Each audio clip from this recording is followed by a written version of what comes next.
fellow wanderers of Middle-earth. Tonight we begin a new chronicle from the eldest memory of the world. We turn our gaze to Elrond, half-elven of Rivendell, who witnessed the breaking of ages and bore the weight of all the long defeats. This is the story of one born between two kindreds who chose the fate of the LOTR, a healer and lawmaster who preserved hope through the darkest centuries, and the last to remember the first age before sailing into the west. So settle close to the fire, let the outside world fade away, and journey with me into this chronicle of choice and loss, of love and departure, of an immortal who watched all mortal things pass away. If these tales stir something in your heart, please like and subscribe to join our fellowship of story lovers, and drop a comment below telling me where in our wide world you're listening from tonight. For every voice makes our circle stronger. The havens of Sirion stood white against the sea in those days, before the world broke. Refuge it was, last of the great kingdoms of the Eldar in Middle-earth, and there the survivors of Gondolin and Doriath had gathered. Ships rode at anchor in the quiet waters. Gulls cried above the walls, and the sound of the waves never ceased. In the year 532 of the First Age, Eluing, daughter of Dior, bore twin sons. She who carried the Silmaril had married Erendil the mariner, half-elven himself, and their children inherited that double nature. They named the boys Elrond and Elros, two infants, identical in face and form. Yet their fates would diverge like rivers seeking different seas. The havens knew peace in those years, but it was the peace of the hunted. Beyond the walls, Morgoth's power spread across Beleriand like a stain. The great kingdoms had fallen one by one, Gondolin, Nargothrond, Doriath, all thrown down. Only here, at the river's mouth, did the light still shine, and even that light came from a stolen jewel. The Silmaril burned upon Elwing's breast, beauty and doom bound together. Erendil was often away, seeking aid from the Valar across the western sea. His ship, Vingalot, sailed into waters no mariner had crossed before. He sought what his fathers had been forbidden, bearing the Silmaril as proof of his people's suffering and need. But the Valar had turned their faces from Middle-earth after the rebellion of the Noldor, and the way was barred. Eluing kept watch from the white towers, the twins at her breast. She sang to them in the elvish tongue, songs of Elthine and Beren, of Thingol's halls before the ruin. The children knew their mother's voice before they knew the world. Her arms held them close, and the Silmaril's light fell upon their faces. The boys grew in the manner of the half-elven, neither swift as elf children nor slow as the race of men. They walked the harbour walls and played among the ships. The sound of the sea filled their earliest memories, the cry of gulls and the creak of rope and timber. Elrond loved the old stories, sitting quiet when the wise spoke of days before his birth. Elros was bolder, climbing higher, running faster, laughing louder. 6 years they had in the havens, 6 years of peace, or what passed for peace in that terrible age. The twins knew nothing yet of the doom that hung over their house, nothing of the oath that drove the sons of Fuena to madness and kinslaying. They were children, and children live in the present moment, ignorant of the past's long shadow. Their father's ship would return between his voyages, and Erendil would lift his sons high and tell them of the waves beyond the world's edge. He spoke of stars reflected in empty water, of winds that blew from the undying lands, of the music he heard in the deep places. His eyes held distances the children could not understand. He was searching for something, always searching, and each departure left Elwing standing alone on the harbour wall. The Silmaril never left her. She wore it always, that burning jewel that had passed through so much blood to reach her hand. It had been Berin's prize, then Lúthien's gift to her father, Thingol. Thingol had died for it. Dior, her father, had died for it. And the sons of Fëanor, driven by their father's oath, would kill again to claim it. The havens stood white and beautiful in the sunlight, and the twins grew, and their mothers sang old songs in the tower, and doom came closer with every passing day. But for now, in the year 538 of the First Age, Elrond and Elros were simply children at play in the last refuge of their people, innocent of all the grief that waited. The sea rolled against the harbour walls, eternal and uncaring, and somewhere in the north the sons of Fëanor heard of the Silmaril at Sirion, and the oath their father had sworn in the youth of the world drove them southward toward the havens and the horror that would come.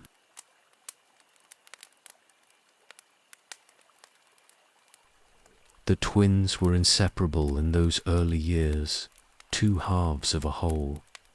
Where Elrond went, Elros followed. Where Elros climbed, Elrond came after.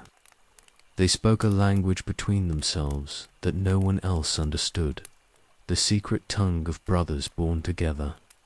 Their laughter echoed through the white halls of Sirion, and the people smiled to hear it, for children's joy was rare in those dark days. Elrond was the quieter of the two, though not by much.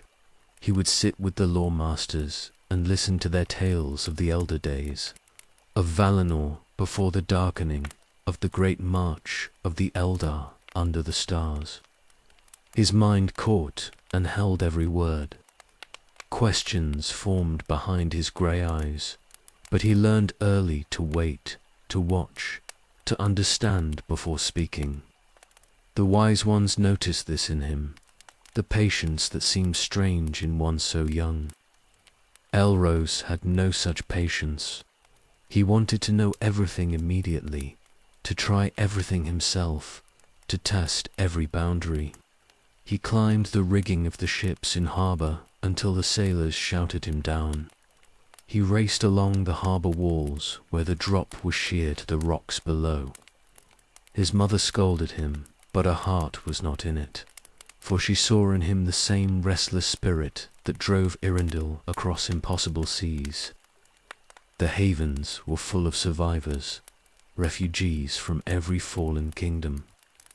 There was Sindar from Doriath, who had escaped the sack of Menegroth. There were Noldar from Gondolin, who had fled through the secret way when that hidden city fell. There were men of the three houses, remnant of those who had followed the Eldar into war against Morgoth. They had all lost everything, homes and kingdoms and loved ones, and they carried their grief like stones in their hearts. But children do not carry grief the same way. Elrond and Elros knew only the havens, had never seen the great cities their people mourned. To them, this was simply the world, the white walls, the harbour, the sound of waves, their mother's tower where the Silmaril shone. This was home, and all of home they knew. They played with other children along the waterfront, swimming in the summer shallows, building castles from the sand. Their mother watched them from her tower window. Elwing had lost her own parents to the Silmaril's curse, and she knew what it meant to be marked by doom.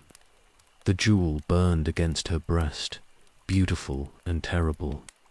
Sometimes she wondered if she should cast it into the sea, let it sink to the depths where no oath could reach it. But it was her heritage, last treasure of Dior, last light of Lethene, and she could not let it go. Irendil came and went like the tide. His visits grew shorter, his departures longer. He was obsessed with his quest, determined to reach the undying lands and plead for help from the Valar. The twins would run to meet him when his ship appeared on the horizon, and he would scoop them up, one in each arm, and carry them lapping up from the docks. But his mind was always half elsewhere, fixed on the western horizon where the straight road led beyond the circles of the world. The boys learnt the sea from the Teleri who dwelt in Sirion. They learnt to read the wind and the clouds, to know when storms were coming, to understand the moods of the water. Elros took to it naturally, as if salt ran in his veins instead of blood. He wanted to sail, to follow his father into the unknown. Elrond loved the sea too, but differently. He loved its stories, its depths, the ancient things that lived beneath the waves. At night, when the Silmarill's light was shuttered and the stars came out, their mother would tell them the old tales. She spoke of Beren, the mortal who had loved an immortal maid. She spoke of Lethene, who had sung Morgoth to sleep in his own fortress. She spoke of the quest of the Silmaril, how her grandfather had cut a jewel from the Iron Crown itself. The twins listened with wide eyes, not understanding yet that these were their own ancestors, that their blood came from both the deathless Eldar and the short-lived race of men. This double heritage set them apart. The elf children grew more swiftly in wisdom, but slowly in body. The children of men shot up like weeds, but had no years to learn. Elrond and Elros were between, neither one thing nor the other. They aged faster than elf children, but slower than mortals. It made them strange, but they had each other, and that was enough. The Havens had its defenses, of course. Walls and watchtowers, weapons stored against need, warriors who kept the watch, but it was a place built for refuge, not for war. The people there had fled from battles, had lost too much already to the long defeat. They wanted only peace, a quiet place to dwell in safety. They hoped the sons of Feanor would leave them alone, that the oath sworn by Feanor in Tirion so long ago might finally be forgotten. It was a false hope. Oaths sworn in the name of Ilvatar himself do not fade with time. They burn in the hearts of those who swore them, consuming everything else, driving them to actions they would never have chosen freely.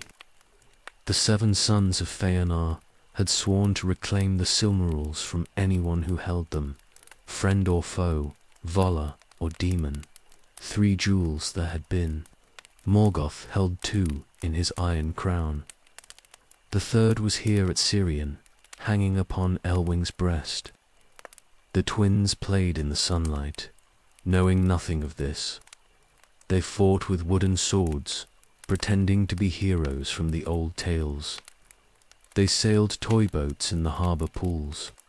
They gathered shells on the beach and brought them to their mother as treasures. Elros was always finding something new, some discovery to share.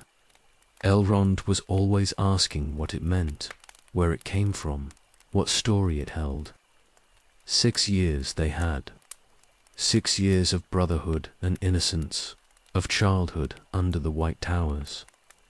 The haven stood beautiful beside the sea, and the twins grew. And somewhere in the north, the sons of Feanor gathered their forces and began to ride south. The world was moving toward darkness and fire, but in Sirion the children laughed and played, and their mother sang old songs, and for a little while longer the horror held back. The spring of the year 538 was particularly beautiful. The gardens bloomed inside the walls. Birds nested in the towers. The sea was calm, and the fishing boats came back heavy with their catch. Elrond and Elros turned 6 years old by the reckoning of the Eldar. Their mother made them a feast, and their father's ship was in harbour, and they were happy. It was the last spring of their childhood, the last spring before the fire came, the last days before everything changed forever. But children do not know such things. They live in the moment, in the sunlight, in each other's company, and for now that was enough.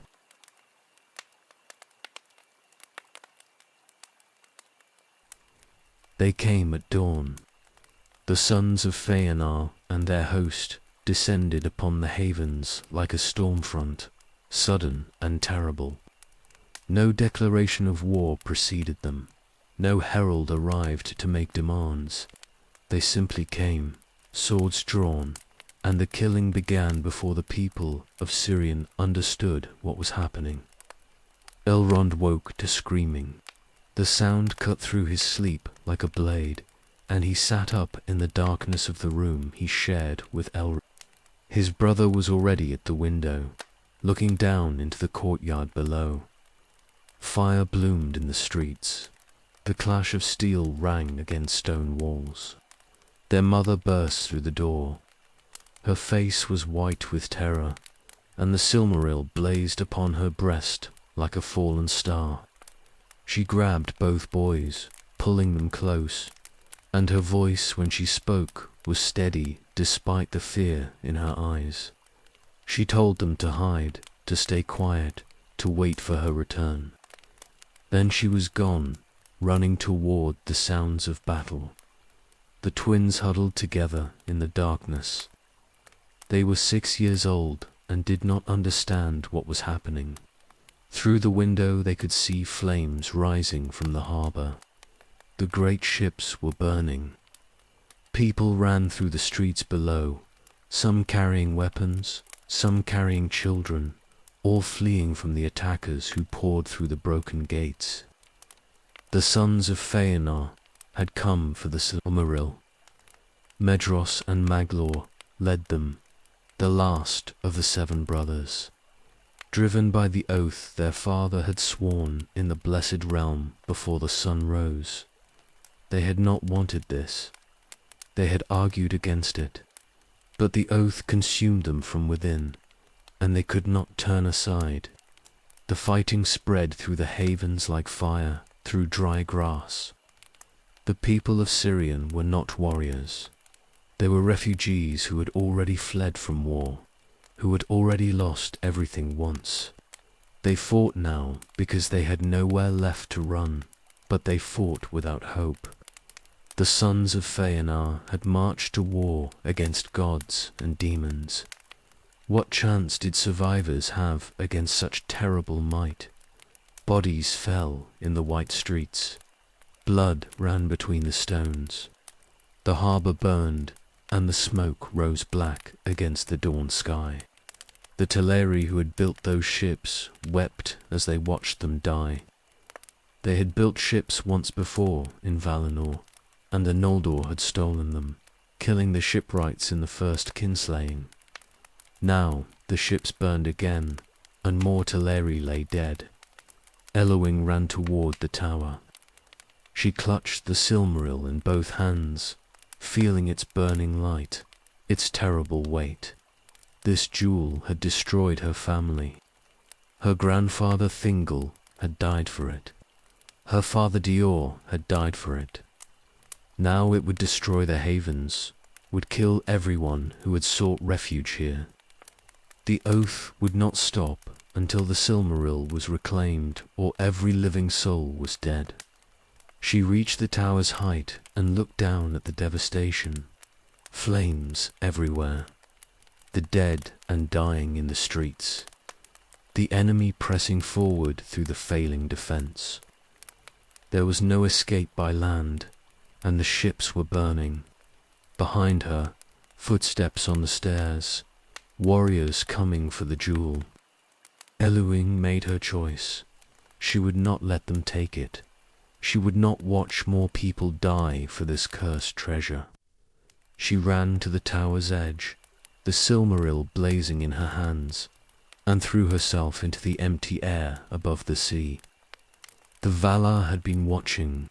Ulmo, Lord of Waters, sent aid in the final moment. Eloing did not strike the waves and die. She transformed as she fell, becoming a white bird, a seabird with the Silmaril clasped in her talons. She flew out across the water, wings beating hard, leaving the burning havens behind. The twins saw none of this. They remained hidden where their mother had left them, pressed together in the darkness while the sounds of slaughter filled the world outside. Hours passed, the screaming continued, then slowly faded. The clash of weapons grew more distant. Finally, silence fell, broken only by the crackle of flames and the moans of the wounded. When they finally emerged, the havens were destroyed. Bodies lay everywhere, people they had known, friends and neighbors and teachers. The white walls were blackened with smoke. The beautiful gardens were trampled and burned. The harbor was a ruin of broken ships and floating debris. Everything was ash and blood and ending. They searched for their mother, called for her in small, frightened voices, wandered through the devastation looking for her familiar face among the dead. She was nowhere. She was gone. The Silmaril was gone. Their father was far at sea. They were alone in the ruins, with no one left to protect them. The sons of Fenar found them there. Medros and Maglor stood over the two small boys, swords still bloody from the slaughter. They had come for a jewel and found only more guilt, more innocent blood on their hands. The Silmaril had escaped them again. The oath still burned. They had killed their own kin for nothing. Maglor looked at the twins, and something broke in his face. They were so small. They had Elwing's features, Irindil's eyes. They were half-elven, born of the line of Elfdian, children of the very house that Fena's oath had destroyed. Innocents, victims, the latest in a long line of victims stretching back to Alquillandu and the first kinslaying. He reached down and lifted Elrond, who did not resist, too shocked to move. Medros took Elros. The boys did not understand what was happening, did not know these were the men who had just destroyed their home, killed their people, driven their mother to cast herself into the sea. They knew only that they were being carried away from the ruins, away from the bodies, away from everything they had ever known. The havens of Sirion burned behind them. The third kinslaying was complete. The sons of Fenar rode north with their host, the oath still unfulfilled, their hands stained with more kindred blood, and in their care rode to small boys who had lost everything in a single morning, whose childhood ended in fire and death, whose mother had chosen the sea rather than face the terrible sons of Feanar. The world had broken again, and Elrond and Elros, aged 6 by the reckoning of the Eldar, began the strange captivity that would shape all their remaining years.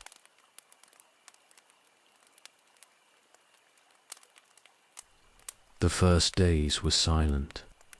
Elrond and Elros spoke to no one, not even to each other. They rode in front of warriors on great horses, carried north through lands they did not know. The twins held on to each other when they could, fingers locked together, the only familiar thing left in a world gone strange and terrible. Medros had only one hand. The right arm ended in a stump where Morgoth had cut him free from the cliff face decades before. He had learned to fight left-handed, to do everything left-handed, but the maiming had never healed. He was tall and grim, with red hair like fire and eyes that held depths of pain.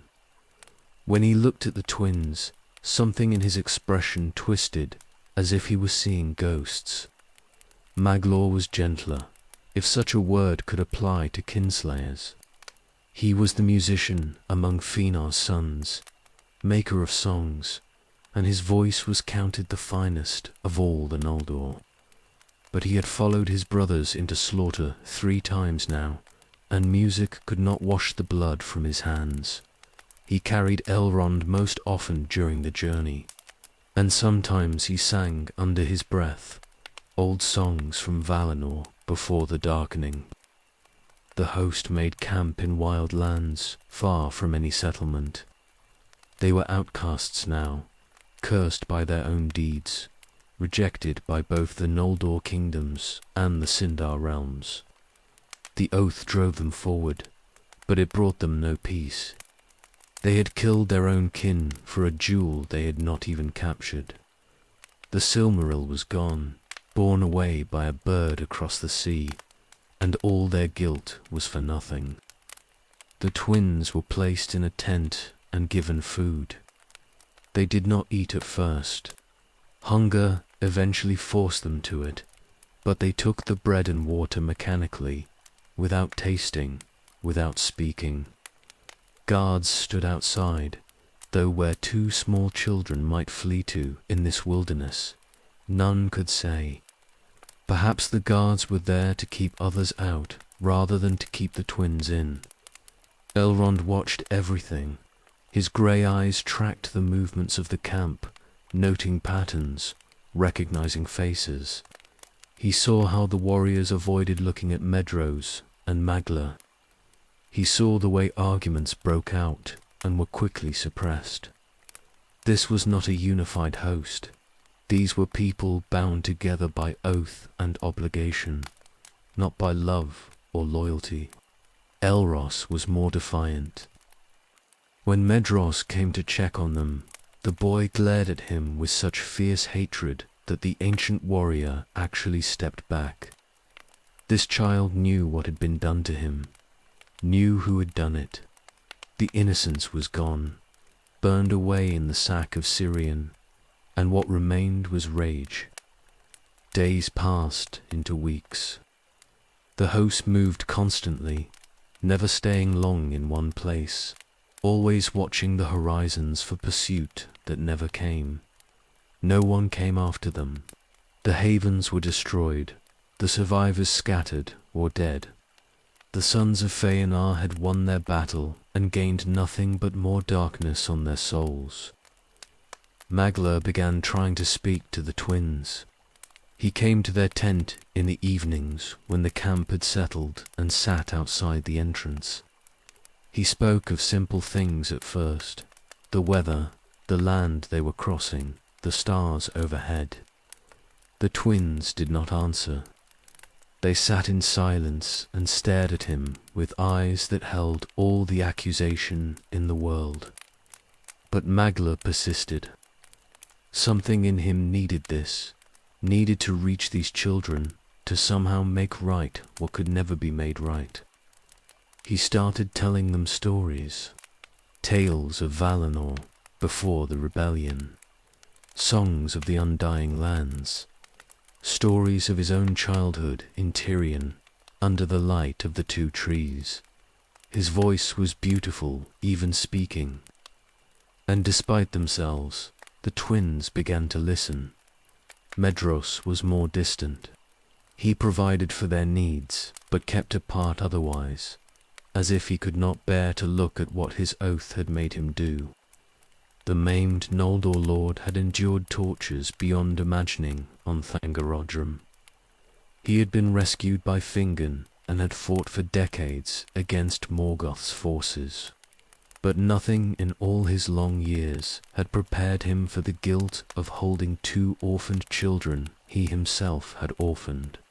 Gradually, very gradually, the absolute silence broke. Elros spoke first, asking where they were being taken. Maglor answered honestly, they had no fixed destination. They were simply wandering the wilds, waiting for word of the Silmarill's location. The oath would not let them rest. It would drive them until they reclaimed all 3 jewels or died in the attempt. Elrond asked about their mother. Maglor told them she had lived, had transformed into a bird and flown away. He did not know where she had gone. He did not know if she still lived in that form or had found her way back to her own shape. The uncertainty was perhaps worse than knowing she was dead. Hope and despair mixed together. The twins began to understand, slowly, that these were not simple villains from a children's tale. Medros and Maglor were caught in something larger than themselves, driven by an oath that gave them no choice, no escape. They had not wanted to attack Sirion. They had argued against it. But the oath had compelled them, and they had gone, and they had killed, and now they lived with the weight of it. This understanding did not bring forgiveness, could not bring forgiveness, but it brought a kind of recognition. These were not monsters. They were people who had done monstrous things, which was somehow worse. The camp moved into the mountains. Spring turned towards summer. The twins began to venture outside their tent, to explore the area around the camp under watchful eyes. They were not prisoners in chains, but neither were they free. They existed in a strange state between captivity and fosterage, neither wanted nor unwanted, guilt made manifest. Other members of the host began to interact with them, some with pity, some with anger at their presence, a constant reminder of failure and shame, but none with outright cruelty. Whatever else could be said of the sons of Fenar, they did not permit the abuse of children in their care. Magla taught them songs. Medros ensured they had weapons training appropriate to their age, wooden swords, basic footwork, the beginning forms. They learned the Sindarin tongue more fully and began to study the high speech of the Noldor. They learned the stars and their names. They learned history and lore and all the accumulated wisdom of the Elders. They were being raised in a strange and terrible way by the very people who had destroyed their home. And somewhere deep in their hearts, despite the grief and rage and loss, a bond was beginning to form. Not love, not yet, but something complicated and impossible to name. Recognition, perhaps, understanding, the beginning of something that would shape them for all their remaining days. The oath burned in Medros and Magla. The memory of their mother burned in Elrond and Elros, and in the wilderness of Beleriand, in a camp of outcasts and kinslayers, 2 half-elven children began to grow up in the shadow of doom.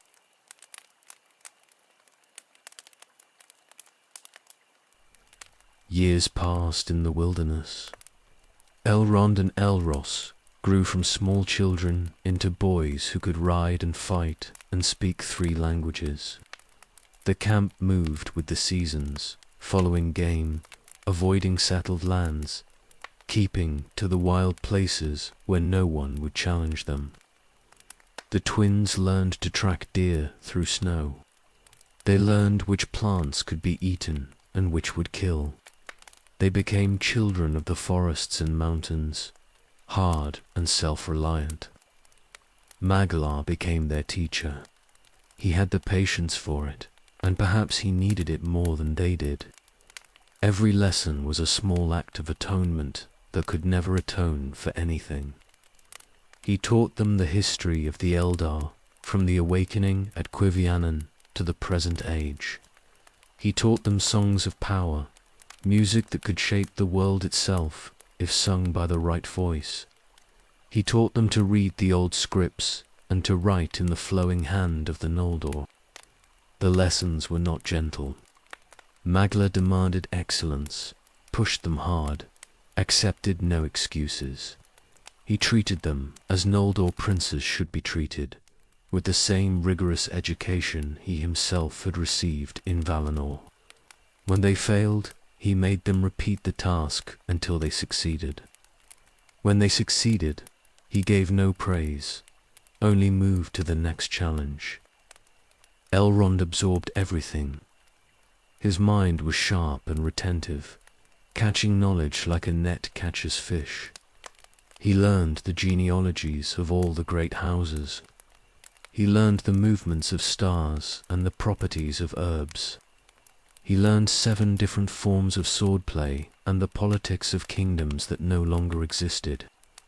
Elros learned too, but differently. He took what interested him and ignored the rest. He loved battle training and tracking and anything physical. He had less patience for songs and languages. He would rather be doing than studying, rather be hunting than sitting still. Magla found him frustrating. Medros found him familiar, too much like Fëanor himself in his restless energy. The one-handed warrior taught them warfare, not the games of wooden swords, but real killing arts. Medros had fought in every major battle of the age, had faced Balrogs and dragons and the Dark Lord's captains. What he knew of combat had been learned in blood. He taught the twins to fight outnumbered, to fight desperate, to survive when survival seemed impossible. Sometimes he would stop mid-lesson and stare at nothing. The twins learned to recognize these moments. They saw the distance in his eyes, the way his maimed arm would sometimes twitch as if reaching for something. He was remembering. The torture on Thangorodrim, perhaps, or the battles, or the kinslings. All of it lived in him still, and teaching children to fight seemed to wake it. The bond between the twins and their captors grew despite everything. It was not love, exactly. How could it be? These were the men who had destroyed their home. But neither was it simple hatred anymore. They had been together too long for that. They knew each other too well. Magla's songs had power in them, old magic from before the sun rose.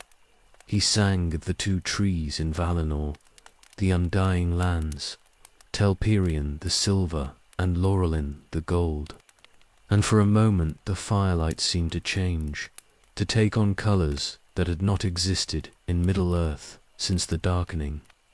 He sang of the making of Arda and the music of the Ainur, and the twins felt the world's foundations thrumming beneath their feet. One night, when Elrond was 10 by mortal reckoning, Maglor told them about their mother. Not the simple facts they already knew, but the deeper truth. He spoke of Luthien and Beren, of the quest of the Silmaril, of Thingol's pride and Dior's death. He traced the curse backward through their bloodline, showing them how doom had followed the jewel through 3 generations. Their mother had not cast herself from the tower in madness. She had made a choice, the only choice left to her. This changed something. The twins had thought themselves unique in their suffering. Now they understood they were part of a pattern older than their own lives. The Silmarils had destroyed everyone who touched them.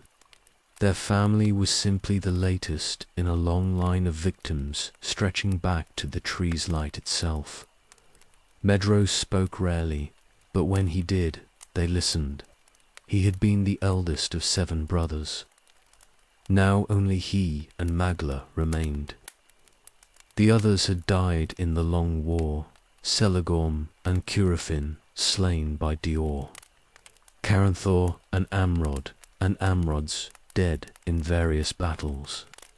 The oath had consumed them all, and it would consume him too before the end. "We are already dead," he told them once, his voice flat. "The oath killed us in Tirion before we ever left Valinor. We are just taking a long time to finish dying." The twins learned the oath's words, the terrible binding that Fenar had spoken and his sons had repeated. They learned what it meant to swear by Ilvatar himself, to call on powers beyond the world to enforce a promise. Such oaths could not be broken. They bent the swearer's will, drove them to actions they would never otherwise choose. Medros and Maglor had not wanted to attack Sirion. The oath had given them no choice. Understanding this did not make it right. Nothing could make it right, but it let the twins see their captors as tragic rather than simply evil. Doomed figures acting out the conclusion to a story that had been written long before. Elrond remained angrier. He could understand the oath's compulsion without forgiving it. He trained with Medros and learned from Maglo, but he never let himself forget what they had done. His rage stayed hot and bright, a coal that would not die. He swore to himself that when he was grown, he would make different choices. He would not be driven by fate or curse or anything else. He would be free. Elrond's response was more complex.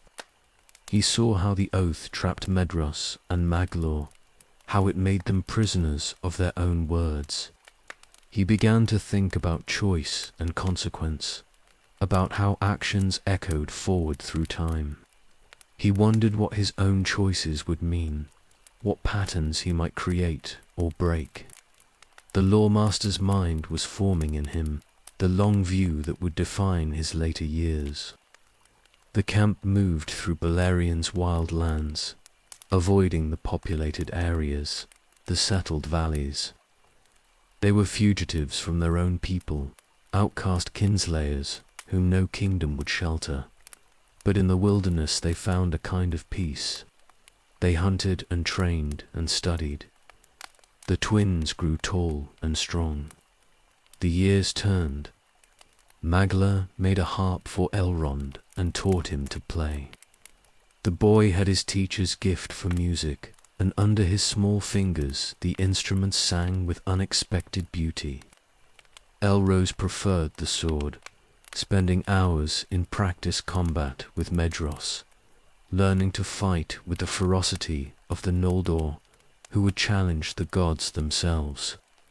They were being shaped by the very people who had destroyed them, and in that shaping, something unexpected was happening. Not forgiveness, that would be too simple to clean, but recognition, understanding, the strange love that can grow between captor and captive when years pass and the lines between the two blur into something neither could have predicted. The oath still burned. The Silmarils were still out there, calling to those who had sworn to reclaim them. But for now, in the wilderness, in the daily routine of survival and learning, there was something almost like family, broken and impossible and built on blood, but family nonetheless.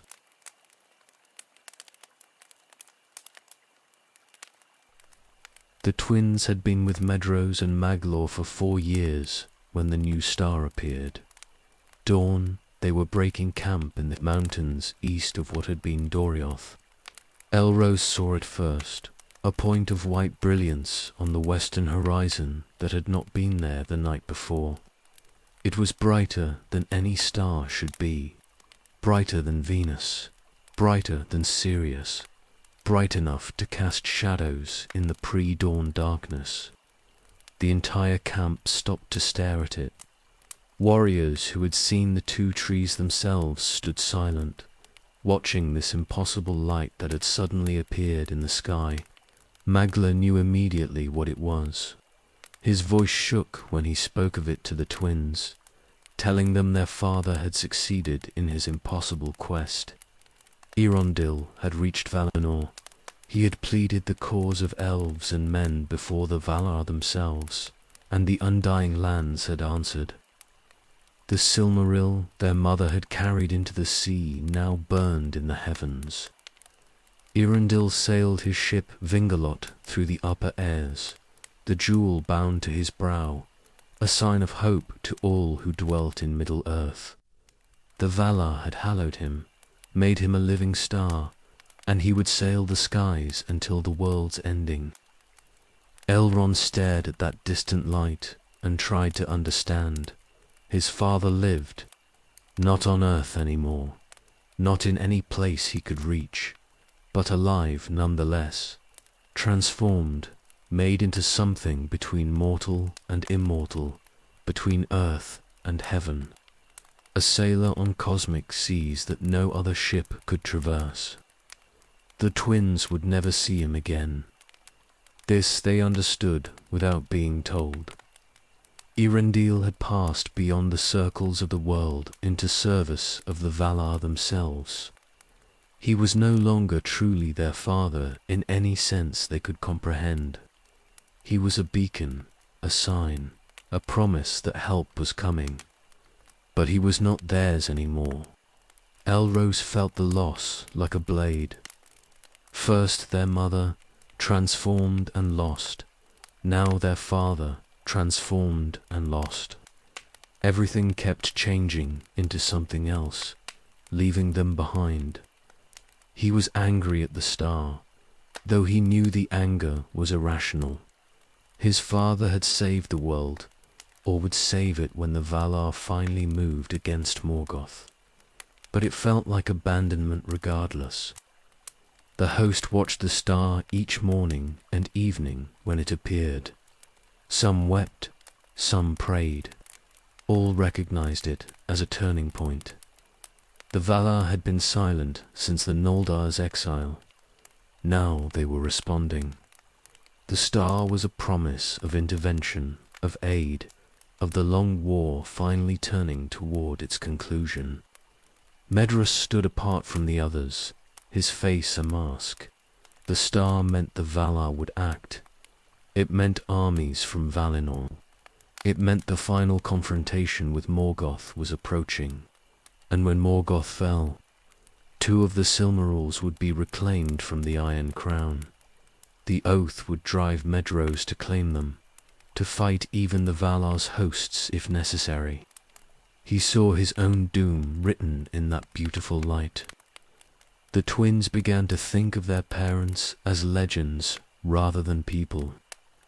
Their mother was a bird, or had been, or perhaps was dead. Their father was a star. These were not things that happened to real people. These belonged in the old tales Maglor sang about, stories from ages past when the world was young and miracles were common. But here was the evidence.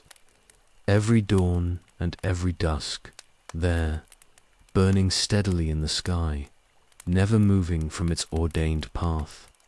Eärendil, the mariner, their father, sailing eternal vigil across the heavens with the last Silmaril blazing on his brow.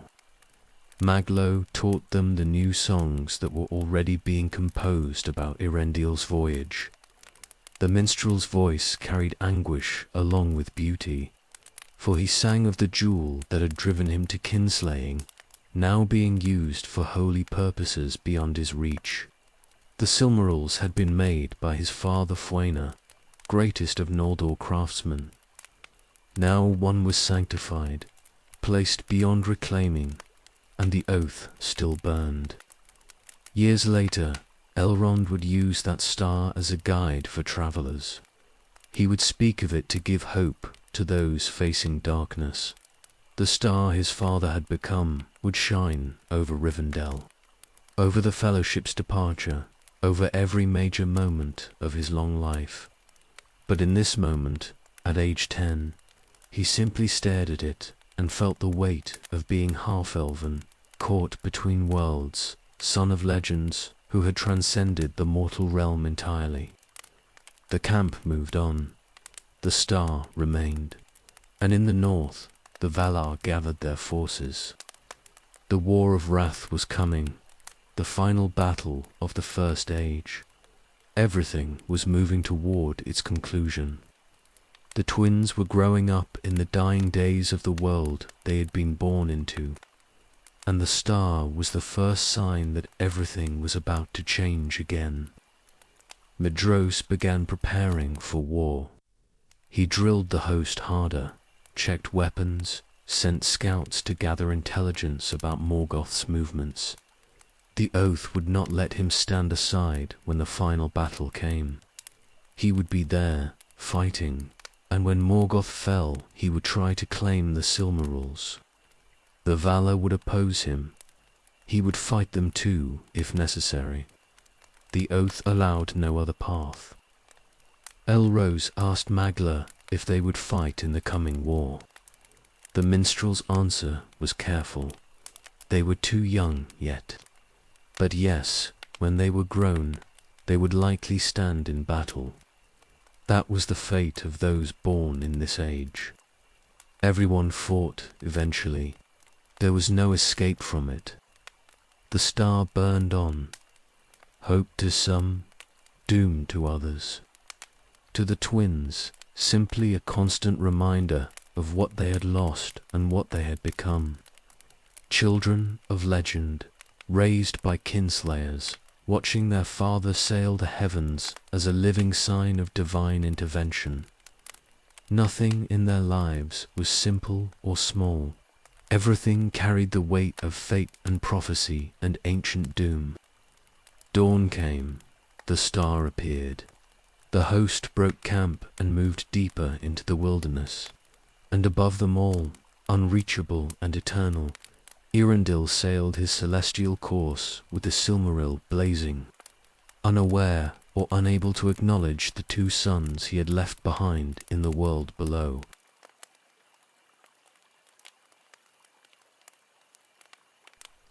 The Valar came to Middle-earth with armies beyond counting, and the world trembled beneath their tread. The host of the West descended from Aemon with powers that had not walked the mortal lands since the Elder Days began, and Morgoth's empire shattered like glass before them. This was war on a scale that would never be seen again. Forces that could reshape mountains fighting for dominion over the broken lands of Beleriand. Elrond and Elros were children during those years, kept far from the front lines, but never entirely safe from the chaos that engulfed the world. The host of Medros remained in the wilderness, watching the war from a distance, waiting for the moment when Morgoth would fall and the Silmarils could be claimed. The twins trained with weapons that were no longer toys, learning the arts of survival in a world coming apart at its foundations. The war lasted 40 years by the reckoning of the sun. 40 years of destruction so complete that entire regions were drowned beneath the sea when it ended. The twins grew from children into young adults during that time. Their bodies changing with the strange pace of the half-elven, faster than elves, but slower than men.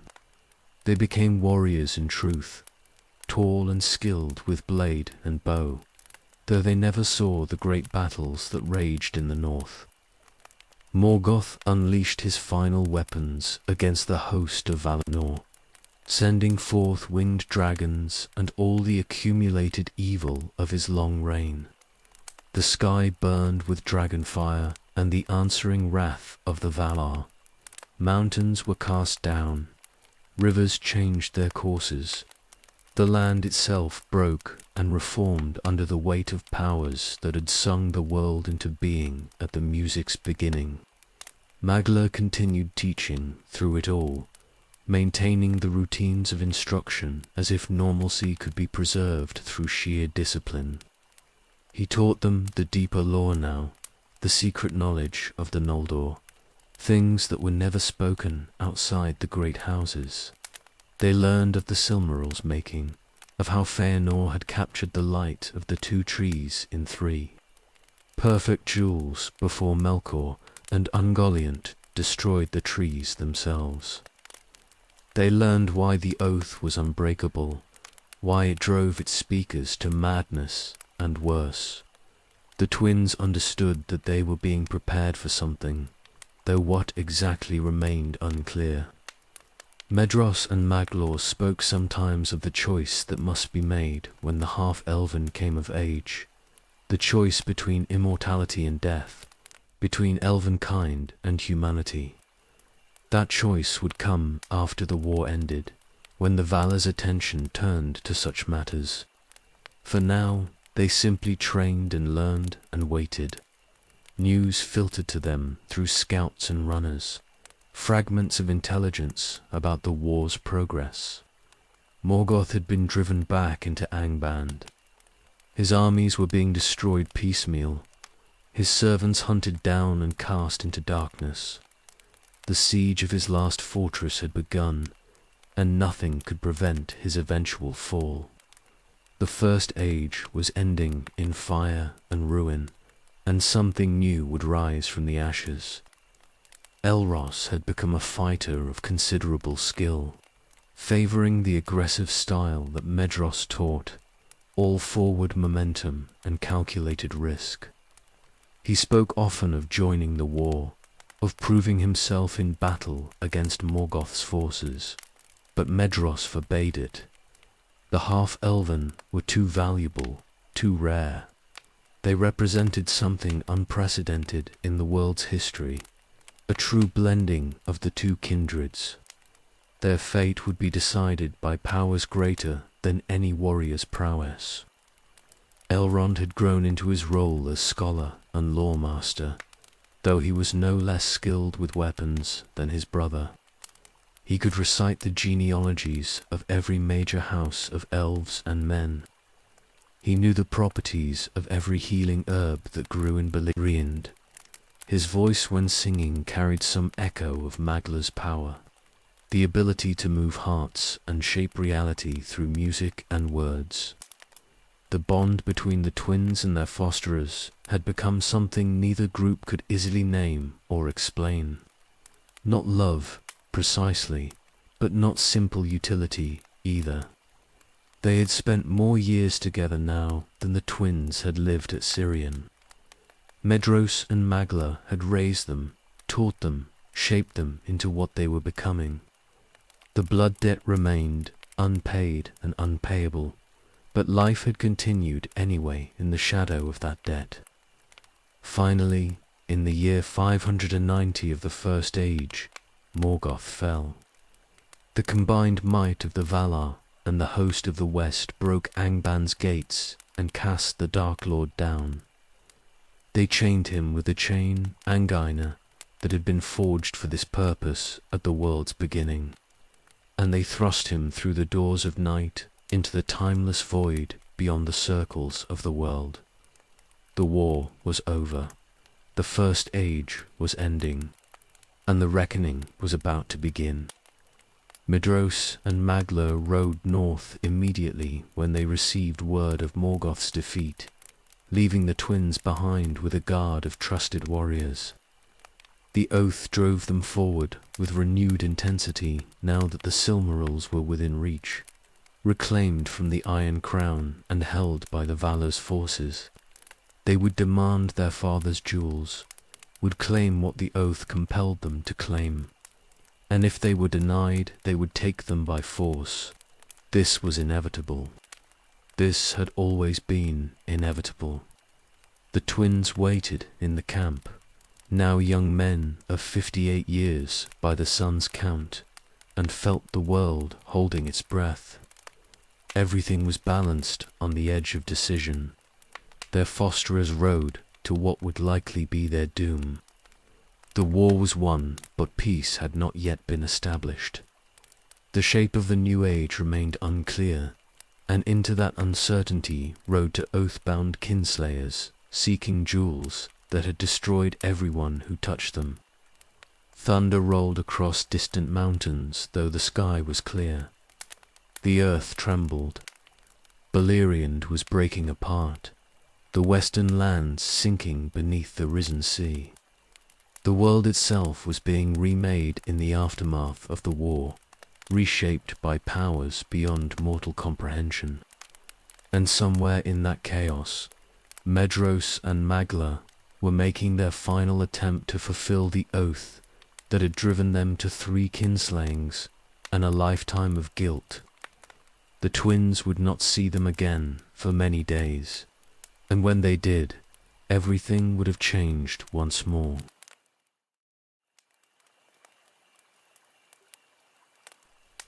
Medros and Magla returned in the depths of night, and they carried the Silmarils. The jewels burned in their hands like living fire, beautiful beyond words and terrible beyond bearing.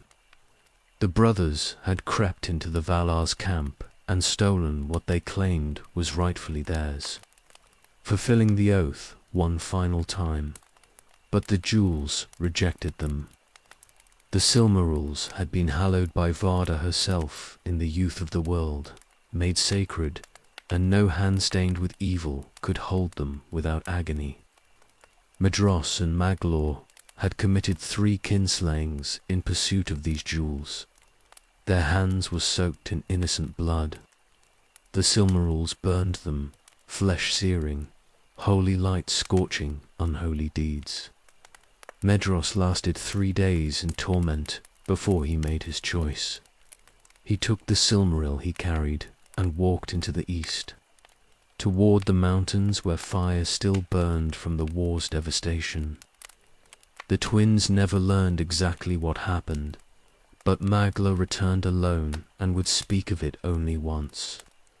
His brother had cast himself into a chasm of fire, taking the Silmaril with him into the earth's burning heart. The oath was fulfilled. Medros was dead.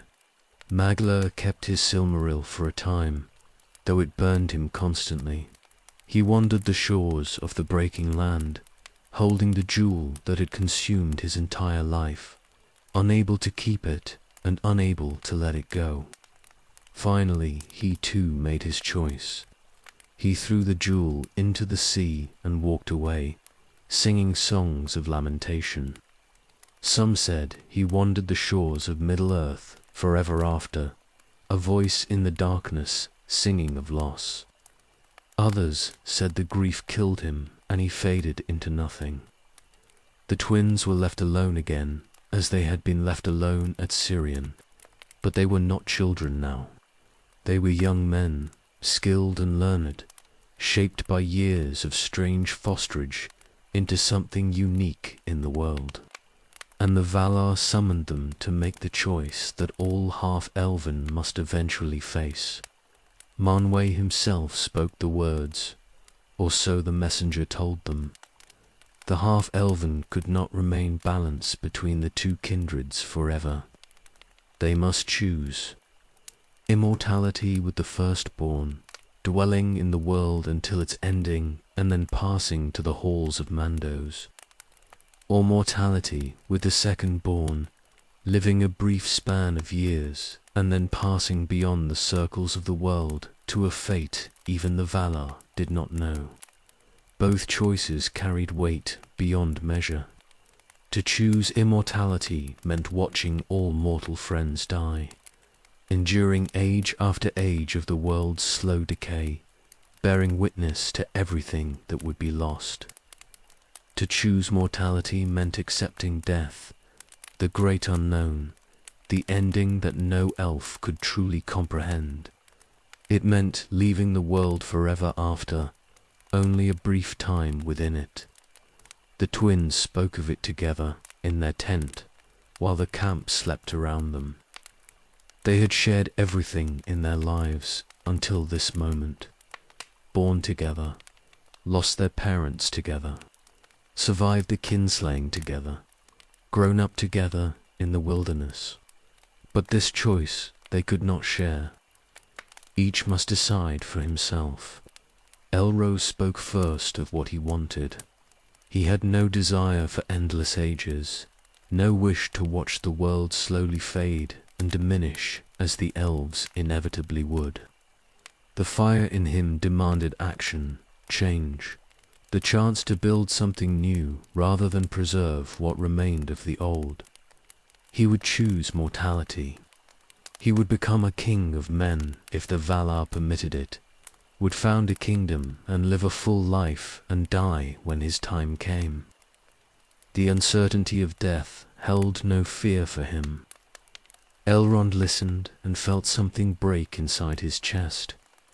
His brother would die, not today or tomorrow, but within a handful of centuries at most. They would separate, following paths that could never converge again.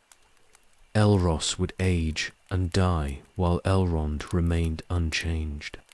The bond between them, forged in fire and loss and years of shared survival, would be severed by this choice. But Elrond knew his own heart equally well. He was meant for the long ages. His mind grasped the sweep of history, the patterns that emerged over millennia, the slow work of preservation and healing that required more time than any mortal life could provide. He thought in centuries already, planned for futures his brother would never see. Immortality called to something deep in his nature.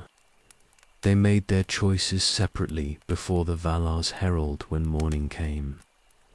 Elros chose the fate of men. Elrond chose the fate of elves. The words were spoken, the decision was made. They remained brothers, but they were no longer the same kind of being. One would endure, one would end. The breaking of Beleriand was complete by then. Most of the western lands had sunk beneath the risen sea, drowned in the cataclysm that ended the war. The survivors, elves and men both, were being offered passage to new lands or to Valinor itself for those elves who wished to return.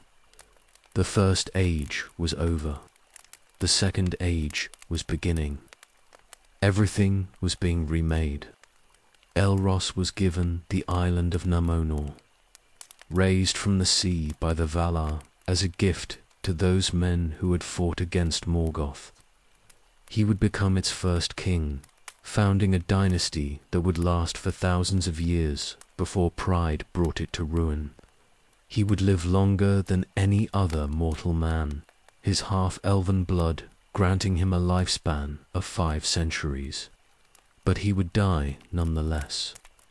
This was his choice, and he embraced it. Elrond went to Gil-galad, High King of the Noldor, who remained in Middle-earth.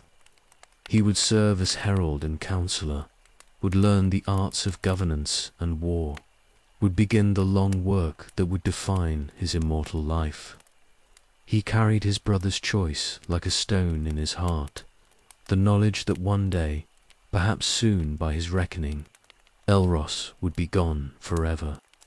They parted on the shores of what had been Beleriand, and the sea rolled against the broken coastline. New lands waited across the water.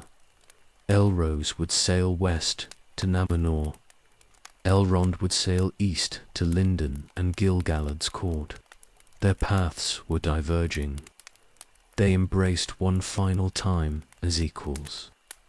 Elros laughed and told his brother not to grieve too much. He had chosen what he wanted. He would live fully and die satisfied. Elrond held him close and said nothing, because there were no words for what this separation meant. They had survived everything together. Now they would face the future apart. The twins went to their separate ships. The second age began, and Elrond learned the first great lesson of immortality. Everything mortal passes away, and the elves endure, and that endurance is both gift and curse, wisdom and grief bound together forever. His brother would die. His parents were beyond reach. Medros was dead. Maglor was lost. Everyone who had shaped his early life was gone or going. Only he remained to carry the memories forward into ages yet unborn.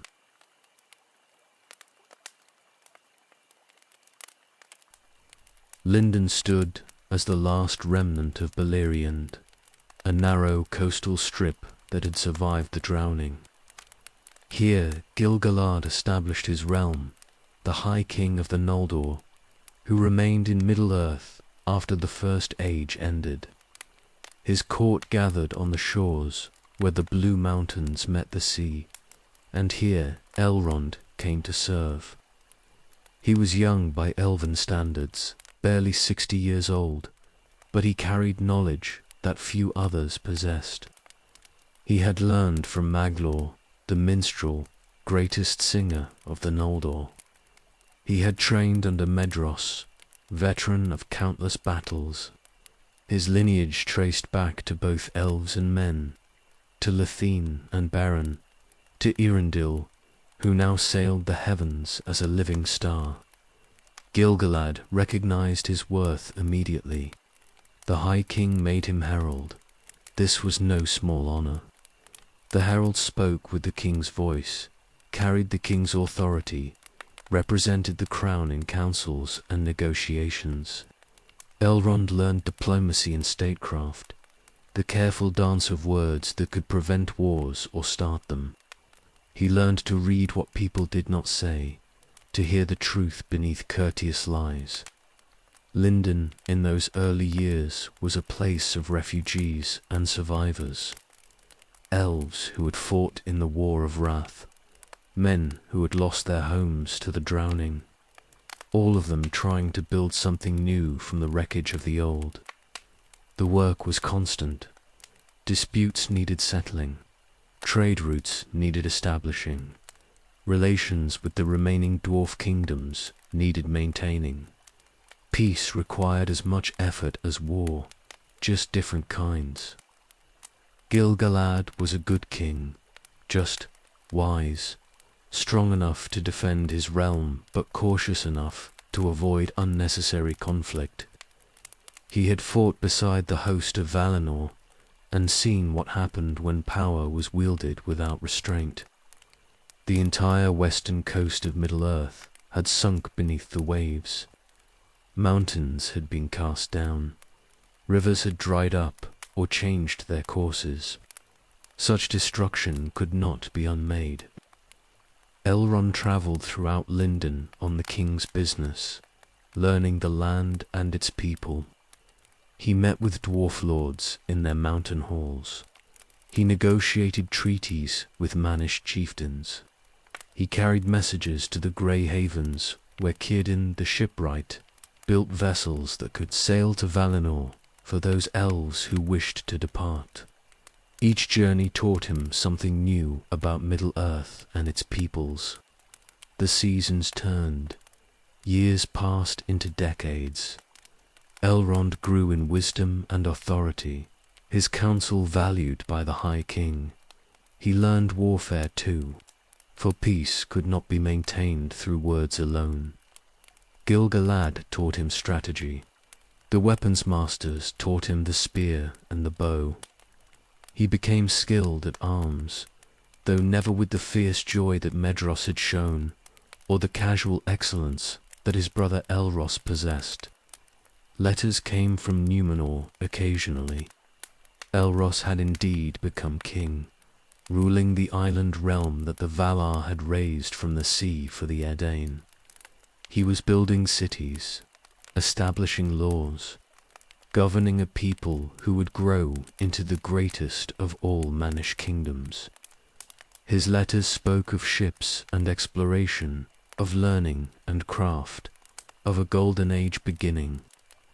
But they also spoke of how quickly time moved for mortals, how his children were already growing, how different his world was from Elrond's. The knowledge that his brother was aging, dying slowly year by year, sat heavy in Elrond's heart, but he could not dwell on it. Work demanded his attention. Gil-galad's court was the center of elvish power in Middle-earth, and Elrond was becoming essential to its functioning. He sat in councils. He spoke for the king.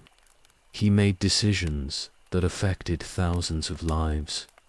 A century passed. Then, too, the Second Age settled into its rhythm. New forests grew where old ones had drowned. Men spread across Middle-earth, building kingdoms of their own. The dwarves delved deeper into their mountains. The elves remained in their coastal havens, slowly diminishing as more and more chose to sail west. The world was changing, becoming less magical, more ordinary. The age of wonders was passing. Elrond established himself as a keeper of lore, gathering and preserving knowledge from the first age before it was lost. He collected songs and histories. He learned healing arts from those who had studied under the greatest healers of Gondolin and Doriath. He became a master of herb lore and the treatment of wounds, both physical and spiritual. Wisdom, that was his gift and his burden both. Gil-galad trusted him increasingly. No longer just a herald, but a true counselor, one whose advice carried weight in the most important decisions. When the king needed someone to handle delicate negotiations, Elrond went. When ancient lore needed consulting, Elrond provided it. When wounded needed healing, Elrond tended them. He was becoming indispensable. The news came in the year 109 of the Second Age. Elros had died, not in battle or by accident, but simply of age. 500 years the Valar had granted him, longer than any other mortal man, but still only 500 years. He had lived a full life, ruled well, seen great-grandchildren born, and then he had laid down and died, as all mortals must. Elrond felt the loss like a physical blow. His twin, his other half. The boy who had survived Sirion with him, grown up in the wilderness with him, made the opposite choice at the world's breaking. Gone, passed beyond the circles of the world to whatever fate awaited mortal souls. They would never meet again. This separation was final in a way that even the parting at Beleriand shore had not been. He understood then what immortality truly meant. Not just long life, but endless loss. Everyone mortal would die. Everyone, his brother, was only the first. There would be others he loved, other mortals who would come into his life and leave it through the door of death, and he would remain, age after age, watching them all depart. Gil-galad found him on the walls overlooking the sea. The High King said nothing, simply stood beside him. After a time, Elrond spoke of Elros, of their childhood together, of the choice that had divided them. Gil-galad listened and then offered what comfort he could. This was the fate of their kind, to endure, to remember, to carry forward the knowledge of those who had gone before. The work continued. Years turned to decades, decades to centuries. Elrond served Gil-galad faithfully, learning all the while, growing in power and wisdom. The Second Age was young, and peace held in Lindon. But rumors came from the east of something stirring in the shadows. A darkness growing, a name whispered in fear.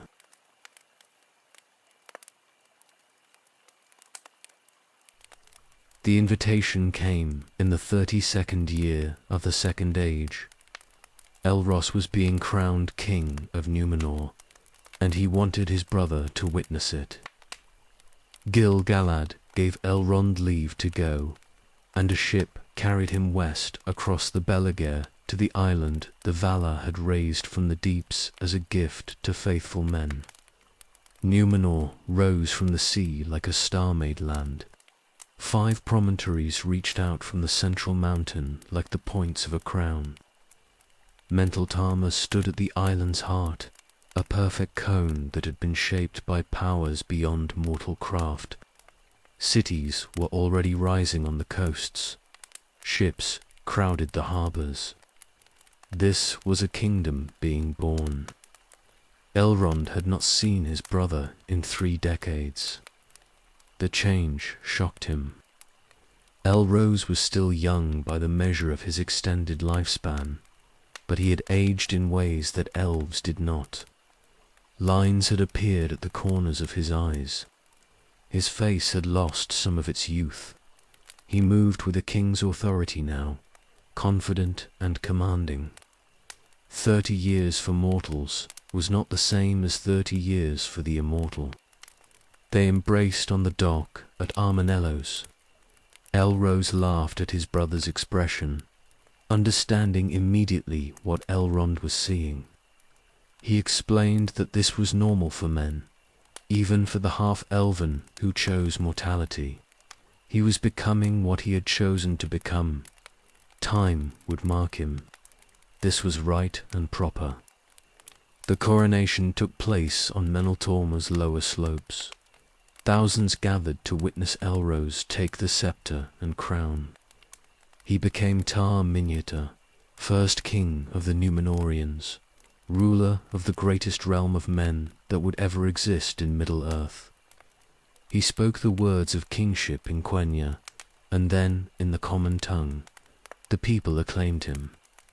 The ceremony was simple but profound. Elrond stayed a month on the island, watching his brother govern.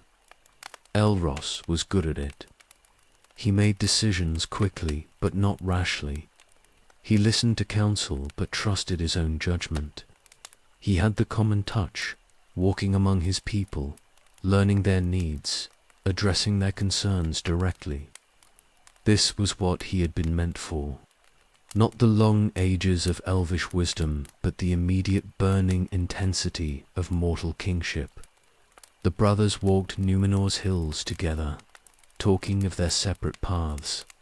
Elrose described his vision for the kingdom, not just a realm of men, but a beacon of learning and craft. He wanted to preserve the best of what the Eldar had taught the Edain. He wanted libraries and universities. He wanted ships that could sail to the world's far corners. He wanted Númenor to be great. Elrond saw the fever in his brother's eyes. This was mortality's gift. Everything mattered more because there was less time. Elrose would build his kingdom knowing he had only centuries, not ages, to accomplish his goals. That urgency drove him. He worked harder, risked more, lived more intensely than any elf could manage. They spoke also of darker things. Rumors from Middle-earth. Sauron had survived the First Age's ending. Morgoth's greatest servant had not been found after the war. He was somewhere in the east, hiding, gathering strength. This concerned both brothers. The peace was fragile. Darkness had not been permanently defeated, but Númenor felt untouchable. The Valar had raised it. The Valar protected it. Elrose commanded ships that could reach any shore. His people were strong and wise and faithful. What could threaten them here? Elrond wanted to believe this, but could not quite manage it. He had seen too much, knew too much. Doom followed greatness. Pride came before falling. His brother's kingdom was glorious. That glory would not last forever. The month ended too quickly. Elrond had to return to Lindon and Gil-galad's service. The parting was harder this time because the difference between them was more apparent. Elros was aging. Elrond was not. Next time they met, the gap would be wider. Eventually, it would become a chasm. One brother would remain young while the other grew old. Both understood this. They stood on Armanellis' dock as Elrond's ship prepared to depart. Elros gave him a gift, a white gem set in silver, a token of Númenor's friendship with the elves. Elrond accepted it and promised to keep watch over Middle-earth while his brother built his kingdom here. They were working toward the same ends from different directions. That would have to be enough. The ship sailed east. Numenor diminished behind them until only Meneltarma's peak was visible. Then even that sank below the horizon. Elrond stood at the rail and thought about choices and consequences. His brother had chosen life over endurance.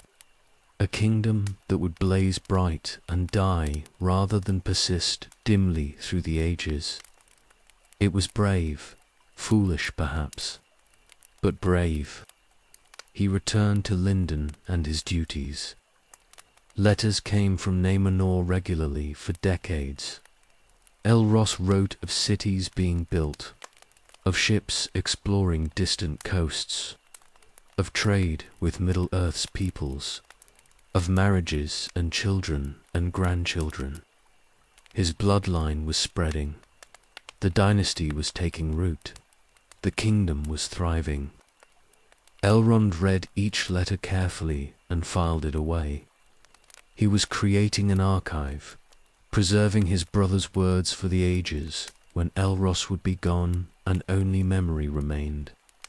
This was how immortals honored the mortal, by remembering, by keeping their stories alive when they themselves had passed beyond recall. Gil-galad noticed the letters and understood what they meant. He spoke to Elrond one evening about the burden of watching others age and die. It never became easier. The High King had seen generations of men come and go. Each loss hurt, but this was their role: to witness, to remember, to carry forward the knowledge of all who had lived and died while the elves endured. Decades passed. The letters continued. Numenor grew in power and glory. Elros ruled wisely and well. His children were raised to succeed him. The kingdom was establishing itself as Middle-earth's preeminent power. Everything was proceeding as planned, but in the back of Elrond's mind, the knowledge remained. His brother was dying, slowly, year by year, moving toward the ending that all mortals must face. There was no stopping it, no preventing it, only accepting it and cherishing what time remained. The star that was their father shone over both of them, mortal and immortal, king and herald. Irindil's light fell on Numenor and on Lindon equally, but it could not bridge the gap between the brothers. Nothing could. They had chosen their paths. Now they walked them separately, together only in memory and in the blood they shared.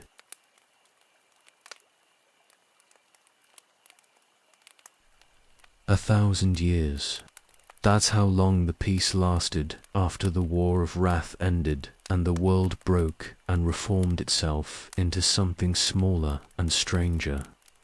1,000 years in Lindon, serving Gil-galad, the High King, watching the Second Age grow from infancy into something almost stable. The Westlands had healed. Cities rose where ruins had been. Elrond walked through gardens and council halls, advised on trade disputes and border questions, and felt almost like the darkness might truly be finished. The first rumors came from merchants, men who traveled the long roads east, trading in distant lands where few elves ventured anymore. They spoke of villages abandoned without clear reason, of travelers who vanished on familiar paths, of a fear in the air that had no name, just whispers at first, easy to dismiss as banditry or harsh winters or the usual troubles of mortal lands far from the ordered kingdoms of the West. But the whispers continued. Year after year the pattern held. More villages empty, more caravans lost. The merchants came back with haunted eyes and would not speak clearly of what they'd heard. only that something had changed in the eastern lands, and men there lived in greater fear than before. Elrond listened to these reports in Gil-galad's hall. He watched the king frown and send messages to his lords, asking for news, for clarity, yet nothing definite came back. Only the persistent thread of dread winding through every account. Something dark moved in lands beyond their sight, and distance made certainty impossible. The decades passed. The reports grew darker. By the 13th century of the age, Elrond recognized the shape of what was building. He'd lived through this before. He remembered how Morgoth's return had announced itself in whispers and vanishings, in a spreading shadow that men felt before they saw. He'd been raised in the camp of oath-bound kinslayers who knew what evil looked like when it rebuilt itself far from watching eyes. This had that same quality, patient, malevolent, growing. He spoke with Gil-galad about it during quiet evenings when the court had emptied, told the king what his instincts said, that this wasn't random violence or mortal cruelty, but something older returning. Gil-galad listened and believed him, for the High King had fought in the War of Wrath and knew that not all of Morgoth's servants had perished. Sauron had fled before the end came. Sauron had never been found. They sent scouts east. Few returned. Those who did brought no comfort. Yes, there was a dark power in those lands. Yes, men served it out of fear or corruption. But it was vast and far away and centered in places the elves could not reach without an army. And no army could march so far into unknown territory without supply lines that didn't exist. They could only watch. They could only wait. The helplessness gnawed at Elrond worse than battle would have. In war you could at least act. You could draw your sword and meet the enemy and live or die trying to stop them. But this was different. This was feeling the shadow grow while you stood too far away to do anything but know it was happening. He studied old texts. He spoke with the wisest of the Noldor, who had survived the First Age and remembered the tactics of the enemy. They all agreed on the essential truth. This was Sauron. It had to be.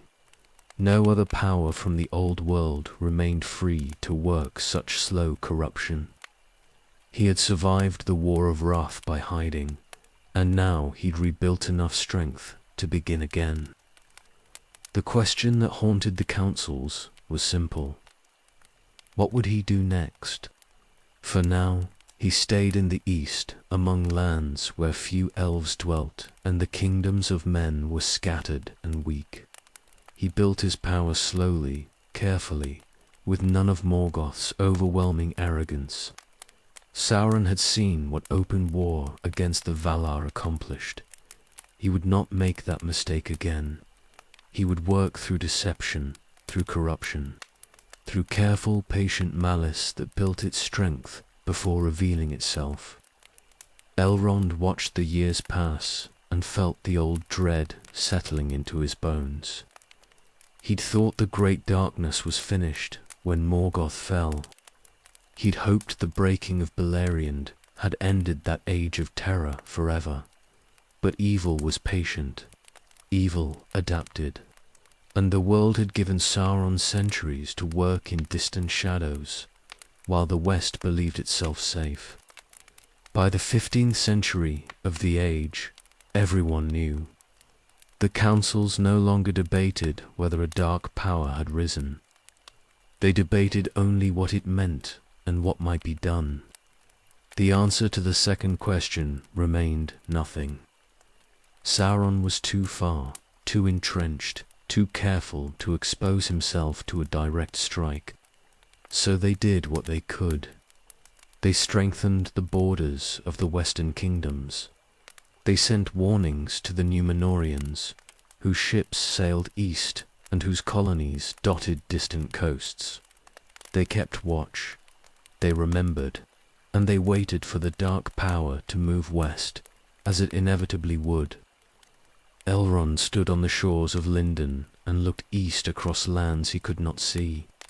Somewhere beyond the Blue Mountains, beyond Eriador and Rhovanion, and all the leagues of distance, Sauron ruled from whatever dark throne he'd built. The shadow was growing. The Second Age's peace was ending.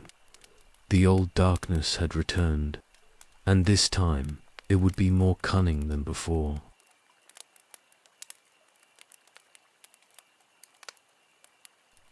Celebrimbor ruled in a region, lord of the Gwaithai Madain, the greatest craftsman among the elves who remained in Middle-earth. He was Finar's grandson, and something of that terrible skill had passed down through the generations, despite all the ruin his family had caused. The smiths of a region made works of beauty and power, things that would endure long after their makers had departed, and Celebrimbor dreamed of surpassing even his grandfather's craft without repeating his grandfather's madness. The stranger arrived in the 16th century of the age. He called himself Anatar, Lord of Gifts, and he came bearing knowledge that made even the skilled smiths of a region pause in wonder. Fair he seemed, wise and generous, offering to teach them arts they had never imagined. He spoke of binding power into objects, of making things that would preserve and protect against the decay of time. Celebrimbor welcomed him and listened to his teaching. Elrond heard the news in Lindon. Gil-galad mistrusted this Anatar from the first and would not receive him. But a region lay beyond the High King's direct rule, and Celebrimbor made his own choices. The reports filtering back spoke of wonders being made, of rings being forged that held power beyond any craft the Second Age had yet seen. Elrond felt uneasy without knowing precisely why. Something about the timing, about this stranger appearing just as Sauron's shadow was growing in the east, set his instincts on edge. Yet no direct evidence of wrongdoing emerged. Anatar taught, and the elven smiths learned. The work continued for decades. They made rings of power, 19 in all, wrought with skill that approached the legendary. Some were greater, some lesser, but all held within them abilities to preserve, to protect, to enhance the natural gifts of those who wore them. Celebrimbor grew more ambitious with each success. He wanted to make something that would stand against the darkness he sensed growing in the world. Something that would keep the beauty of the elven realms from fading, even as the ages turned. Elrond watched from Lindon and felt the distance between himself and a regent like a wound. He trusted Celebrimbor's skill, but not his judgment, trusted his craft, but not his wisdom. The smiths were dealing with powers they might not fully understand, and this Anatar remained a figure of mystery despite all his fair words. Gil-galad sent messages urging caution, but a region was proud and the work had gone too far to stop, even if they'd wanted to. The great rings were completed. 3 for the elven lords, meant to be the mightiest of all the works. 7 for the dwarf lords in their halls of stone. 9 for mortal men, the most susceptible to the power offered and the glory promised. Celebrimbor finished the work and felt satisfied that he had made something worthy to stand against the dark. Then Sauron forged the one. He made it in secret in the fires of Orodruin, in the heart of Mordor where his power centered and his malice bred. One ring to rule all the others, to master them, to bind every ring-bearer to his will, whether they wished it or not. He poured his own essence into its making, more of himself than should have been possible to invest in any single object. The ring became part of him, and he part of it. When he set it upon his finger, every elf who wore one of the rings felt it like a brand upon their soul. The deception was revealed in a single moment of horrifying clarity. They understood immediately. Anatar was Sauron. All his teaching had been trap and preparation. The rings they'd made with such pride and care were compromised, connected to the one, vulnerable to its master's control. Anyone who wore them while Sauron held the One Ring would be visible to him, subject to him, dominated by his will. Celebrimbor tore off his ring in fury and anguish. The other elven lords did likewise. They had been fools, and Sauron had played them perfectly. He'd used their own desire to preserve beauty and resist fading against them, had corrupted their greatest work into instruments of control. The rings were marvels of craft and poison both. The elves hid the 3 rings immediately. Those at least Sauron had never touched directly, for Celebrimbor had made them without Anatar's physical presence in the final forgings. They might be used if the One Ring was not worn, might retain their power to preserve without falling under Sauron's dominion. But the others were lost causes. The 7 went to the dwarves, who proved too stubborn to be enslaved, but were still affected, twisted toward greed and hoarding. The 9 went to men, and those lords were devoured by the power they'd accepted, becoming wraiths bound eternally to Sauron's service. War was coming. Sauron had revealed himself through the ring, and he would not wait long to claim what he believed was his by right. He had counted on the rings, binding all the free peoples to him. The elves' resistance had thwarted his plan, but he had armies and power enough to take by force what deception had failed to secure. Elrond prepared for the storm. The years of watching helplessly from afar were ending. Now the shadow would march west, and they would meet it with whatever strength remained to them. The price of Celebrimbor's ambition was about to be paid in blood.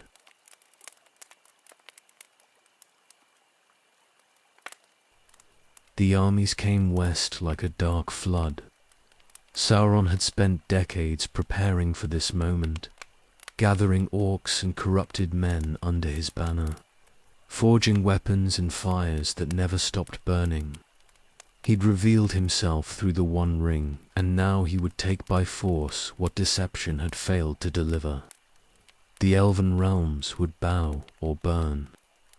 Eregion stood first in his path. The realm of the elven smiths lay closest to Mordor, separated only by mountains and the leagues between. Celebrimbor ordered the defences strengthened and sent desperate messages west to Gil-galad, begging for aid. But the Gwaithai Myrdain were craftsmen more than warriors, and they had not the numbers to hold against what was coming. The siege began in the year 1695. Sauron's forces surrounded the realm and began the slow work of breaking it, attacking the walls day after day while more enemies poured from the east. The elves fought from their towers and gates, killing orcs by the hundreds, but Sauron had reserves that seemed endless, and he spent them without care for the losses. Celebrimbor held through the first year. His people died defending the forges and libraries, the workshops where so much beauty had been made and so much dangerous knowledge learned. Every dawn brought fresh assaults, and every dusk saw the defenders fewer. The Lord of Eregion knew help was coming, but he did not know if it would arrive in time. Gil-galad marched from Lindon with what strength he could muster. Elrond rode with him as herald and captain, leading warriors east through Eriador toward the battle. They needed to cover hundreds of miles, while Eregion burned, and speed warred constantly with the need to keep the army together and supplied. Word reached them on the march. Eregion had fallen. The walls were breached and the city taken in a single terrible day of slaughter. Celebrimbor had been captured alive. Sauron tortured him for the locations of the rings. He wanted to know where the three were hidden, the rings he had never touched and could not sense. Celebrimbor endured torments that would have broken anyone less proud or less stubborn, and he died without speaking. His body was raised on a pole as a banner for Sauron's armies. The greatest smith of the age perished in agony, and all his works were ashes or scattered beyond finding. The survivors fled in every direction. Some made it north toward Lindon, some west toward the sea. Many died on the roads, with Sauron's hunters close behind them. Eregion was gone in fire and ruin, every forge cold forever, every library burned. 2 years it had stood under siege, and then it broke. Gil-galad's army arrived too late to save the city, but in time to prevent complete annihilation. They met Sauron's forces in running battles across Eriador, fighting to cover the refugees' retreat. Elrond commanded rearguard actions, holding positions just long enough to let civilians escape before falling back to the next defensible ground.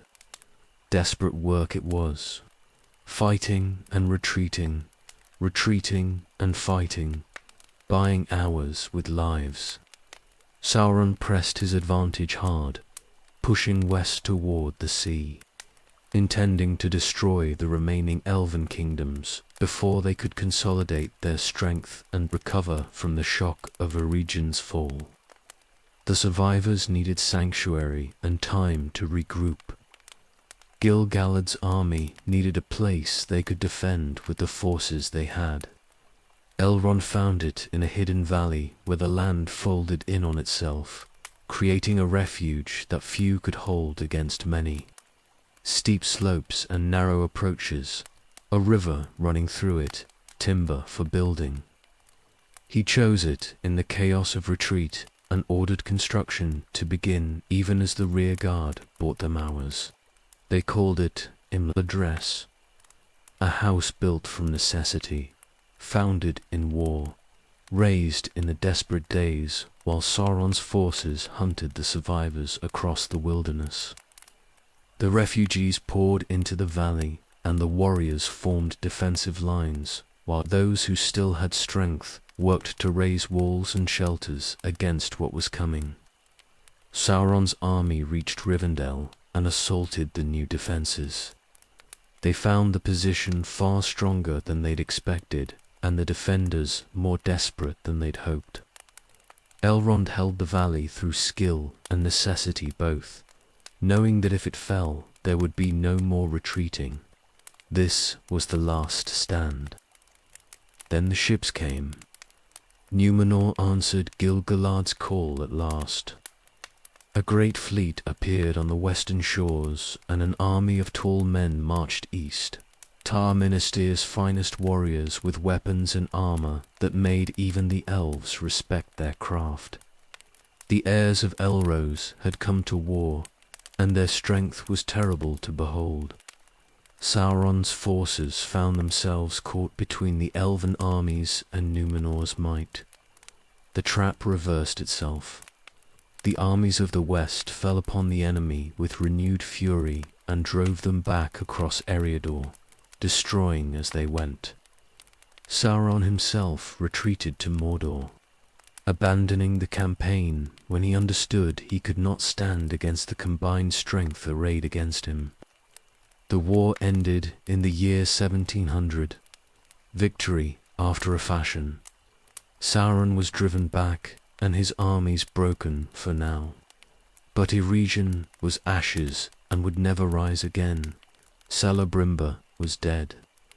The rings were scattered across Middle-earth, in hiding or in the hands of those who would use them.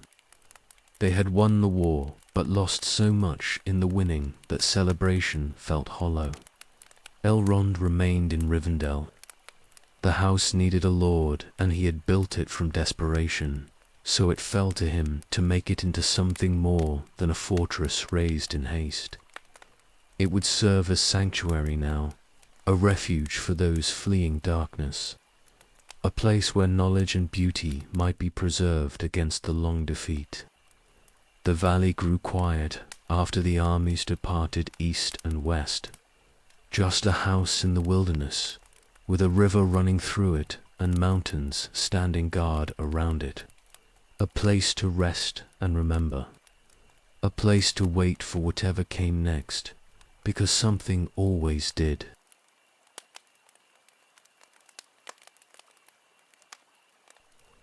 The armies departed once the immediate danger passed. Gil-galad returning to Lindon, and the Númenóreans sailing back to their island kingdom across the western sea. They left behind a valley that had been fortified in haste and desperation, a collection of defensive positions and rough shelters that had served their purpose in war but needed transformation. If they were to become something more permanent, Elrond remained with those who had nowhere else to go, the survivors of a region and other refugees who had fled before Sauron's advance. Someone needed to make this place into a home. The work began slowly at first, hampered by exhaustion and grief, and the simple fact that most of those gathered had been craftsmen and scholars rather than builders and farmers.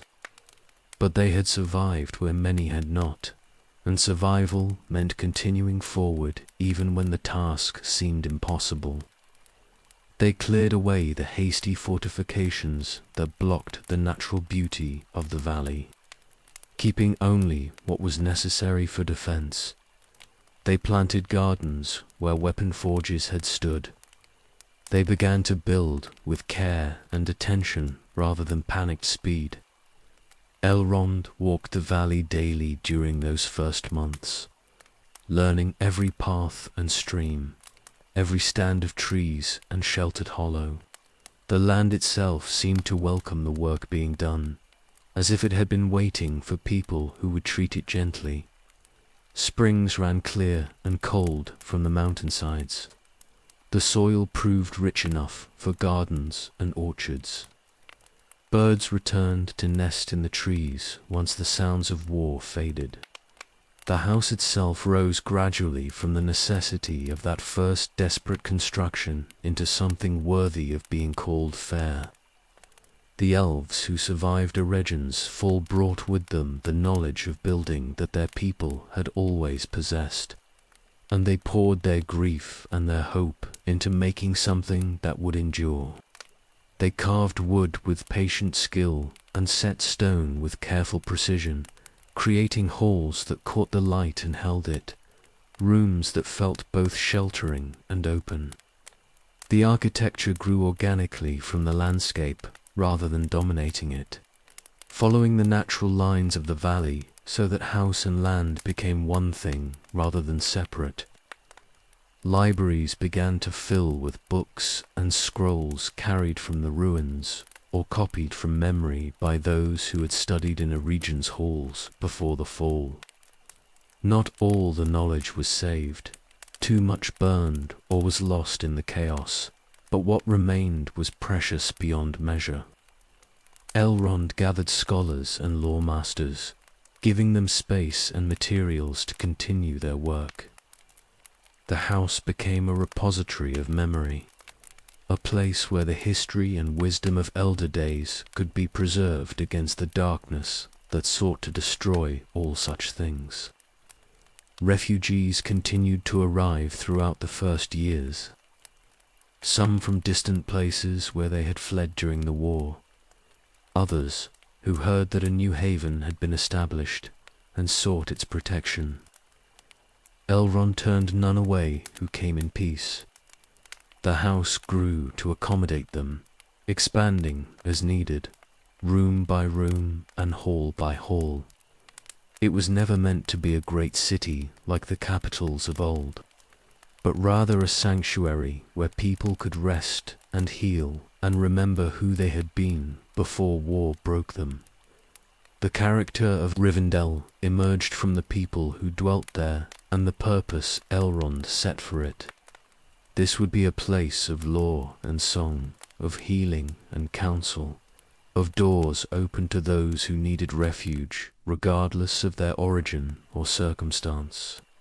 He established it as neutral ground where even enemies might come to parley under his protection, where the arts of peace would be practiced even while the world outside grew darker. Not a fortress, though it could defend itself if needed. Not a kingdom, though he ruled it. Something simpler and perhaps more necessary in the age that was unfolding. Years passed and the valley settled into itself. Orchards bore fruit and gardens bloomed with flowers brought from lands now drowned or ruined. The river sang over its stones and the waterfalls caught rainbows in their spray. Elrond walked the paths he had learned in those early months and found them becoming familiar, worn smooth by countless feet. The house had roots now, sunk deep into the good earth of the valley. He thought often of Celebrimba during those years of building and establishing. The Lord of Eregion had wanted to create things of power and beauty that would stand against the darkness and preserve what was precious in the world. His ambition had led him into Sauron's trap, and his pride had cost him everything. But the impulse behind the ambition had been good, the desire to make rather than unmake, to preserve rather than destroy. Rivendell would be Elrond's answer to that same impulse, a different kind of ring of power, not an object that concentrated strength in itself, but a place that sheltered and maintained what was worth keeping. The house became known across the Westlands as the years turned. Travelers spoke of the last homely house, the refuge in the valley where you could find rest and counsel and healing if you needed it.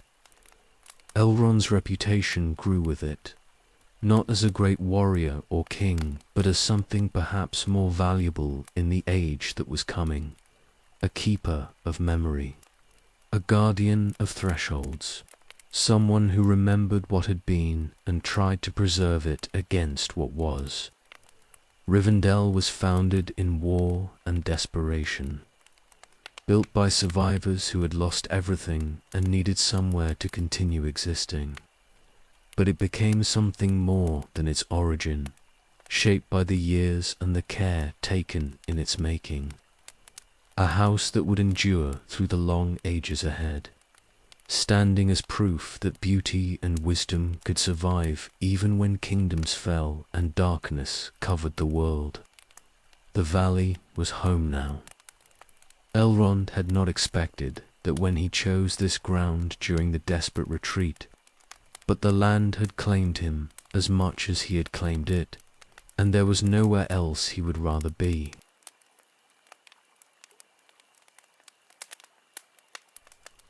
The ships came from the west like a forest of white sails, more than the elves had dared hope for when they sent their desperate messages across the sea.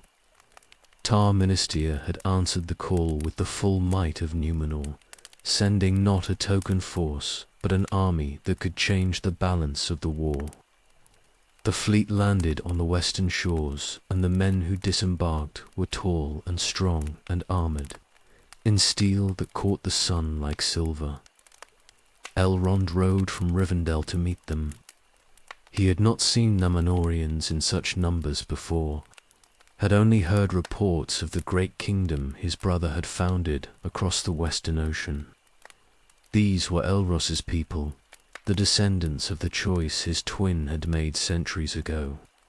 They looked like him in ways that hurt to see, tall and proud with the light of the Edain in their faces and something more besides, something that spoke of the Blessed Isle and the gifts the Valar had given.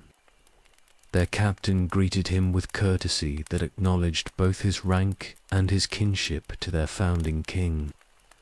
They had come to drive back the shadow and restore peace to the western lands, and they had brought strength enough to accomplish it.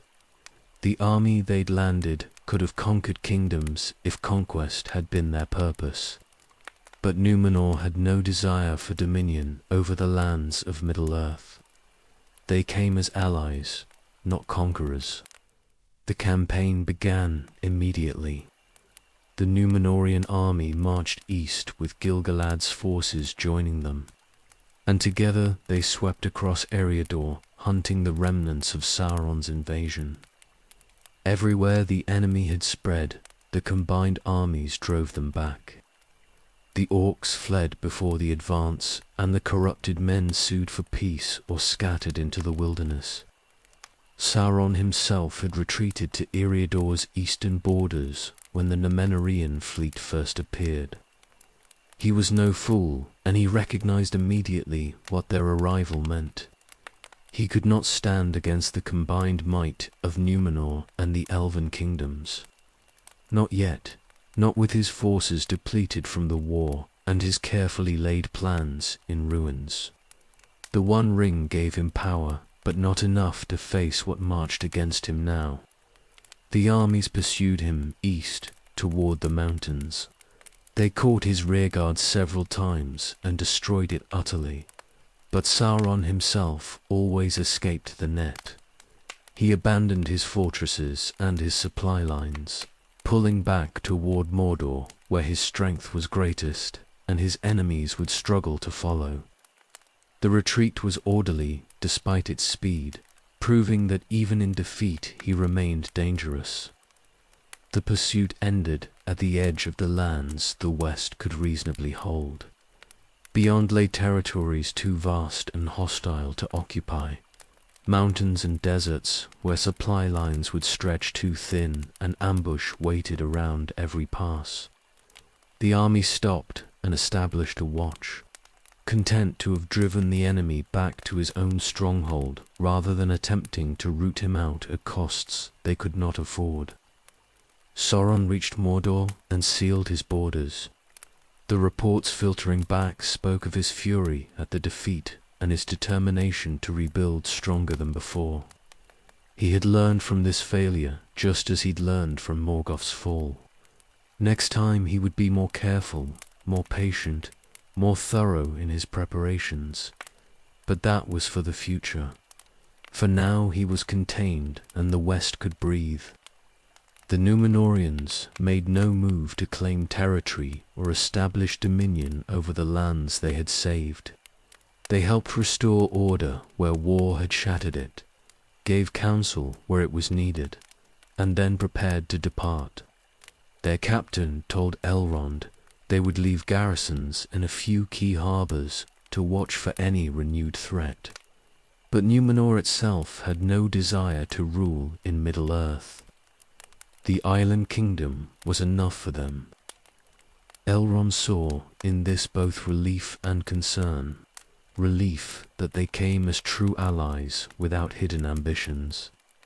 Concern at the casual display of power that needed no conquered lands to prove itself. Númenor was stronger than any kingdom of men had ever been, blessed by the Valar and guided by the bloodline of his brother. That strength could be turned to good as it had been in this war, but strength without wisdom was always dangerous, no matter how well intentioned. The armies celebrated their victory before disbanding. Sauron was driven back and the shadow contained for now. Eregion was lost, but the remaining realms were safe. It would have to be enough. Gil-galad returned to Lindon and Elrond to Rivendell, while the Númenorians sailed home to their island with songs of triumph and stories of the war they had won in distant lands. The Second Age continued forward, changed by what had happened but not broken. The West endured. Elrond stood in his valley and watched the seasons turn. War had founded this place, and war had tested it already, but peace had returned for now. He did not believe it would last forever. Sauron was patient, and his hatred was deep, and defeated enemies always remembered. The shadow would return someday, perhaps in his lifetime, or perhaps in ages yet to come. But today there was peace, and that was worth holding on to for as long as it lasted. The house grew quieter as the refugees settled into their new lives and the warriors departed to their own lands. Rivendell became what he had hoped it would be, a place of rest and learning, of memory and preservation. Not a fortress waiting for war, though it could defend itself if needed. Just a house in a hidden valley, holding light against the dark.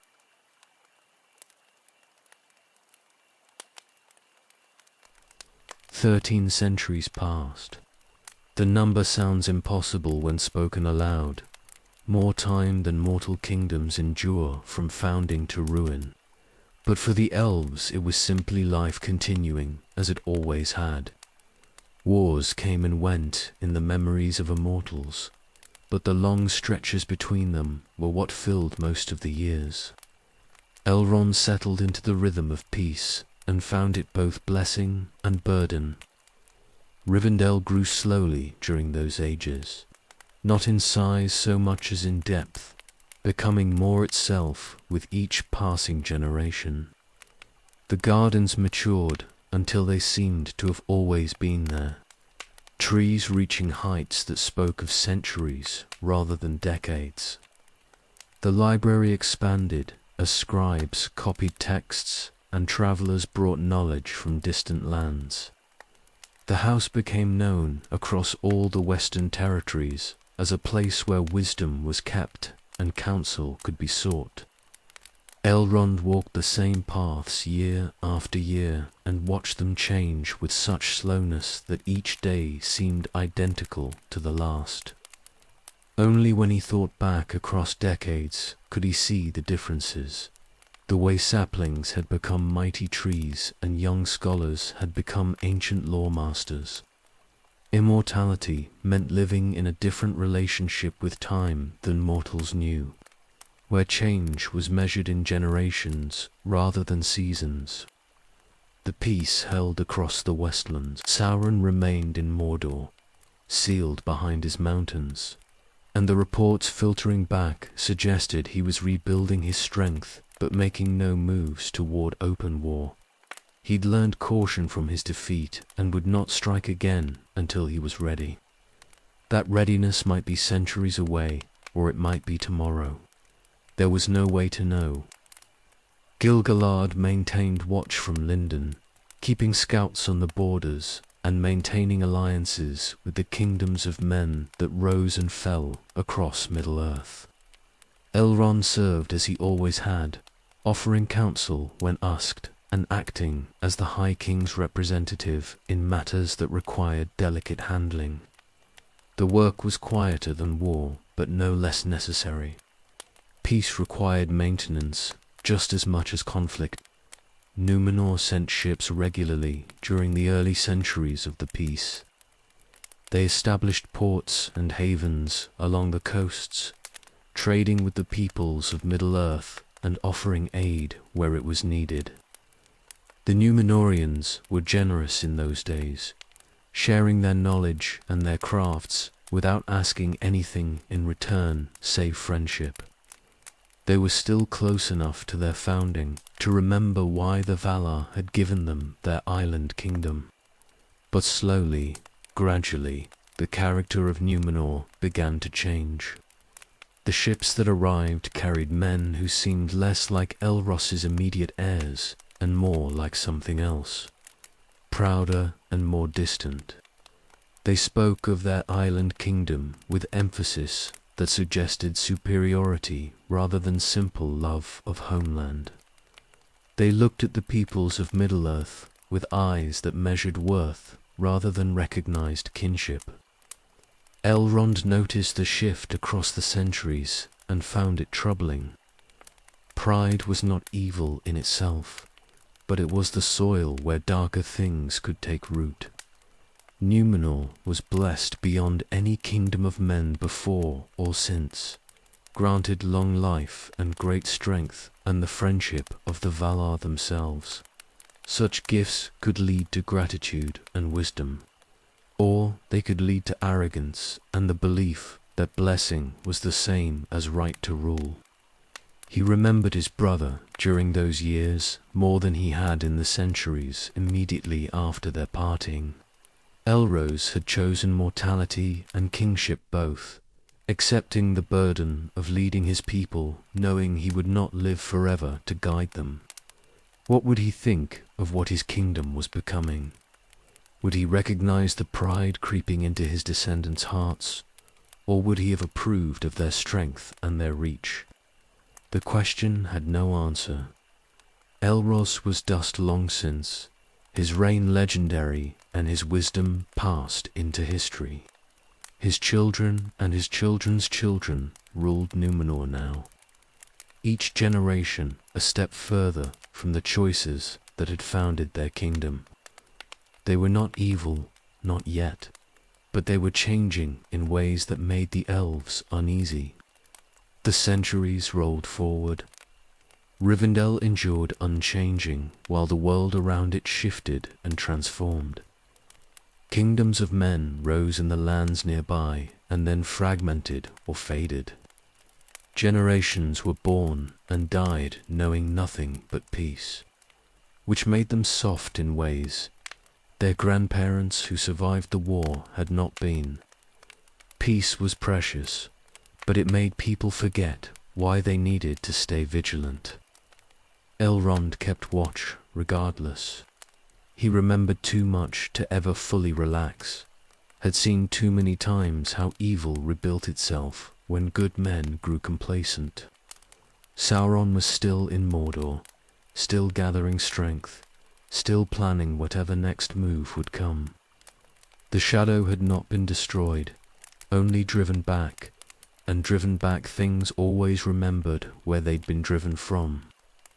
The libraries of Rivendell, filled with knowledge, gathered from across the aged maps and histories, genealogies and poems, texts on everything from star lore to herbcraft. Elrond read them all at some point across the centuries, absorbing knowledge because knowledge was its own form of defense. When darkness came again, those who understood history and geography and the old arts would be better equipped to resist than those who knew nothing but their own brief lives. He trained warriors as well, though fewer came during the long peace than had come immediately after the war. Some elves maintained their martial skills out of habit or calling, and Rivendell's armory stayed stocked and ready. But most who dwelt in the valley were scholars or craftsmen, healers or lawmasters, people whose gifts lay in preservation rather than destruction, that was fitting for what the house had become. The years accumulated like snowfall, each one light and barely noticed, but the total weight eventually becoming immense. A century passed, and then another and another. Elrond aged not in body but in spirit, carrying more memory with each passing year until the burden of it sat heavy on his shoulders. He had lived through the end of the First Age and most of the Second now, had seen kingdoms rise and fall, had watched friends die and enemies endure. Immortality meant bearing witness to everything. Still he endured. Still Rivendell stood. The long peace stretched forward toward whatever would eventually break it, and Elrond waited with the patience of his kind, ready for war if it came, grateful for peace while it lasted, and always watching the eastern horizon for the first signs of shadow returning.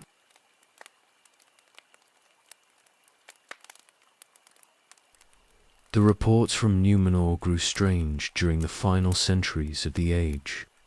Ships arrived less frequently, and the Númenóreans who did come seemed different from their ancestors, harder and colder and more hungry for things the elves could not name. They spoke of their king with fear rather than love, told stories of laws that forbade speaking the names of the Valar or sailing west toward the Undying Lands. Something had gone deeply wrong in the Blessed Isle, but distance and pride kept the details obscure. Then came news that stopped hearts. Sauron had been taken. Ar-Pharazôn, the golden, mightiest of Númenor's kings, had sailed to Middle-earth with a fleet so vast it covered the sea like a forest. He'd marched to Mordor itself and demanded the Dark Lord's submission, and Sauron, seeing the hopelessness of resistance, had surrendered. Captive, he was brought to Númenor, bound and humiliated, a prize for the king's triumph. Elrond heard this and felt dread beyond measure. Sauron did not surrender. Sauron was patient and cunning, and he'd had thousands of years to learn how to manipulate pride and ambition. Whatever was happening in Númenor, it was not victory, it was trap. The years that followed confirmed his fears. More ships came, fewer each time, and the sailors who crewed them whispered of madness in the courts. Sauron stood bound before the king as prisoner, yet somehow he'd become the chief counselor whose advice Ar-Pharazôn followed in everything. The king sought immortality now, raging against the gift of death that Elvatar had given to men. He listened to Sauron's poison and believed that the Valar kept eternal life for themselves out of jealousy rather than wisdom. The reports grew more dire with each passing season. Ar-Pharazôn had cut down Nimloth, the white tree, last living remnant of the trees that had grown in Valinor, before the world was marred. He'd built temples where dark sacrifices were offered to Melkor, seeking power through worship of the enemy. He'd hunted those who remained faithful to the Valar, burning them alive or sending them into exile. Númenor had become a place of nightmare, where the king's madness and Sauron's corruption fed on each other until there was no sanity left. Then came the final insanity. Ar-Pharazôn built a fleet greater than any that had ever sailed, an armada that would make his previous shows of strength look like fishing boats. He would sail west to Valinor itself and wrest immortality from the Valar by force, taking by conquest what had been denied him by their law. Sauron whispered that the Undying Lands were a prize waiting for those strong enough to claim them, and the king believed. The faithful fled before the fleet sailed. 9 ships, led by Elendil and his sons, carried those who still remembered the old ways and refused to participate in the king's madness. They sailed east to Middle-earth, seeking refuge from what they knew was coming. Elrond received them in Lindon and saw in their eyes the grief of watching their homeland devour itself. The great fleet departed. Ar-Pharazôn himself stood at the prow of the lead ship, arrayed in armor of gold and leading an army that could have conquered continents. They sailed west into waters that no mortal ship was permitted to cross, toward shores that were forbidden to all who were not deathless. They sailed to make war on the Valar themselves, and Sauron watched from Númenor with satisfaction as his greatest enemies destroyed themselves. The world broke. Elrond felt it from Lindon, a wrenching wrongness as the Valar called upon Elvatar, and the world was changed. The straight path to Valinor was removed from the circles of the world, bent away into dimensions mortals could no longer reach. The seas rose up and swallowed Ar-Pharazôn's fleet entire, ships and men vanishing beneath waves that towered higher than mountains.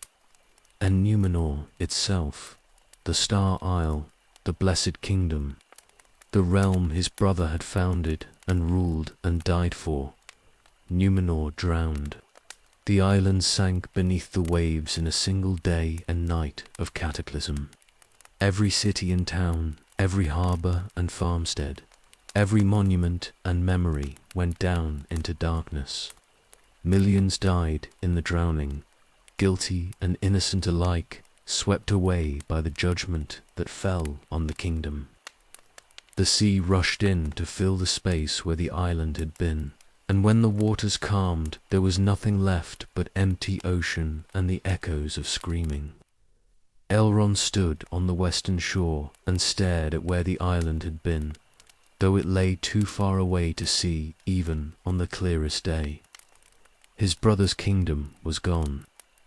Elros's children down through all the generations. The people he had led and shaped and given his mortality to serve, they were drowned or fled. The choice his twin had made at the end of the First Age, choosing men and kingship and a glorious mortal life, that choice had led ultimately to this. Everything Elros built was ash and seawater now. The faithful established new kingdoms in Middle-earth, Arnor in the north and Gondor in the south, determined to preserve what they could of Numenor's wisdom without its pride. Elendil ruled them as High King, and his sons Isildur and Anorion built great cities that echoed the architecture of the drowned isle. They were good men, these survivors, and they remembered the right lessons. But they were few, and the power of Numenor was broken forever. Sauron's body had been destroyed in the drowning when Numenor fell. His spirit fled back to Mordor diminished, unable to take fair form again after all his essence had been invested in corruption and malice. Small comfort that was the price of his temporary defeat was a kingdom drowned and millions dead, and the world itself changed beyond recognition. The Second Age staggered forward wounded. The straight road was gone, and the undying lands removed from mortal reach. Numenor was a memory and a warning, and Elrond carried the weight of knowing that his brother's legacy had ended in catastrophe, that the bright kingdom founded in hope had fallen to pride and been erased from the earth. Some choices led nowhere good, no matter how nobly they began. Some gifts became curses, given enough time and temptation. He returned to Rivendell, and said nothing of his grief to those who dwelt there. The house remained a sanctuary, but in his private moments he mourned the brother he had lost twice now, once to mortality and once to the failure of everything the brother had tried to build.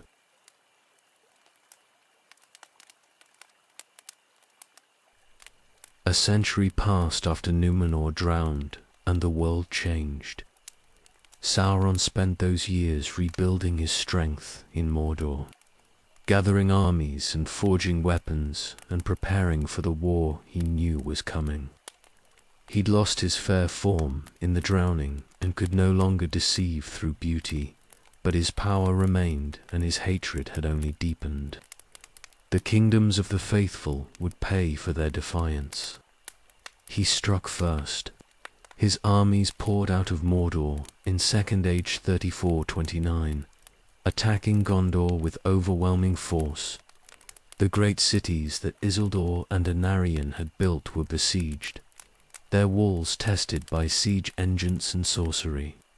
Sauron wanted to crush the Númenórean kingdoms before they could unite with the elves, to destroy them separately before they could become dangerous together.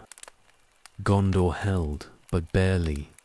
Anarion commanded the defense with skill and courage, rallying his people and maintaining the walls even as the enemy battered them day and night.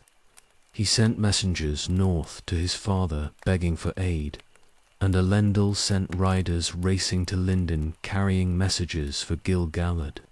The time for separate kingdoms and distant allies was over. They would stand together or fall separately, and falling was not acceptable. Gil-galad summoned his lords to council in Lindon. Elrond stood among them as herald and chief counsellor, watching the High King weigh the choices before him. Sauron was attacking in force, and his armies were vast. The elves could not defeat him alone, and neither could the Númenórean kingdoms. Only together did they have strength enough to stand against the darkness, and even then victory was uncertain. The decision was made swiftly. Gil-galad would march to war alongside Elendil, joining their armies into a single host that could strike back at the enemy with enough force to matter. They would not merely defend their borders and hope to outlast him. They would take the war to Mordor itself and end this threat permanently. It was bold to the point of madness, but there was no other way forward that led anywhere but slow defeat. Elrond rode north to meet Elendil and formalize the alliance. He found the High King of the Dunedain in Arnor, preparing his forces, gathering every warrior he could muster from the scattered settlements of the North Kingdom. Elendil was old now, aged by grief and war and the weight of leading his people after their homeland's destruction. But his strength had not failed, and his resolve was iron. He would march to war beside the elves, and they would settle accounts with Sauron once and for all. They named it the last alliance of elves and men. The last because both peoples felt in their bones that this was the final great hosting of the Elder Days' strength. The last time such armies would march together under such banners. After this, there would be no gathering of comparable might, whether they won or lost. The world was diminishing, and this was the twilight's final blaze before darkness came. The armies assembled in Rivendell and in Imladris. Warriors came from every elven realm that remained, from Lindon and Lothlorien, and the scattered kingdoms across Eriador. Men came from Arnor and Gondor, both, marching north and south to join the gathering host. Dwarves came as well, fewer than the elves or men, but fierce and loyal, bearing axes and wearing armor that could turn any blade. All the free peoples united against the common enemy. Elrond commanded much of the organization and planning. He'd served as Gil-galad's herald for thousands of years and knew the work of managing armies and supply lines, of coordinating between different peoples and their leaders.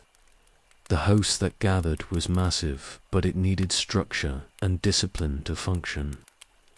Every warrior needed food and equipment. Every company needed clear chains of command. Every people needed their own leaders while serving the greater unity. The preparations took months. Weapons were forged and armor repaired. Supply wagons were loaded with food and medicines and tools. Scouts were sent ahead to map the route and identify where supply depots should be established. This would be the longest march any army had attempted since the War of Wrath, crossing hundreds of miles of hostile territory to strike at the heart of enemy power. There could be no mistakes and no assumptions. Gil-galad and Elendil commanded the host jointly, each leading their own people but making all strategic decisions together. Elrond served as herald to both, carrying orders and coordinating between the different divisions. He knew this would be his role in the war to come, not leading from the front as some did, but ensuring that the army functioned as a unified whole rather than fragmenting into separate forces. The day came to march. The armies assembled on the fields near Rivendell, and the banners were raised. Silver and green and gold catching the morning light. Gil-galad bore the high banner of the Noldor, and Elendil carried the standard of the Númenórean kings. Together they led the host east, toward the mountains, toward Mordor, toward the confrontation that would decide the age. Elrond rode with the vanguard and looked back once at Rivendell, nestled in its valley. The house seemed small and fragile from this distance, a pocket of peace in a world marching to war. He wondered if he would see it again, if any of them would return from what they were undertaking. The thought passed quickly. They rode to war because there was no choice, because Sauron would not stop until he ruled everything or was destroyed. Better to die fighting than to wait for the darkness to swallow everything worth preserving. The host marched east, and the last alliance went to war. The Second Age was ending whether anyone wished it or not, and the ending would be written in blood and fire on the slopes of Mount Doom.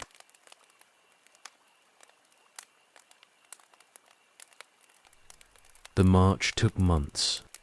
The last alliance moved east through Eriador, and then south along the Anduin, following routes where supply lines could be maintained and the army could move as a unified force rather than fragmenting across difficult terrain. They were not riding to a quick battle, but to a siege that would require everything they carried and more. Speed mattered less than arriving with strength intact. They met Sauron's forces at Dagor-Dagor-Lad, the great battle plain before the Black Gate. The enemy had known they were coming and prepared his own host to meet them. Orcs and trolls and corrupted men arrayed in numbers that darkened the earth. The armies faced each other across the barren ground and then charged. And the battle began with a crash like the world breaking. Elrond fought in that first battle and saw men and elves die by the hundreds in the opening hours. The enemy's numbers seemed endless, wave after wave crashing against their lines and being thrown back only to reform and attack again. They held through discipline and desperation both. Gil-galad and Elendil fighting at the front where their presence gave courage to those around them. The day ended in exhaustion rather than victory, both sides pulling back to count their dead and prepare for the next engagement. The battle continued for days without clear resolution. Neither side could break the other, despite losses that would have shattered lesser armies. The plain became a slaughterhouse, bodies piling in drifts, and the ground turning to mud mixed with blood. Still they fought, knowing that retreat meant everything they'd marched for would be lost. Finally, the enemy's lines wavered and broke. The orcs fled back toward the Black Gate, and the alliance pursued, driving them against the mountains and slaughtering them as they ran. The victory was real, but purchased at terrible cost. They'd won the plain, but lost thousands doing it, and the true objective still lay ahead. Mordor itself remained unconquered, Sauron sealed behind his fortress walls, with armies still at his command. The siege began in Second Age, 34. The Alliance established camps around the Black Gate and settled in for the long work of starving out the enemy or waiting for him to sally forth for another battle. Supply lines stretched back across hundreds of miles, caravans bringing food and weapons and replacements for the fallen. This would not be won quickly. Years passed in stalemate. The Alliance maintained their positions, and Sauron maintained his, neither side strong enough to break the other decisively. There were battles and skirmishes, assaults on the gate that were repulsed and sorties from Mordor that were driven back. but the fundamental situation remained unchanged. They were locked together in mutual siege, grinding each other down through attrition. Elrond saw friends die during those years. Warriors he'd known for centuries fell in meaningless skirmishes or died from disease in the camps. The initial surge of purpose that had carried them to Mordor faded into grim endurance. They stayed because leaving meant failure, but staying meant watching the army slowly diminish through casualties and desertion and simple exhaustion. The camps became semi-permanent settlements. Tents gave way to crude shelters and those to actual buildings as the siege stretched from months into years. Gardens were planted to supplement the supply trains. Forges were built to repair equipment on site, rather than sending everything back to the distant cities. They were living at the gates of Mordor now, an entire civilization built around the single purpose of maintaining pressure on the enemy. Gil-galad held councils regularly to maintain unity among the different peoples and prevent the alliance from fragmenting under the strain. Each people had their own concerns and their own breaking points, and keeping them working together required constant attention and diplomacy. Elrond attended every council and spoke when needed, helping bridge gaps between the elven lords and the human captains who saw the world through different lenses. The worst part was the waiting, not the battles, terrible as they were, but the endless stretches between them when nothing happened except the slow passage of time. Days turned to weeks, turned to months, turned to years, and the siege simply continued. Young warriors who'd marched from Rivendell with fire in their eyes became veterans who'd forgotten what peace felt like. Some went mad from the monotony punctuated by horror. Others grew numb and mechanical, fighting when needed but feeling nothing anymore. Elrond endured as he always had, carrying the weight of command and the accumulating grief of losses. He'd lived through the War of Wrath and remembered how long that had lasted, how the world could break and still the fighting would continue. This was smaller in scale, but no less grinding in its relentlessness. Every morning he woke and the siege was still there. Every night he slept and dreamed of Rivendell, then woke to find himself still camped before the Black Gate. 7 years it lasted, 7 years of watching the army diminish and the survivors grow harder. 7 years of letters arriving from home telling of deaths from other causes, of people growing old or giving up or simply fading because the war had gone on too long.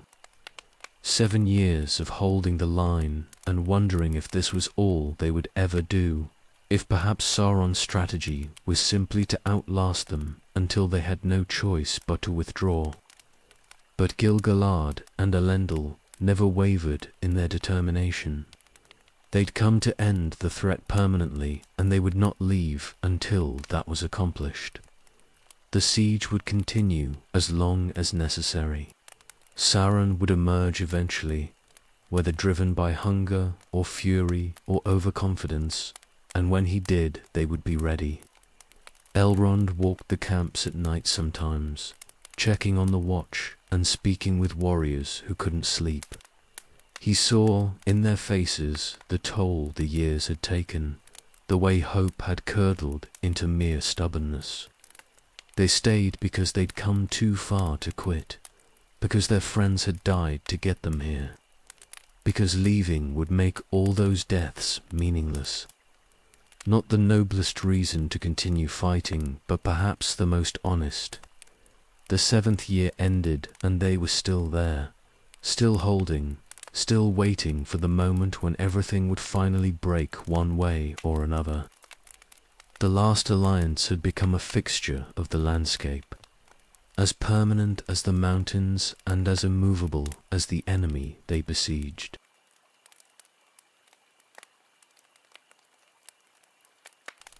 Sauron came forth at last.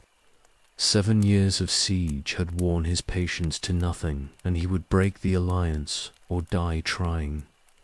The gates of Mordor opened, and his army poured out like a black tide. But Sauron himself led them this time, armored and terrible, and wielding power that made the air itself burn. The moment they'd waited for through all the grinding years had finally arrived. The final battle began on the slopes of Mount Doom. The armies crashed together with fury born of 7 years' hatred and exhaustion. Elrond fought in the press of warriors, his sword rising and falling until his arm went numb, but his eyes tracked Sauron through the chaos. The Dark Lord carved through their ranks like they were wheat, his mace crushing shields and armor with equal ease. Gil, Galad, and Elendil fought toward him together. They'd planned this through long nights of council, knowing that only the greatest warriors of both peoples had any chance of standing against Sauron's power, the High King of the Noldor and the High King of the Dunedain. Last inheritors of the ancient might of their peoples, went to face the enemy side by side. The duel was brief and terrible. Sauron met their challenge with savage joy, and for a moment the three of them fought in a space cleared by sheer terror as everyone else fell back from the forces being unleashed. Gil-galad's spear igloes shone like captured lightning. Elendil's sword, Narsil, was forged in the deeps of time by Telchir himself. Against them, Sauron brought the strength of Morgoth's greatest servant and the power of the One Ring that amplified his malice to world-breaking levels. They struck him together. Gil-galad's spear pierced Sauron's side, and Elendil's sword cut deep into his armor. The Dark Lord staggered and fell, his form crumbling under the combined might of the two kings. But in falling, he killed them both. His heat consumed Gil-galad where he stood, the king's body burning like paper in a furnace. His weight bore Elendil down and crushed him, the mortal king's body breaking beneath the Dark Lord's fall. Elrond reached them seconds too late.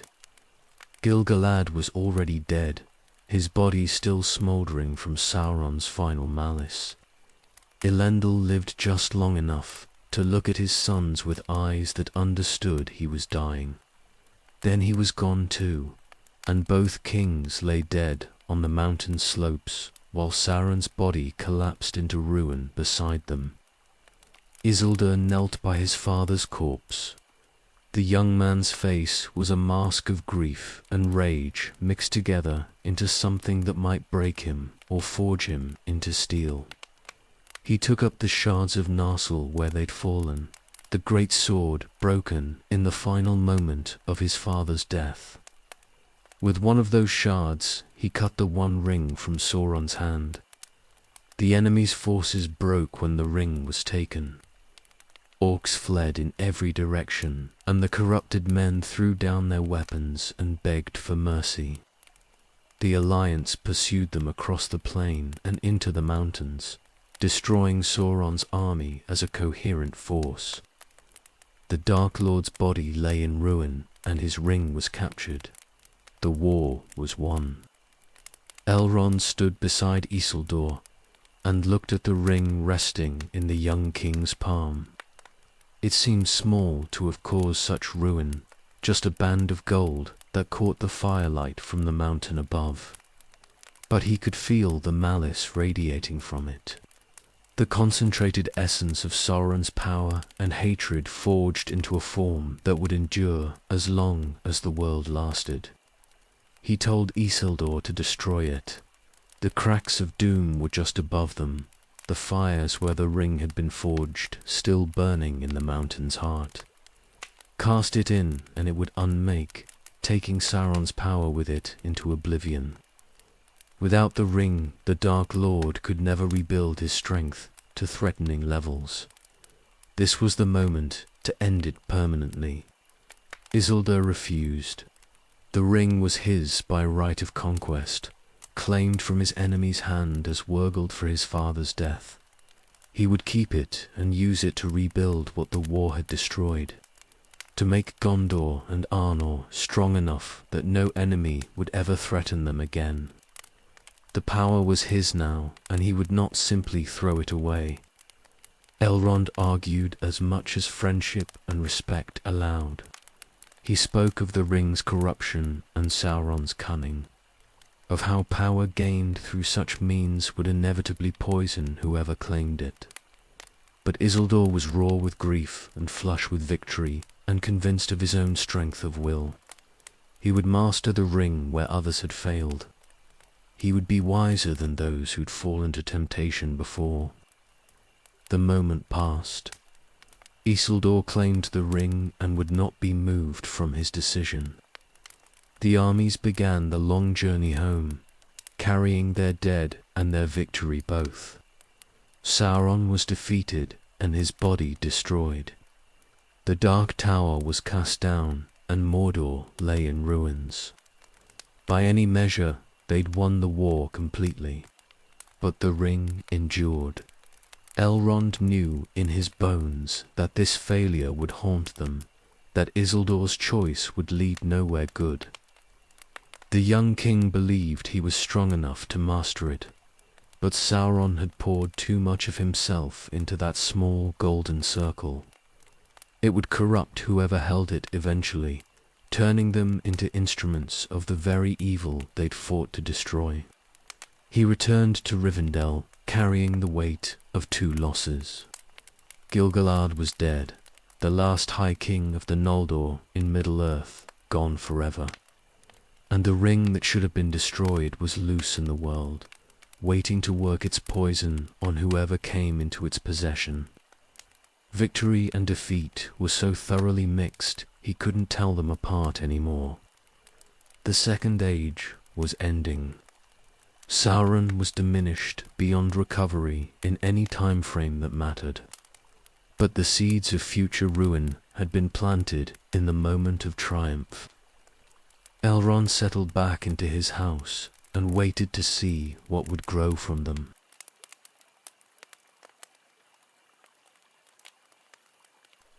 The armies disbanded and went home. Men returned to Gondor and Arnor to rebuild what the war had destroyed and bury their dead in their own lands.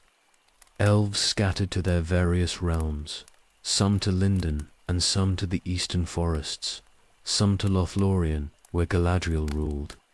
The great host that had besieged Mordor for 7 years simply dissolved.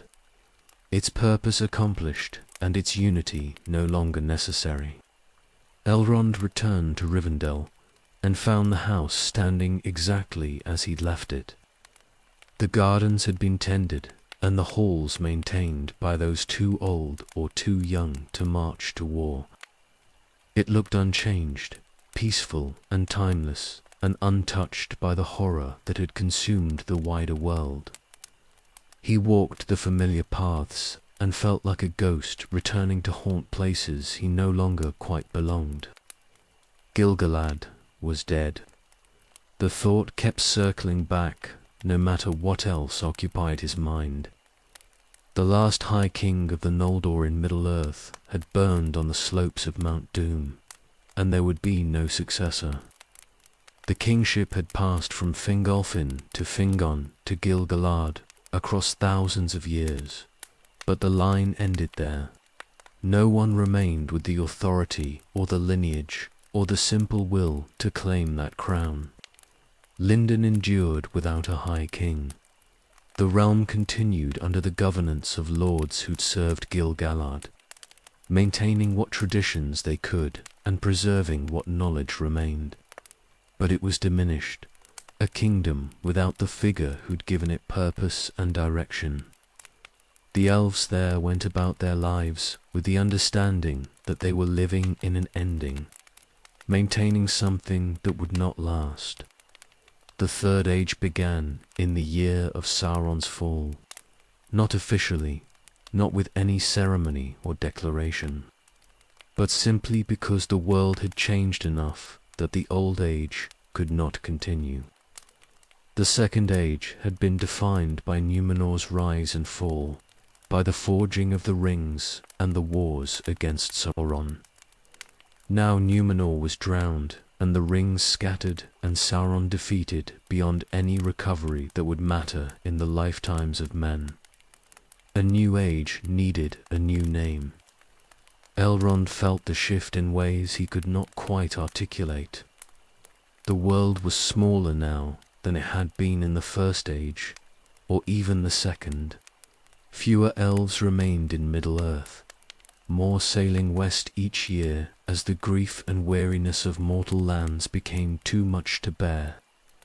The great kingdoms were gone or diminished. Even victory felt like a kind of defeat, a confirmation that the glory days were behind them, and what remained was only the long, slow fading. He settled back into the rhythms of Rivendell with deliberate effort. The house needed its lord present and attentive, not lost in grief over deaths that could not be unmade. He held counsel with those who dwelt there, making decisions about the valleys, governance, and future. He received travelers and offered them hospitality. He walked the library and read texts that needed preserving. Work continued because work always did. But everything felt different now. He'd served Gil-galad for more than 3,000 years, acted as the High King's herald and counselor through the entire Second Age. His purpose had been defined by that service, his role clear in the larger structure of elven society. Now there was no High King to serve, and no clear authority except what he chose to claim for himself in his own valley. Others looked to him for leadership in ways they hadn't before. The lords of Lindon sent messages asking for counsel on matters that would have gone to Gil-galad previously. Travelers seeking wisdom came to Rivendell rather than to other realms. Without intending it, or particularly wanting it, Elrond found himself becoming one of the foremost powers among the remaining elves of Middle-earth. Not through conquest or ambition, but simply through endurance and the respect that survival earned.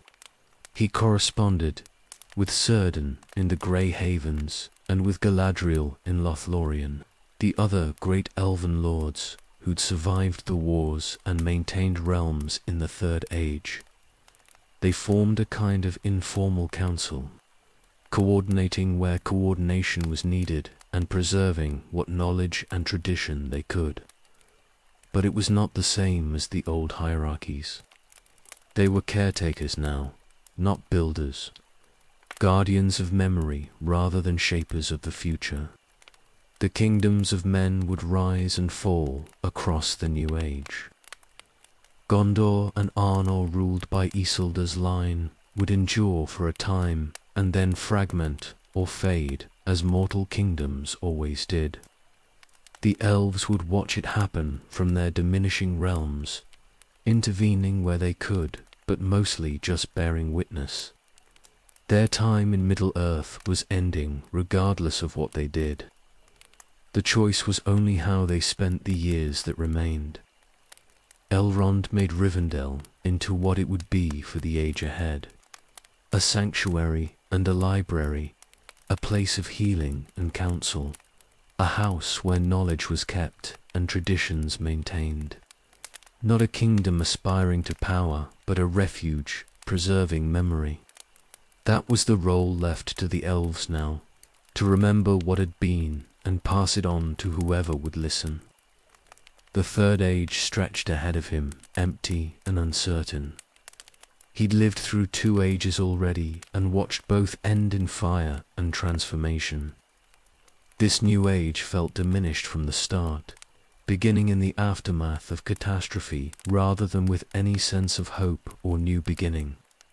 But it was what they had, and he would endure through it as he'd endured through everything else.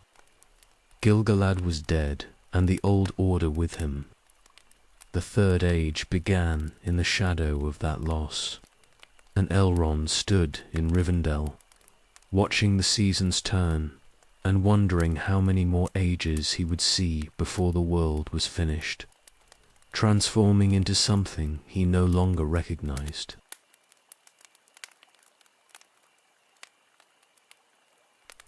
She came to Rivendell in the early years of the Third Age, travelling from Lothlorien with a small company on some errand Elrond no longer remembered afterward.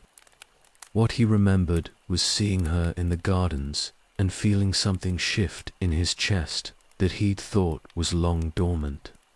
Celebrian, daughter of Galadriel and Celeborn, fair and wise, and carrying herself with a grace that seemed to make the air around her lighter.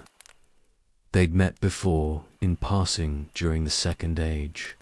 Formal encounters at councils or celebrations where they'd exchanged pleasantries and nothing more. But this meeting was different, perhaps because he was different. Worn down by war and loss, until the defenses he'd built around his heart had thinned enough that light could get through again. Or perhaps it was simply time, the right moment arriving after millennia of wrong ones. He found reasons to speak with her during her stay, showed her the library and discussed the texts being preserved there, walked with her through the valley and pointed out where different plants grew and which paths led to the best viewpoints. Simple things, the kind of hospitality he offered many guests. Except that with her, it felt like something more was happening beneath the surface of ordinary courtesy. She stayed longer than her errand required.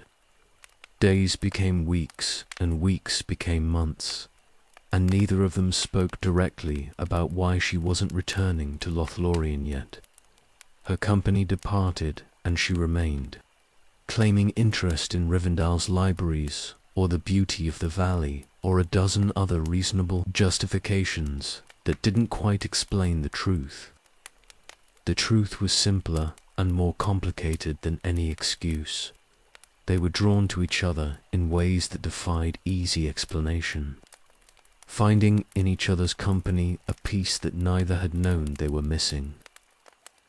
Elrond had spent 3 ages serving and surviving and carrying burdens that never lightened. Celebrian offered him something he'd almost forgotten existed: rest, simple happiness that asked nothing of him except that he be present. Their courtship unfolded slowly across seasons and years, not because either doubted their feelings, but because both had lived long enough to know that rushing toward joy was a good way to ruin it. They learned each other gradually, discovering how they fit together through patient attention rather than passionate haste. Love among immortals had different rhythms than love among mortals, time enough to be certain before committing to forever. Galadriel gave her blessing when asked, though Elrond suspected she'd seen this coming long before either he or Celebrian had understood it themselves. The Lady of Lothlorien had foresight that pierced deeper than most, and she looked at him with eyes that weighed his worthiness to marry her daughter. Whatever she saw satisfied her. She spoke of how her daughter needed someone who understood grief but had not been broken by it, someone who could offer her a home worthy of the word.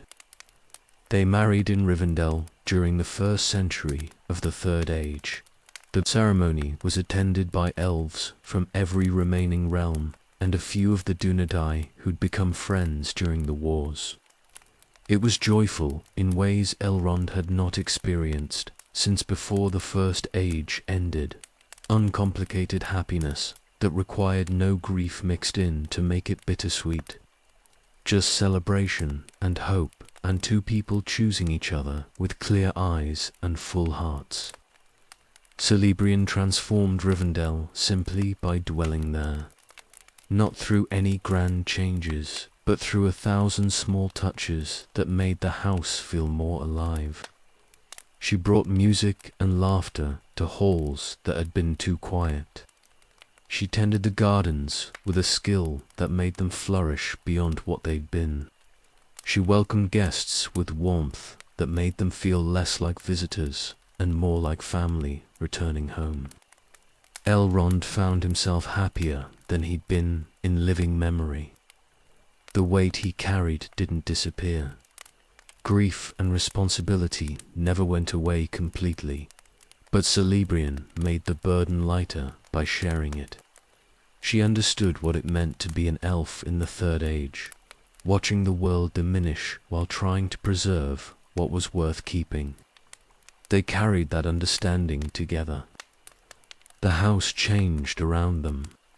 It became not just a refuge for others, but a true home for themselves. The halls echoed with conversations that went late into the night. The library expanded as both of them collected knowledge, and Celebrian proved to have her mother's gift for understanding hidden patterns in old texts. The gardens became places where they could walk together in companionable silence or engaged discussion, either equally comfortable. Years passed in a contentment Elrond had not thought possible for himself. He'd spent so long surviving and serving that he'd forgotten what it felt like to simply live, to exist in the present moment without constantly planning for disasters or mourning past losses. Celebrian taught him to find joy in small things again, a flower blooming in unexpected places, sunlight catching on water, the taste of good wine and better company. She was Galadriel's daughter, but she was not her mother. Where Galadriel was power and foresight and a will that bent the world to her purposes, Celebrian was gentler and more immediate. She worked through love and patience rather than command. The effect was no less profound for being quieter. Rivendell flourished under her influence in ways that had nothing to do with grand gestures and everything to do with consistent care. Elrond understood that he'd been given an extraordinary gift. After 3 ages of loss and war and bearing witness to catastrophe, he'd found love with someone who saw him clearly and chose him anyway. Not because he was mighty or important, but because of who he was beneath all the titles and responsibilities. Celebrian loved the person he was when the doors were closed and the world wasn't demanding anything of him. That was rarer and more precious than any treasure. The Third Age was still unending, and the elves were still fading from Middle-earth. But for a time, in a hidden valley where the world's decline seemed distant and manageable, Elrond knew happiness. He had a wife and a home and a future that felt more like hope than mere endurance. It was enough, more than enough.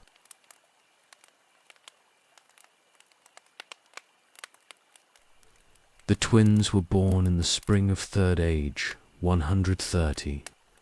2 sons arriving together just as Elrond and Elros had been born together thousands of years before. Celebrian labored through the night and delivered them at dawn, first one and then the other following minutes behind. Eladan and Elroya, she named them, and Elrond held his sons and felt time collapse into a single moment where past and present merged. He saw himself in them immediately, not just in their features, though they had his dark hair and grey eyes, but in the fundamental fact of their twinship. They would grow together as he and Elrose had, sharing everything in that particular way twins did, when neither was quite complete without the other nearby. The bond would define them as much as it had defined him. But his sons would not face what he had faced. No kinslaying would steal their parents. No war would separate them before they were old enough to understand what they were losing. Elrond swore that to himself while watching them sleep in their first hours of life. These children would have the childhood he'd been denied, safety and love, and time to grow without the world breaking around them. Celebrian proved a natural mother in ways that made the house feel more alive than ever. She sang to the boys constantly, old songs from Lothlorien and new ones she composed about them. She carried them through the gardens and showed them flowers and birds and all the small wonders of the valley. The twins thrived under her attention, growing strong and quick and filled with curiosity about everything. Elrond taught them as they grew older. Languages first, Sindarin and Quenya both, then the histories of their people and the lore of the world. The boys absorbed everything with frightening speed, their minds sharp and eager. They asked endless questions and never seemed satisfied with simple answers, always pushing deeper into whatever subject caught their interest. But they were not scholars by temperament, despite their facility with learning. The twins were restless and physical, always moving and climbing and testing the limits of what their bodies could do. They learned swordcraft as soon as they were old enough to hold practice blades, and they took to it with a fierce joy that worried Elrond even as it made him proud. His sons would be warriors, that much was clear before they'd seen 10 summers. The question that haunted him was the choice. Elladan and Elroa were half-elven like their father, bearing the same dual nature that had forced Elrond and Elros to decide their fates at the end of the First Age. His sons would face that same decision eventually, choosing between mortality and immortality, between the gift of men and the fate of elves. The weight of it pressed on him whenever he watched them playing without care for consequences centuries away. He did not speak of the choice to them while they were young. Let them have their childhood without that shadow hanging over it. Time enough later to explain what awaited them, the decision that would define everything about who they would become. For now, they could simply be boys growing up in a safe valley with parents who loved them and a world that seemed stable enough. The twins were inseparable from birth. They slept in the same room by choice and played the same games and often finished each other's sentences without seeming to notice. Elrond recognized the pattern from his own youth, the way twins operated as 2 parts of one whole. It was beautiful and terrifying both, knowing how much it would hurt if anything ever separated them. They grew wild as they aged, not undisciplined but untamed, more comfortable ranging through the wilderness around Rivendell than sitting in the house's formal halls. They tracked animals through the forests and learned to read weather from the sky, and could navigate by stars and landmarks with equal facility. The valley was their kingdom, and they ruled it with the confidence of princes who'd never known real danger. Elrond watched them practice sword work in the courtyard and saw echoes of himself at that age, learning weapons from Maglor, while the War of Wrath raged in the distance. But his sons learned in peace, their practice opponents chosen instructors rather than necessity's teachers. They would be skilled warriors without the trauma that had forged his own abilities. That was gift enough. Celebrian laughed at his worrying. The boys were fine, she told him, healthy and happy and growing exactly as they should. His tendency to see shadows in every corner came from living through too many catastrophes. Let him learn to trust that sometimes things simply went well without disaster waiting around every corner. The twins did not need his anxiety hanging over them like bad weather. She was right, of course. The Third Age was quieter than the ages before it. The great wars finished, and Sauron diminished beyond threatening. His sons could grow up in peace and safety, learning the skills they'd need without being forced to use them in desperate circumstances. That was precious beyond measure. The years passed and the twins grew from children to young elves, tall and strong and fierce. They were their own people despite the twinship. Eladan slightly more serious and Elroia slightly quicker to laugh, but united in the essential ways that mattered. They loved their parents and their home and the life they'd been given. They had not yet faced the choice, and perhaps would not for centuries more. Let them have that time before the weight descended. Elrond stood with Celebrian, watching their sons practice archery in the late afternoon light. The boys were laughing about something, competing good-naturedly over who could hit the more difficult targets. They looked happy and whole, and exactly like what children should be when the world wasn't trying to break them. He felt gratitude so deep it was almost painful, knowing what gift he'd been given in this life with this family in this time of relative peace. The shadow would return eventually. It always did. But today his sons were laughing in the sunlight, and that was enough.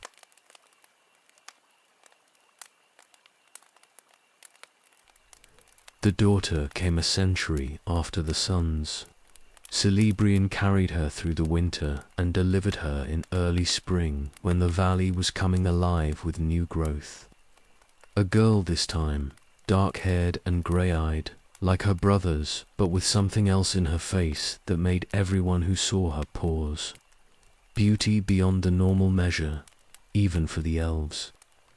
They named her Arwen, Undamiel, Evenstar. The name felt prophetic the moment Celebrian spoke it, as if her daughter had been marked by fate for something significant. Elrond held his newborn daughter and felt a fear he hadn't known with the twins, a sense that this child would matter in ways he couldn't yet understand and might not be able to protect her from. Galadriel came from Lothlorien to see her granddaughter. She looked at the infant with eyes that saw further than most, and spoke of how Lúthien's line continued in this child, how the blood of Melian, the Maya, ran strong in her. Arwen would be beautiful and wise, and her choices would echo across the age. Then Galadriel departed, leaving Elrond with a blessing that felt more like prophecy. The girl grew. Not as wild as her brothers, but equally strong-willed, pursuing what interested her with complete focus. She learned languages even faster than the twins had, speaking Sindarin and Quenya and Westron with equal fluency before she'd seen 20 years. She read everything in the library she could reach, and asked for help accessing the texts stored too high for her small hands. Eladan and Elruir adored their sister from the first. They were protective without being smothering, teaching her to climb and swim and ride as soon as she was old enough. The three of them ranged through the valley together, the twins including her in their adventures with an ease that made Celebrian smile and Elrond worry slightly less. Arwen could keep up with her brothers despite the centuries' difference in age, but she was different from them in fundamental ways. Where the twins were warriors by inclination, Arwen was something else entirely. She had her grandmother's presence, a quality of command that made people want to please her without quite understanding why. When she entered a room, people noticed. When she spoke, they listened. Not through any effort on her part, but simply because of what she was. The resemblance to Lúthien became more apparent as she aged. Elrond had never seen his distant ancestor. She'd died thousands of years before his birth, but he'd heard the stories and seen the portraits. His daughter had that same dark hair and grey eyes, that same quality of being somehow more present and vivid than everyone around her. It was uncanny and beautiful and frightening. Arwen sang like her mother, but with a voice that carried something beyond technical skill. When she sang in the halls of Rivendell, people stopped whatever they were doing to listen. Birds fell silent outside. The very air seemed to hold still. Celebrian recognized the gift for what it was, power woven into beauty, the mark of Melian's blood expressing itself generations later. The twins reached young adulthood and grew more serious about their martial training. They wanted to be warriors, worthy of their father's reputation, skilled enough to defend their home and people if darkness ever returned. Arwen watched them practice and learnt the sword herself, not with their fierce dedication, but with enough skill to defend herself. She was practical about such things without being passionate. Elrond taught all three of his children the histories they needed to know: the First Age and Morgoth's fall, the Second Age and Sauron's wars, the choices that had defined their family across the millennia. And he taught them about the choice itself, the decision that awaited all half-elven: mortality or immortality, the gift of men or the fate of elves. His sons listened and understood, but did not seem troubled. They had centuries before the choice would become pressing, time enough to decide what they wanted from existence. But Arwen listened with an intensity that worried him. She asked questions about what mortality meant, what choosing the way of men would cost, why anyone would choose death when they could have eternity. He answered as honestly as he could, while hoping she would choose as he had. The years passed and Arwen grew into herself fully. Not just beautiful but wise, not just wise but kind, carrying herself with a grace that made her seem older than her years. She was Undermile indeed, the even star, something precious and rare that would not last forever, no matter how much anyone wished otherwise. Elrond watched his daughter walk the gardens with her mother and felt the weight of prophecy pressing down. Galadriel had seen something in Arwen's future, something significant. The choice would come to her as it had come to him and Elros, and whatever she decided would matter beyond just her own fate. He didn't know how or why, only that his daughter was marked by destiny in ways that made his heart ache with love and fear both. For now she was young still, learning and growing in the safety of Rivendell. Let her have this time before the world demanded anything of her. Let her be simply his daughter, beloved and treasured, before whatever fate awaited her arrived to claim its due.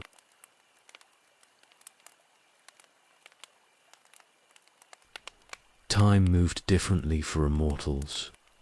A year felt brief, a decade barely noticeable, a century just long enough to mark as significant.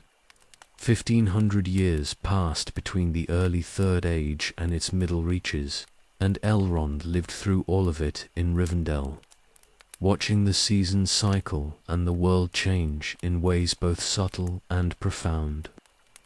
His children grew to full adulthood during those centuries. The twins became the warriors they'd always been meant to be, skilled with blade and bow and equally comfortable fighting on foot or horseback.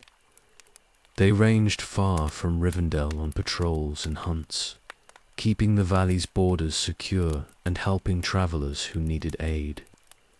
Arwen grew into her beauty fully, becoming exactly what Galadriel had prophesied.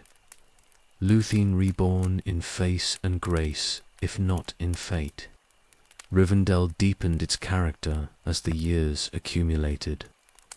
The house was old now, by any reckoning save the elves, its walls weathered and its gardens mature.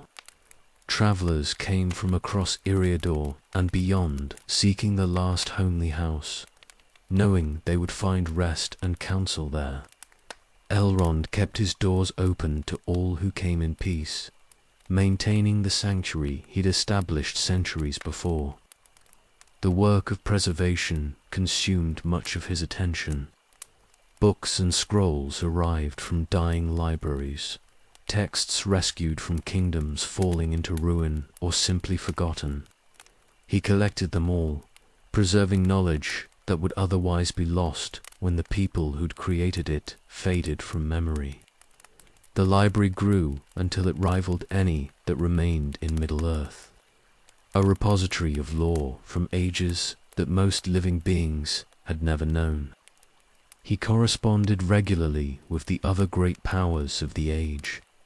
Galadriel in Lothlorien wrote of what she saw in her mirror, troubling glimpses of possible futures that never quite resolved into certainty. Círdan at the Grey Havens sent news of ships departing for Valinor, more elves leaving Middle-earth each year as weariness or grief made remaining unbearable. The world was emptying of his kindred, slowly but inexorably. The kingdoms of men rose and fell in their usual patterns. Anna fragmented over the centuries, splitting into 3 smaller realms that squabbled among themselves while external threats grew stronger. Gondor endured more successfully in the south, but faced constant pressure from enemies in the east and south.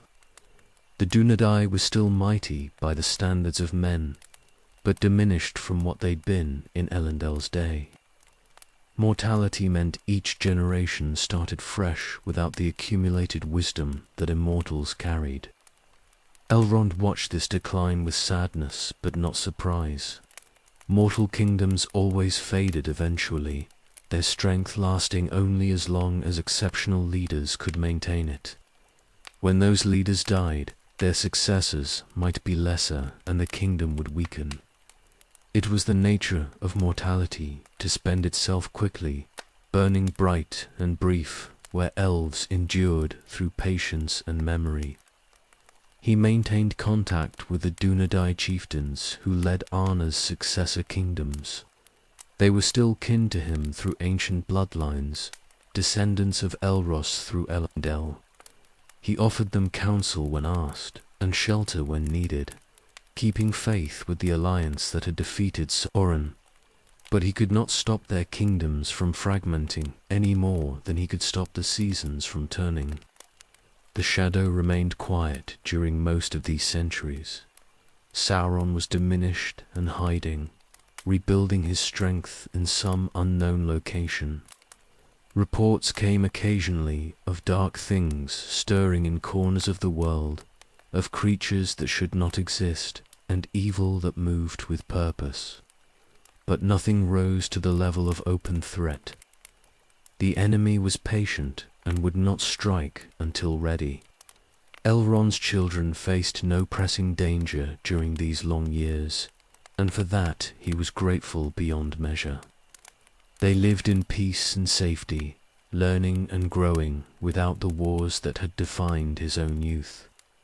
The twins hunted orcs when they found them in the mountains, but faced no organized armies. Arwen studied and sang and walked the gardens, beautiful and beloved and unburdened by prophecy's immediate weight. But the weight of memory accumulated in Elrond himself. He remembered the first age and its ending. He remembered the second age and all its catastrophes. Now he was deep into the third age, and still the world continued turning. Still events unfolded that required attention and response. Immortality meant carrying every loss and every failure forward, the burden growing heavier with each passing century. He walked the same paths in Rivendell that he'd walked for 2,000 years and saw ghosts everywhere. Friends who'd died in wars or sailed west, children who'd grown and gone. Moments of joy and terror both, layered over each other until present and past blurred together. This was what immortality meant in practice. Not just continuing to exist, but carrying all of existence with you everywhere you went. Celebrian anchored him through the long centuries. She understood the weight he carried because she carried her own version of it, and together they bore what would have crushed either of them alone. Their marriage deepened with time rather than growing stale, each century adding new layers to their understanding of each other. That was the gift of immortal love when it worked, the ability to grow together across time frames that would span entire mortal civilizations. The world changed around them while Rivendell remained constant. New peoples emerged and old ones faded. Languages evolved and kingdoms transformed. But the last homely house stood unchanging in its hidden valley, a fixed point in a world of flux. Elrond maintained it deliberately, creating a place where continuity mattered more than novelty, where what had been preserved was valued over what might be gained. He knew this couldn't last forever. The elves were fading, and eventually even Rivendell would empty as its inhabitants sailed west or diminished into memory. But that ending lay centuries or millennia ahead still. For now the house stood and served its purpose, and he would maintain it for as long as strength and will allowed. The years flowed past like water over stone, wearing away at him in ways too subtle to notice day by day, but profound when measured across centuries. He was older now in spirit than body, carrying millennia of experience in a form that appeared merely mature. The disconnect between how he looked and what he'd seen sometimes felt absurd. But that was the fate of the elves, to endure while everything around them changed and faded and was lost. 1,500 years from the age's beginning to its middle, half again as long as the entire Second Age had lasted. Elrond lived through all of it in Rivendell, watching and waiting and preserving what could be preserved. The long watch continued, and he stood his post faithfully, knowing that someone had to remember even when remembering hurt.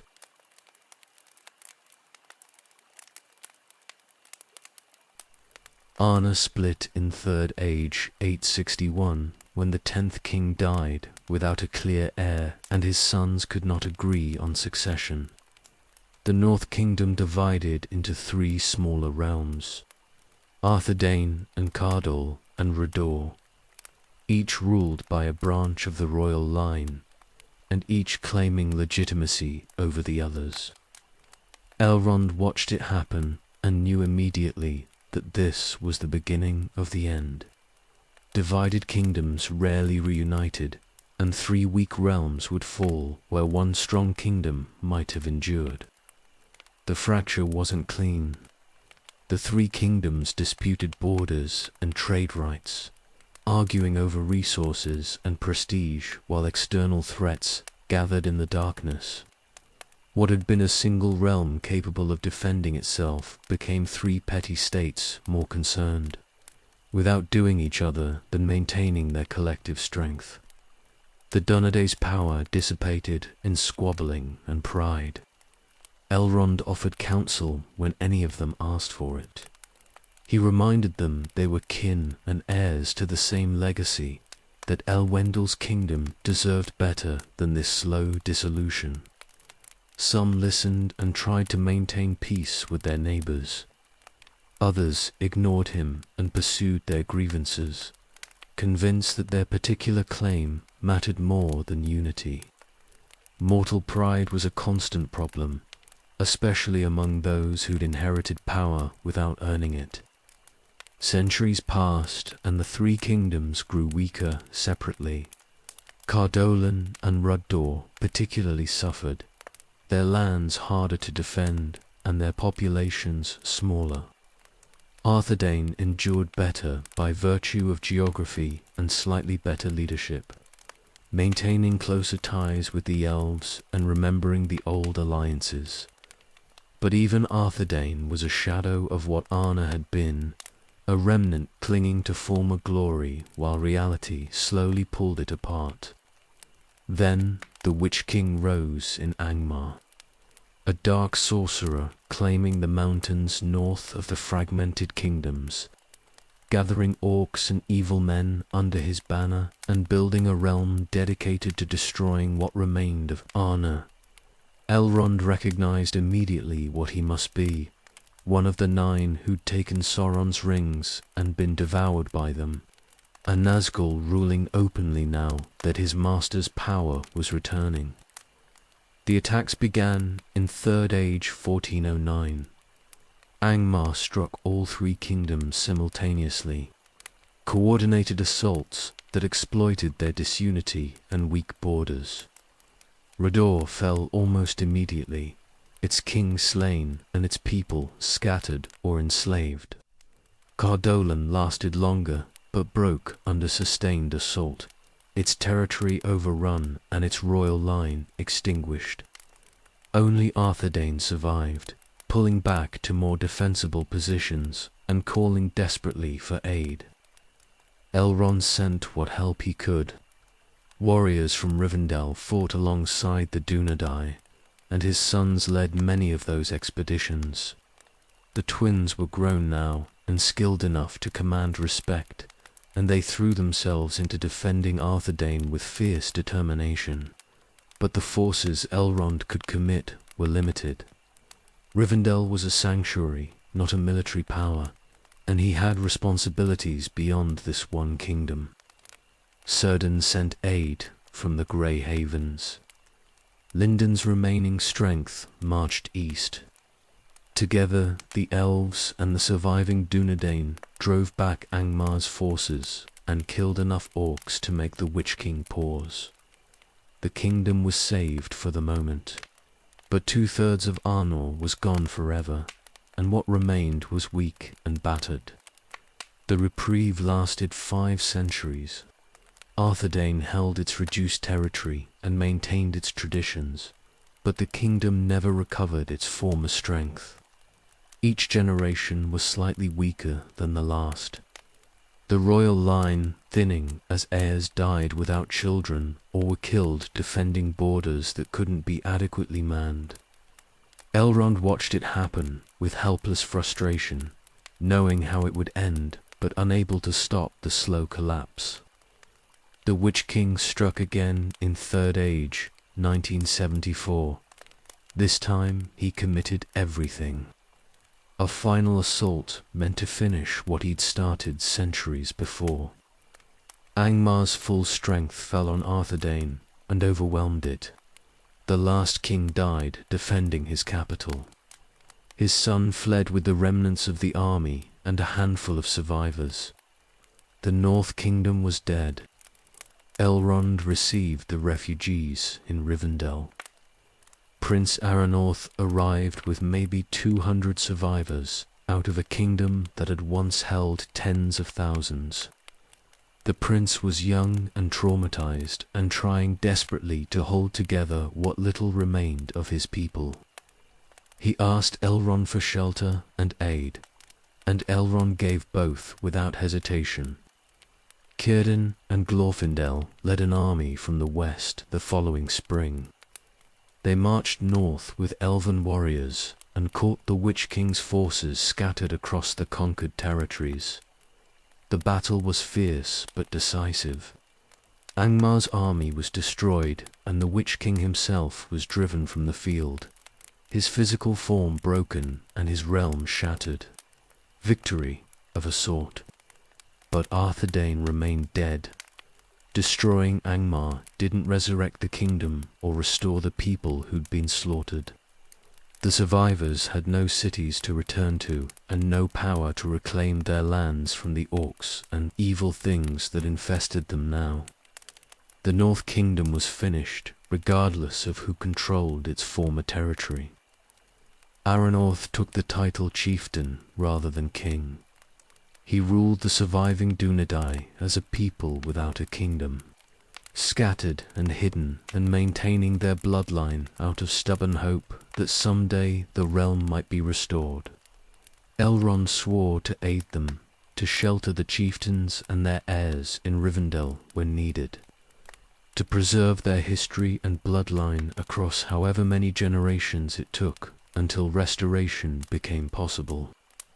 The centuries rolled forward and the chieftains came to Rivendell, as children or as adults seeking counsel.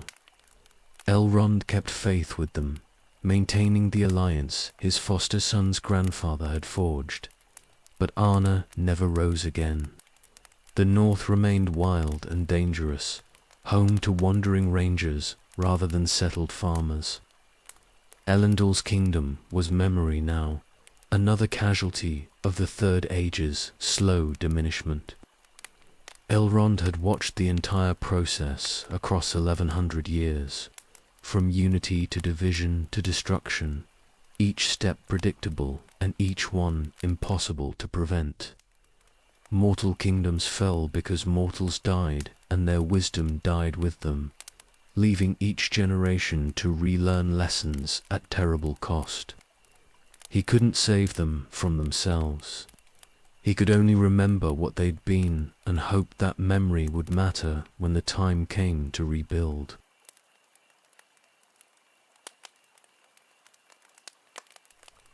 Aranoth stayed in Rivendell through the winter after Arthedain fell. He was 21 and newly made chieftain of a people who had no home, and he carried himself with a dignity that made Elrond's heart ache. The boy was trying so hard to be what his scattered people needed, trying to be worthy of a crown that no longer existed. Elrond taught him what he could about leadership and survival, about maintaining hope when everything argued for despair.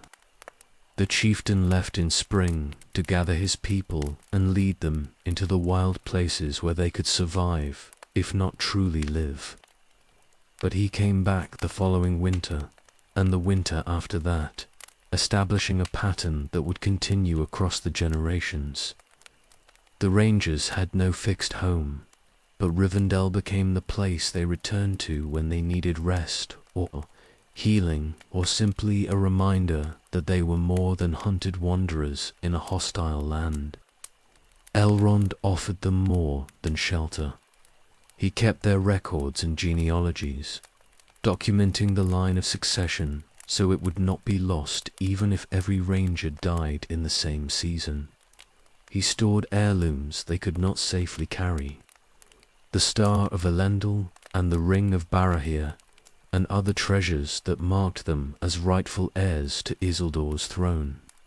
He maintained the memory of what they'd been, so that someday, if fortune turned, they might reclaim it.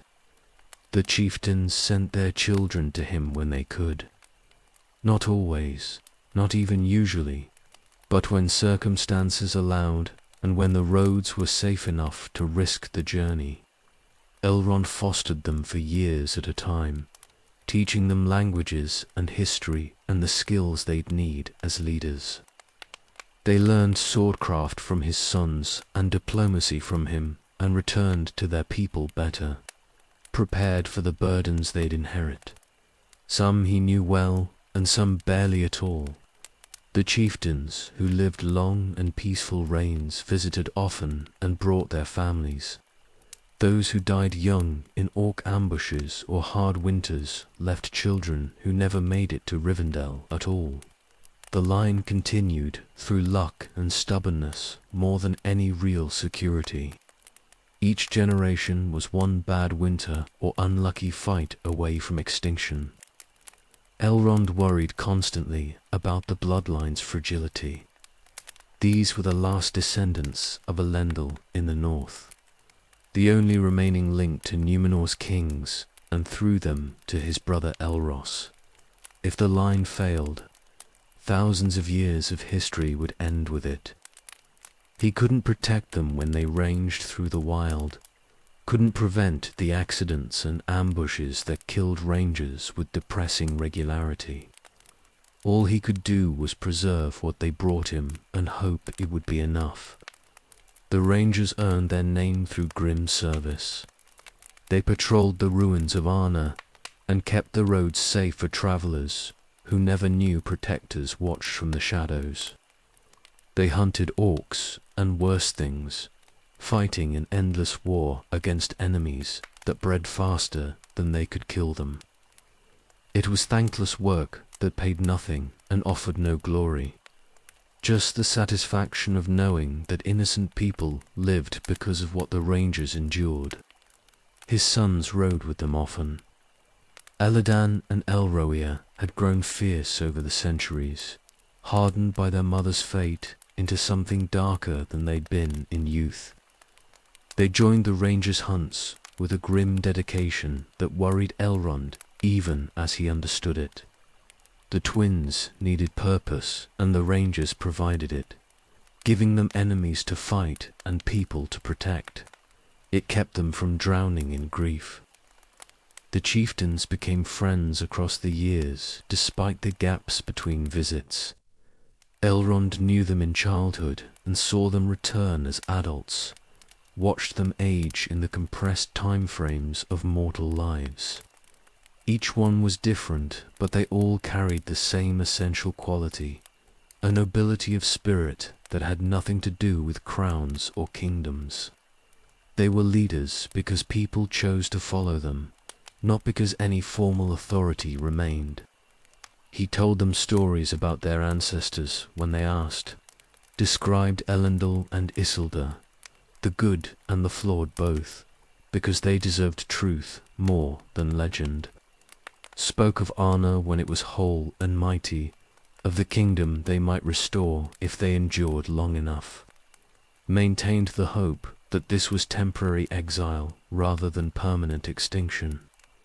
Hope was sometimes all he could give them. The generations accumulated. Chieftains came and went, each reign measured in decades if they were lucky and years if they were not. Elrond marked their births and deaths in his records, keeping careful track of the succession. The line remained unbroken through countless close calls and near disasters.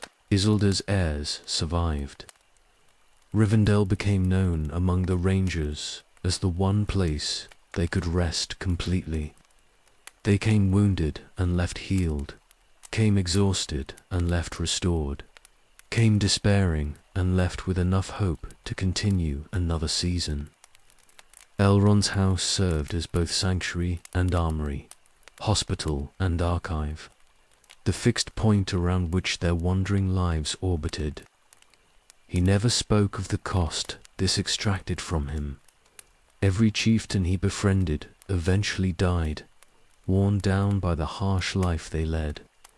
Every child he fostered left and might never return. The weight of watching them struggle and fail and die while he endured immortal was its own kind of torture. But it was necessary. Someone had to remember and preserve and maintain faith with old oaths. That someone was him. The chieftains were Isildur's heirs, and through Isildur they were descended from Elros. His brother's blood ran in their veins, thinned by generations, but still present. That made them kin in ways that transcended formal relationships. He owed them loyalty not just because of old alliances, but because they were family. The last remnant of the choice his twin had made millennia ago. The Third Age rolled forward, and the Rangers endured against impossible odds. Their numbers never grew, but they didn't quite disappear either, hanging on through pure, stubborn refusal to fade. Elrond aided them however he could, and prayed to powers he rarely called upon that the line would hold until the restoration he'd promised them became possible. The kingdom was gone, but the king's blood remained. That had to be enough until the world turned and made space for them again.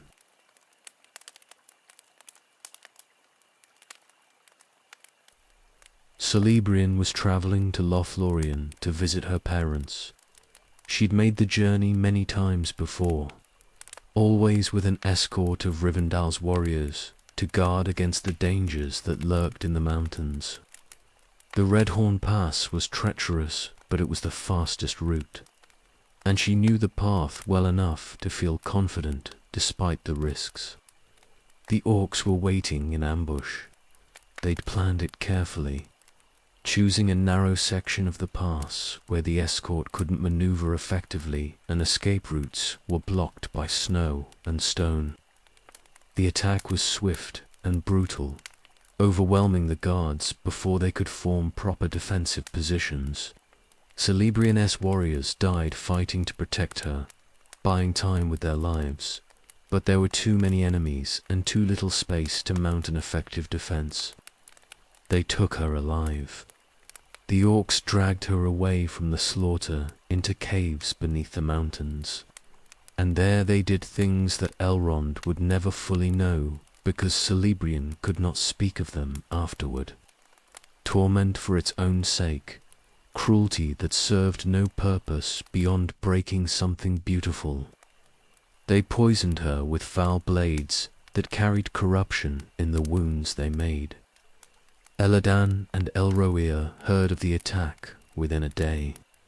A single wounded guard had escaped to carry word, and the twins assembled a hunting party immediately. They tracked the orcs into the mountain depths with a fury that made even hardened warriors hesitate to follow too closely. The hunt took days of following blood trails through darkness, fighting through defensive positions the orcs had established, pushing deeper into tunnels where the air itself felt diseased. They found her in a cave that stank of rot and despair. The orcs they killed to the last one, showing no mercy and taking no prisoners. Elrohir carried his mother out of the darkness while Elladan held the rearguard, ensuring nothing followed them. Celebrian was alive, but the woman they rescued was not quite the one who'd been taken. Elrond met them at Rivendell's gates. One look at his wife's face told him everything and nothing. The physical wounds obvious, but the deeper damage hidden behind eyes that wouldn't quite focus on the present. He carried her inside himself and called for healers and began the work of trying to save what could be saved. The body healed over the following weeks. Elves were resilient, and Elrond was skilled beyond most in the healing arts, treating wounds and countering poisons with knowledge accumulated over millennia. The cuts closed, and the infections cleared, and the broken bones knit themselves whole. But something remained broken that no herb or skill could mend. Celebrian didn't speak for the first month. She sat in their rooms and stared at nothing, flinching from unexpected sounds and avoiding enclosed spaces. Elrond stayed with her constantly those first weeks, talking to her even though she couldn't respond, touching her gently to remind her that kind touch existed. Slowly she came back to herself enough to speak, but the words came hollow and her eyes stayed distant. She tried to resume her life after the physical healing was complete, walked the gardens she'd tended for centuries and sang songs she'd sung before, attempting to reclaim normalcy through repeated familiar actions. But everything was different now. The joy had leaked out of things that had once brought her happiness. The gardens were just plants, and the songs just sounds, and even her family's love felt more like pressure than comfort. Elrond watched his wife fade before his eyes in a way that had nothing to do with death. She was present in body but absent in spirit, going through motions without inhabiting them.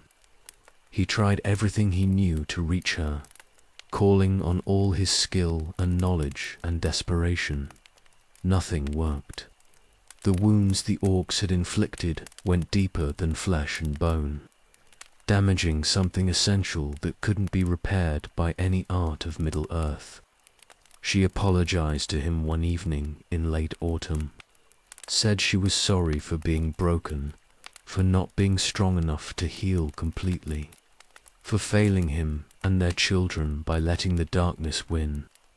Elrond told her there was nothing to apologize for, that what had been done to her was evil and the failure belonged entirely to the orcs who'd done it, but she didn't believe him. The poison had gotten into her mind and it whispered that her brokenness was weakness rather than wound. The twins blamed themselves for not preventing the attack. They'd been ranging in the north when it happened, hunting orcs far from the roads their mother traveled. If they'd been closer, if they'd provided her escort themselves, if they'd chosen different patrols that week, she would have been safe. Elrond told them this was madness, that they couldn't guard everyone, everywhere, all the time. But guilt wasn't rational, and they carried it like stones. Winter came, and Celebrian grew worse instead of better. She slept poorly and ate less and withdrew further into herself each week. Elrond knew what was happening, but couldn't stop it. His wife was losing the will to remain in Middle-earth. Finding existence itself had become unbearable. The torment had poisoned her spirit in ways that time wouldn't heal, because the memory itself was the wound. He understood with terrible clarity what the choice would be. Stay and continue suffering, diminishing year by year until she was a ghost haunting Rivendell's halls. Or sail west to Valinor, where the valor's healing might reach wounds that mortal arts could not. Stay and break completely, or leave and perhaps find peace. Elrond had no good options left. He could beg her to stay and watch her destroy herself slowly. He could support her leaving and lose her forever. Either choice meant losing his wife. The orcs had killed her as surely as if they'd cut her throat. They'd just made the death slower and crueler. Spring approached, and Celebrian made her decision. She would sail west as soon as the passes cleared and travel to the havens became possible. She couldn't stay. She'd tried and failed, and continuing to try was destroying what little remained of who she'd been. Better to leave now while she still had enough self to make the choice than wait until the decision was made. For her, by complete collapse. Elrond held her and told her he understood, and he did, intellectually, but his heart was breaking. His wife was leaving and he was staying, and they would be separated by more than geography.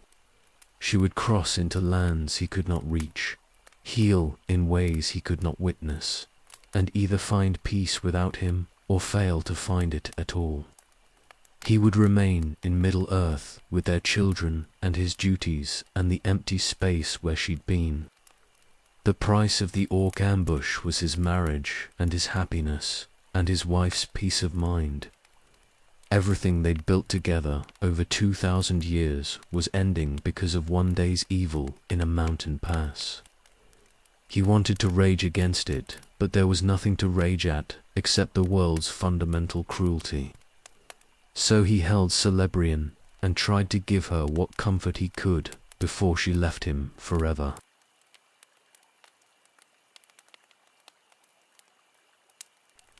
Spring came and the passes cleared.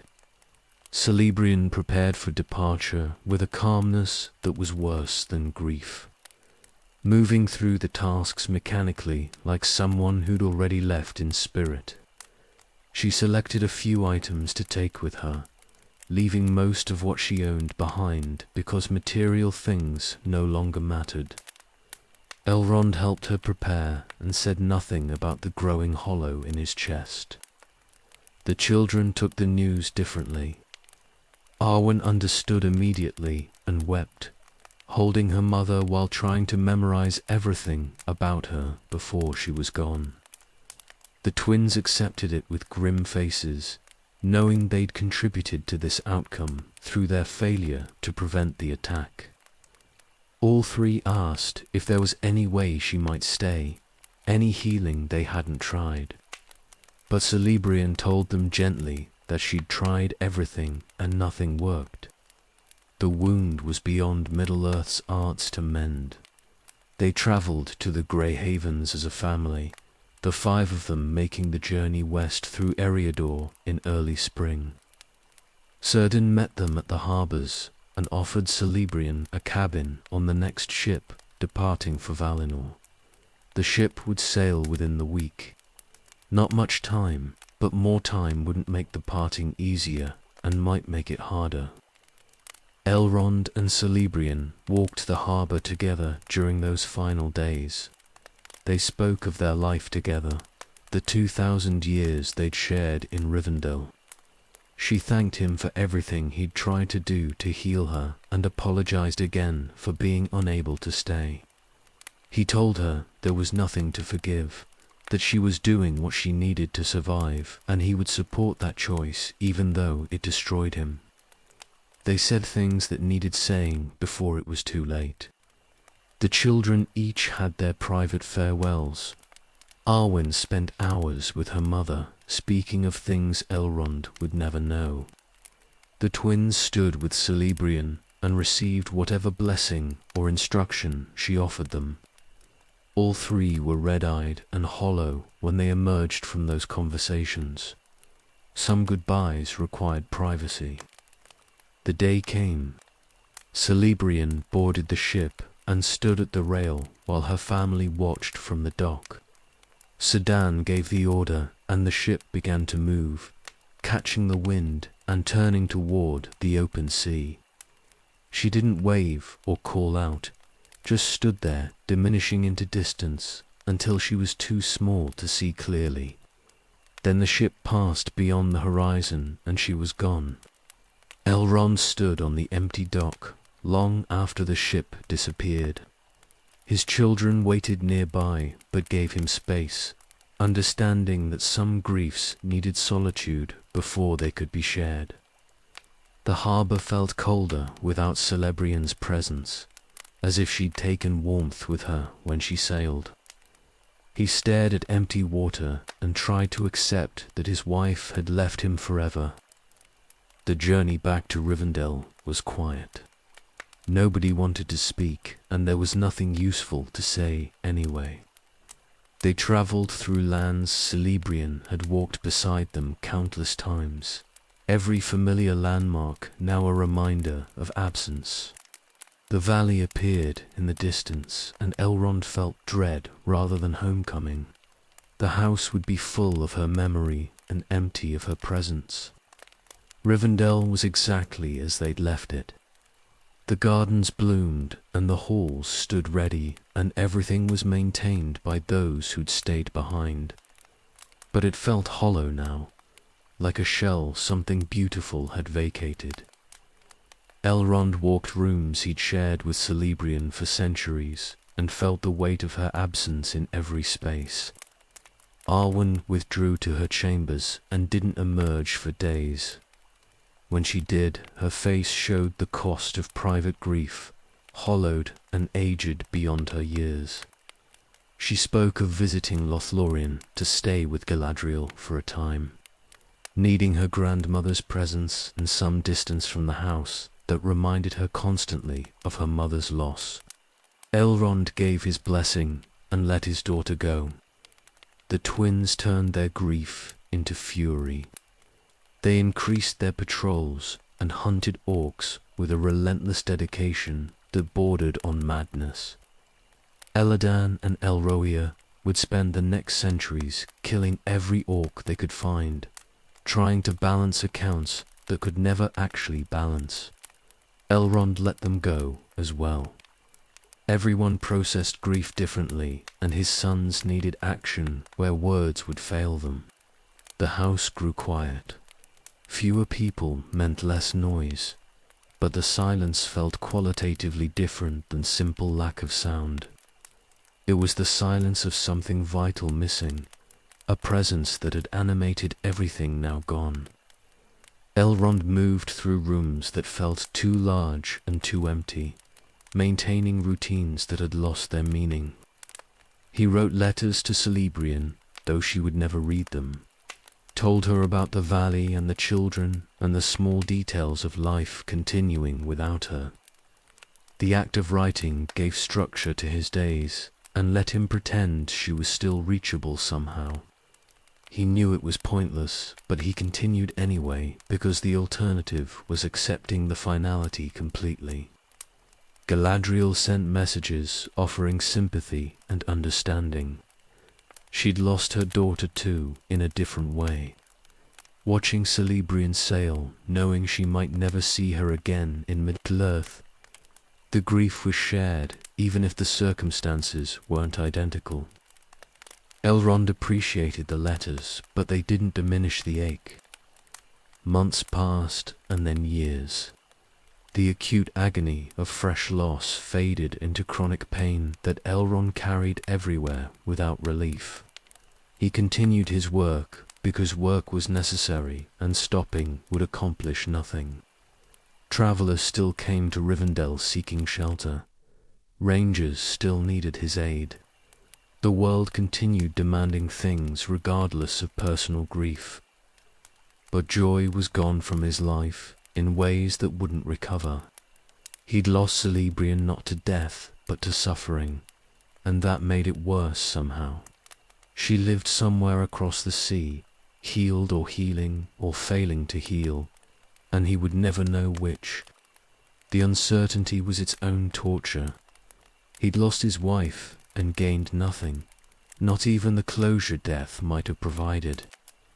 Rivendell remained a sanctuary for others, but it was no longer home for him in any meaningful sense. It was the place where he worked, and the place where he slept, and the place where he remembered everything he'd lost. The last homely house had become a monument to absence, beautiful and functional and hollow at its core. Elrond endured there because enduring was what he did, and he'd survived worse losses before. But this one took something from him he'd never fully recover. The orcs who'd attacked his wife had killed his happiness as surely as if they'd cut out his heart. He just had to keep living with the wound.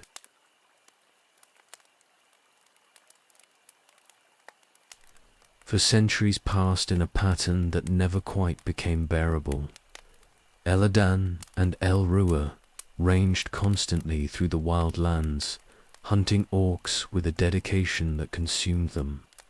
They would disappear for months at a time, returning only when injuries forced them back, or when winter made the mountains impassable. Elrond watched his sons harden into something fierce and pitiless, their grief transmuting into endless violence that brought no actual peace. The twins aged in ways that had nothing to do with years. Their faces grew grim, and their eyes developed a distance that made them seem older than their father sometimes. They spoke less and smiled never, communicating in gestures and brief words when they were home. The boys who'd laughed in Rivendell's gardens were gone, replaced by warriors who knew only duty and vengeance and the grim satisfaction of enemies killed. Elrond tried to reach them, but found no purchase. They were polite and respectful, and utterly closed to any suggestion that their hunting might be harming them more than helping. Every orc they killed was one that couldn't hurt anyone else, they told him. Every ambush prevented was worth whatever cost they paid in their own spirits. The logic was unassailable and completely missing the point, but they wouldn't hear arguments against it. Arwen stayed in Lothlorien with Galadriel for long stretches of those centuries. She visited Rivendell occasionally, but the house held too many memories of her mother for her to remain comfortably. Her grandmother offered her something Elrond couldn't: distance and different surroundings, and the company of someone who understood loss across millennia. He didn't begrudge her the choice, but it left him more alone. The house grew quiet in ways that silence couldn't fully describe. Elrond maintained it because maintenance was necessary, keeping the halls ready for guests and the library preserved and the gardens tended. But the heart had gone out of it. Rivendell functioned as sanctuary for others while being anything but sanctuary for its lord. He lived surrounded by reminders of happiness that no longer existed. Rangers still came and he still aided them. Travelers still sought shelter and he still provided it. The work continued because the world needed what Rivendell offered, regardless of who suffered maintaining it. Elrond played his role as host and counselor and keeper of law, and nobody who passed through would have guessed how thoroughly grief had hollowed him. He wrote letters to people he'd known across the ages. Galadriel responded regularly with news and sympathy. Círdan sent occasional updates from the Havens. Other correspondents were less reliable, but the act of writing gave structure to days that otherwise blurred together meaninglessly. Communication was lifeline when physical presence couldn't be managed. The twins returned from their hunts with wounds that needed tending. Elrond healed them without comment, stitching cuts and setting bones and treating infections with the skill he'd developed over millennia. His sons accepted the healing and departed again as soon as they could ride. The pattern repeated dozens of times across the centuries, each repetition wearing grooves deeper into everyone involved. Sometimes rangers brought news of the twins' activities. Stories spread about the two elven warriors who hunted orcs with relentless fury, appearing from nowhere to destroy bands that threatened settlements or attacked travelers. The Dunedain spoke of them with respect and gratitude. Elrond heard these stories and felt pride mixed with grief. His sons were doing good work at terrible cost to themselves. He wondered sometimes if Celebrian knew what had become of their family, whether news reached her across the sea of how their children had responded to her departure, whether it hurt her to know that the twins had spent centuries hunting the creatures who'd broken her, or whether it brought some satisfaction that justice was being pursued. He would never know. The separation was absolute. Arwen visited more frequently as the centuries accumulated. She'd grown into herself fully in Lothlorien, becoming more like Galadriel in presence and wisdom. When she came to Rivendell, she brought light with her, her very presence making the house feel less empty for a time. But she never stayed long, and her departures left the emptiness more apparent for the contrast. Elrond marked the years in his records and watched them accumulate into decades and centuries. 200 years since Celebrian sailed, 300, 400. Time that would have encompassed entire dynasties of mortal kingdoms, lived through in a house that felt frozen on the day she left. Nothing fundamental changed. The grief just became familiar enough to carry without constant acute pain. The work of preservation continued. He copied texts that were crumbling and collected knowledge from dying libraries and maintained correspondence with scholars across Middle-earth. The task gave purpose when personal happiness was impossible. Someone had to remember and preserve. Someone had to maintain the threads of continuity that prevented knowledge from vanishing completely. That someone was him. He trained his mind to avoid certain thoughts. Didn't let himself imagine Celebrian in Valinor, happy or sad or anywhere between. Didn't picture what their life together might have been if the ambush had never happened. Didn't count the years remaining until his own departure became possible. Focus on the present and the work at hand. Survive each day. The rest was pointless speculation. His sons appeared less frequently as the centuries progressed. not because their hunting slackened, but because they grew more skilled at enduring wounds and hardships without needing to return home. They established caches and alliances with rangers who could provide basic aid. Rivendell became a place they visited annually, if that, checking in with their father before disappearing back into the wild. Elrond let them go each time and tried not to count the days until they returned. His children were adults, making their own choices, dealing with their grief in ways that worked for them, even if those ways worried him. He couldn't protect them from themselves any more than he'd been able to protect Celebrian. All he could do was keep the house ready for when they needed it, and hope that need brought them back regularly enough.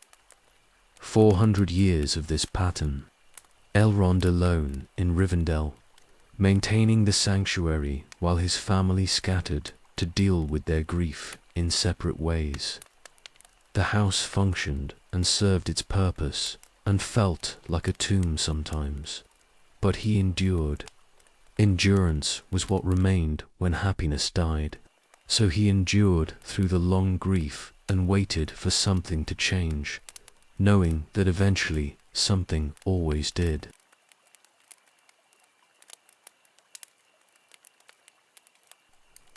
The messenger arrived from the north in early spring, carrying news that Elrond had heard too many times before. Arathon was dead, killed by orcs while ranging near the Gladden fields. The 16th chieftain of the Dunedain had fallen at age 60, leaving a widow and a 2-year-old son. The line continued, but barely, hanging by the thread of a single small child who didn't yet understand what he'd inherited. Gilrain came to Rivendell a week later. She rode through the gates, carrying her son wrapped against the spring cold. Exhausted and hollow-eyed, and trying desperately to hold herself together for the child's sake.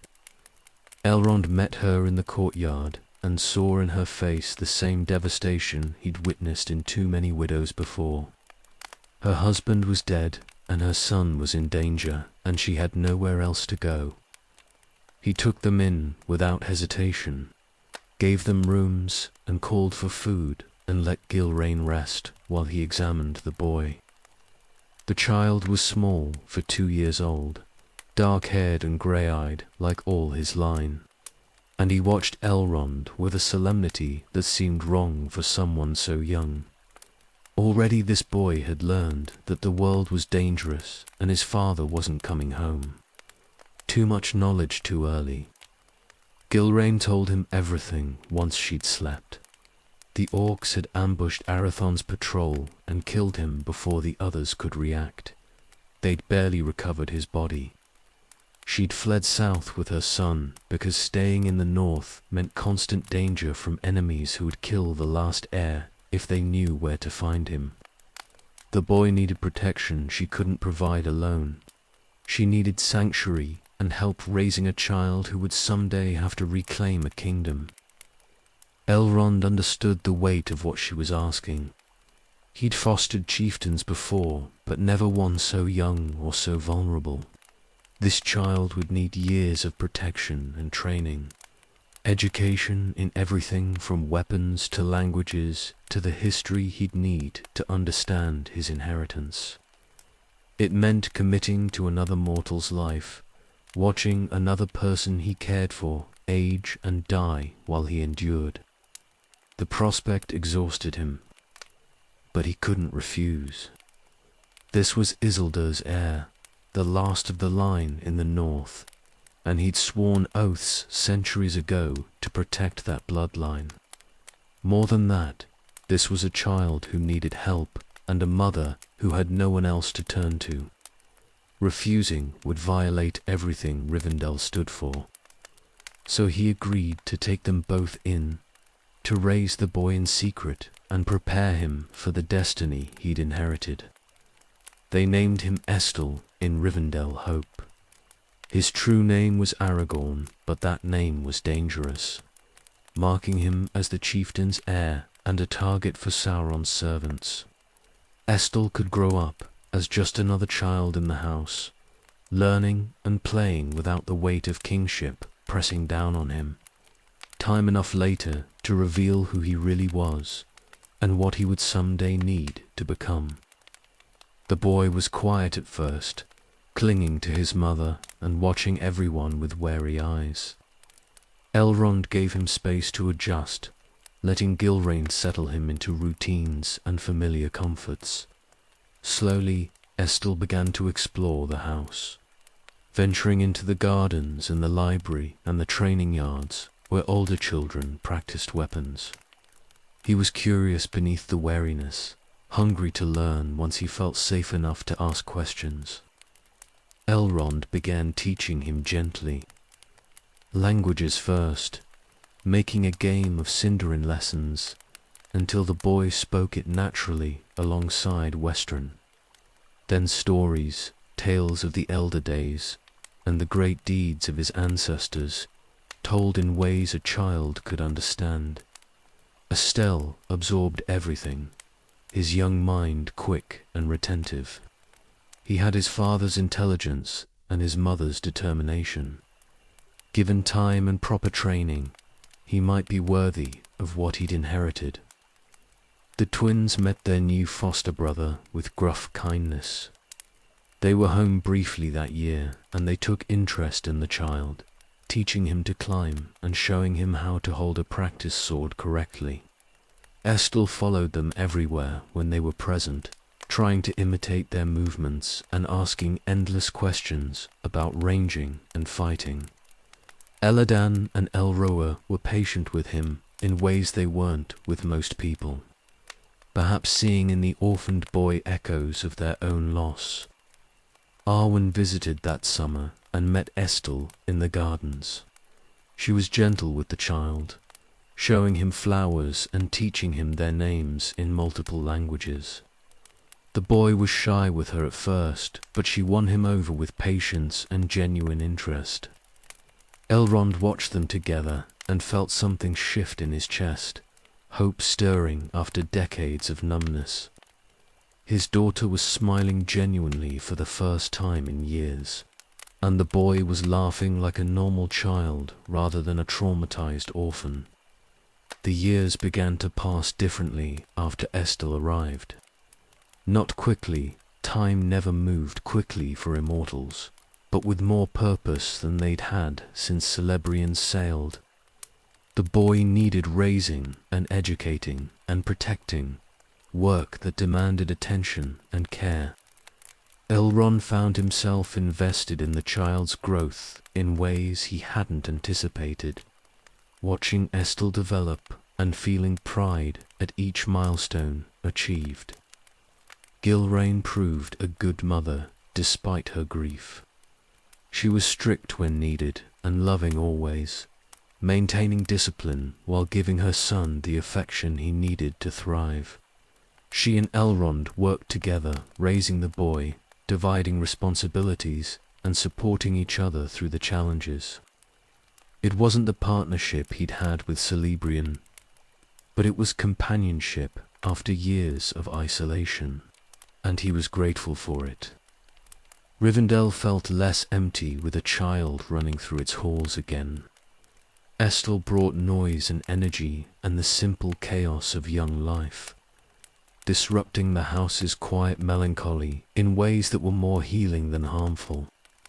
The sanctuary remembered what it had been before grief hollowed it, a place where families lived and children grew and the future seemed possible rather than merely inevitable. Elrond looked at the boy sleeping in his bed and felt the weight of responsibility settling over him again.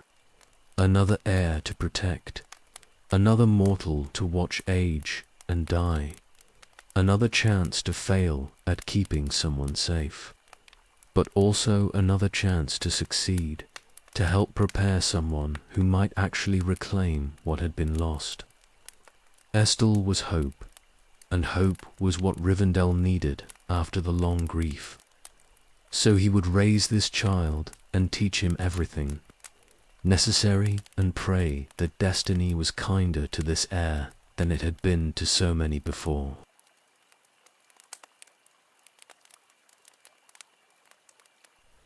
The dwarves arrived in late spring with a wizard and a hobbit in tow. 13 dwarves, Gandalf the Grey, and a small burglar from the Shire who looked thoroughly out of his depth. They came seeking rest and counsel before continuing eastward some purpose. Thorin Oakenshield was reluctant to explain until Elrond pressed him. A quest to reclaim Erebor from the dragon smog. Madness, but the determined kind that sometimes succeeded against all reasonable expectation. Elrond offered them hospitality despite the dwarves' obvious discomfort with elven customs. They wanted meat and beer and plain speech, finding Rivendell's grace and music unsettling rather than restful. But they were exhausted from hard travel and accepted what was offered, settling into the guest halls with grumbling that was more habit than genuine complaint. The hobbit seemed more comfortable, wide-eyed at everything and asking endless questions about the house and valley. Gandalf pulled Elrond aside for private conversation once the company was settled. The wizard had concerns about what was stirring in the world, patterns moving that suggested forces beyond simple dragon slaying at work. Sauron's shadow was growing again after centuries of quiet, and the necromancer in Mirkwood might be more than the minor evil most assumed. Gandalf wanted Elrond's read on the situation, his sense of how the pieces were moving. Elrond felt it too, the turning of some great wheel whose full shape remained hidden. Small events connecting to larger consequences in ways that wouldn't be clear until much later. This dwarf quest to reclaim a mountain kingdom seemed minor in the scope of ages. But Gandalf wouldn't be involved if it was truly insignificant. The wizard had a gift for positioning himself where history pivoted, even when the pivot point looked trivial at first glance. Thorin showed him a map during the council, ancient and marked with runes that needed specific conditions to read. Elrond examined it under moonlight and found the hidden inscription, moon letters that revealed a secret entrance to Erebor. The message spoke of Durin's day and a keyhole and the last light of autumn's sun. Specific enough to be useful if they reached the mountain at the right time, vague enough to be worthless otherwise. The dwarves were grateful for the translation, but eager to depart. They'd spent too long already getting this far, and summer was passing while they delayed. Thorin wanted to reach the mountain before autumn ended, giving them exactly one chance to find the door before winter made another attempt impossible until the following year. Speed mattered more than rest at this point. Elrond watched them prepare to leave and felt uneasy without clear reason. Nothing in the quest seemed immediately dangerous to his own interests or people. Yet Gandalf's involvement and the timing and the simple fact of dwarves attempting to wake a sleeping dragon all suggested consequences beyond what anyone had planned for. The world was shifting in ways that made old patterns obsolete, and he'd learned to trust those instincts even when he couldn't articulate them clearly. Young Estel watched the dwarves with fascination during their brief stay. The boy was 8 now and curious about everything, asking the company endless questions about their travels and their homeland and what dragons were like. Thorin tolerated the child's attention with more patience than he showed most, perhaps seeing something worthy in the boy's direct manner and genuine interest. Elrond let them interact without interference, knowing Estel needed exposure to different peoples and cultures beyond the elven environment he'd grown up in. The company departed after 3 days of rest. They left at dawn with supplies. Elrond provided, and directions through the passes that would save them time. Thorin thanked him formally, and Gandalf embraced him with genuine warmth before following the dwarves toward the mountains. The hobbit looked back once at the valley with something like longing before hurrying to keep up with his companions. Elrond stood on the terrace, watching them diminish into distance. Something significant had just passed through his house, heading toward consequences he couldn't predict.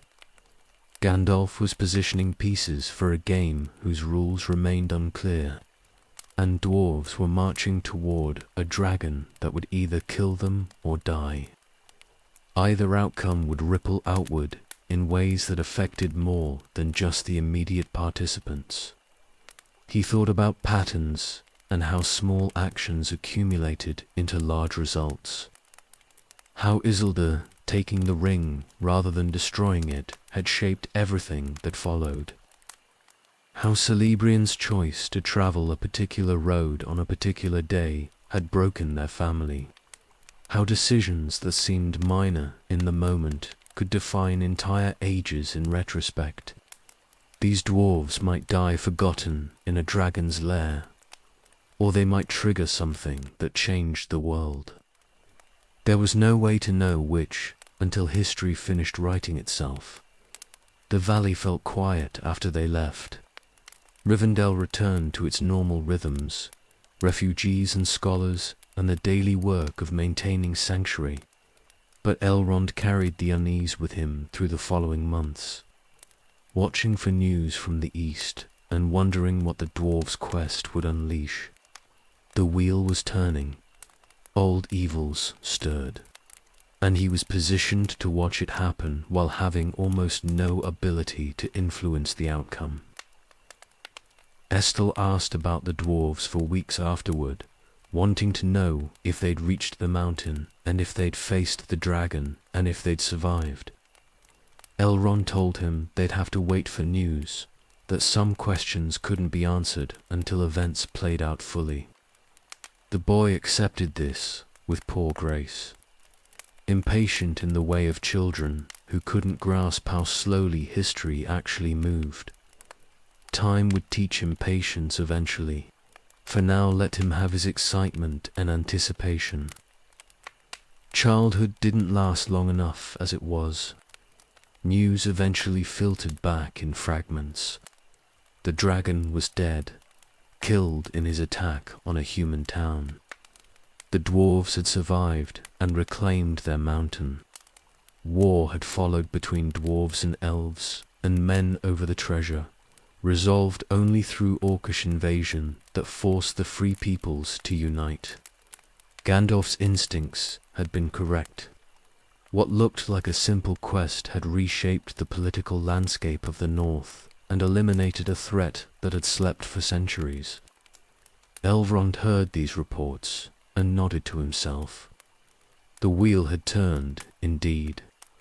Another piece moved on the board, another step toward whatever ending the age was building toward, and he remained in Rivendell, watching it all unfold, bearing witness as he always had, waiting for the moment when watching transformed into action and the pieces all came home to roost.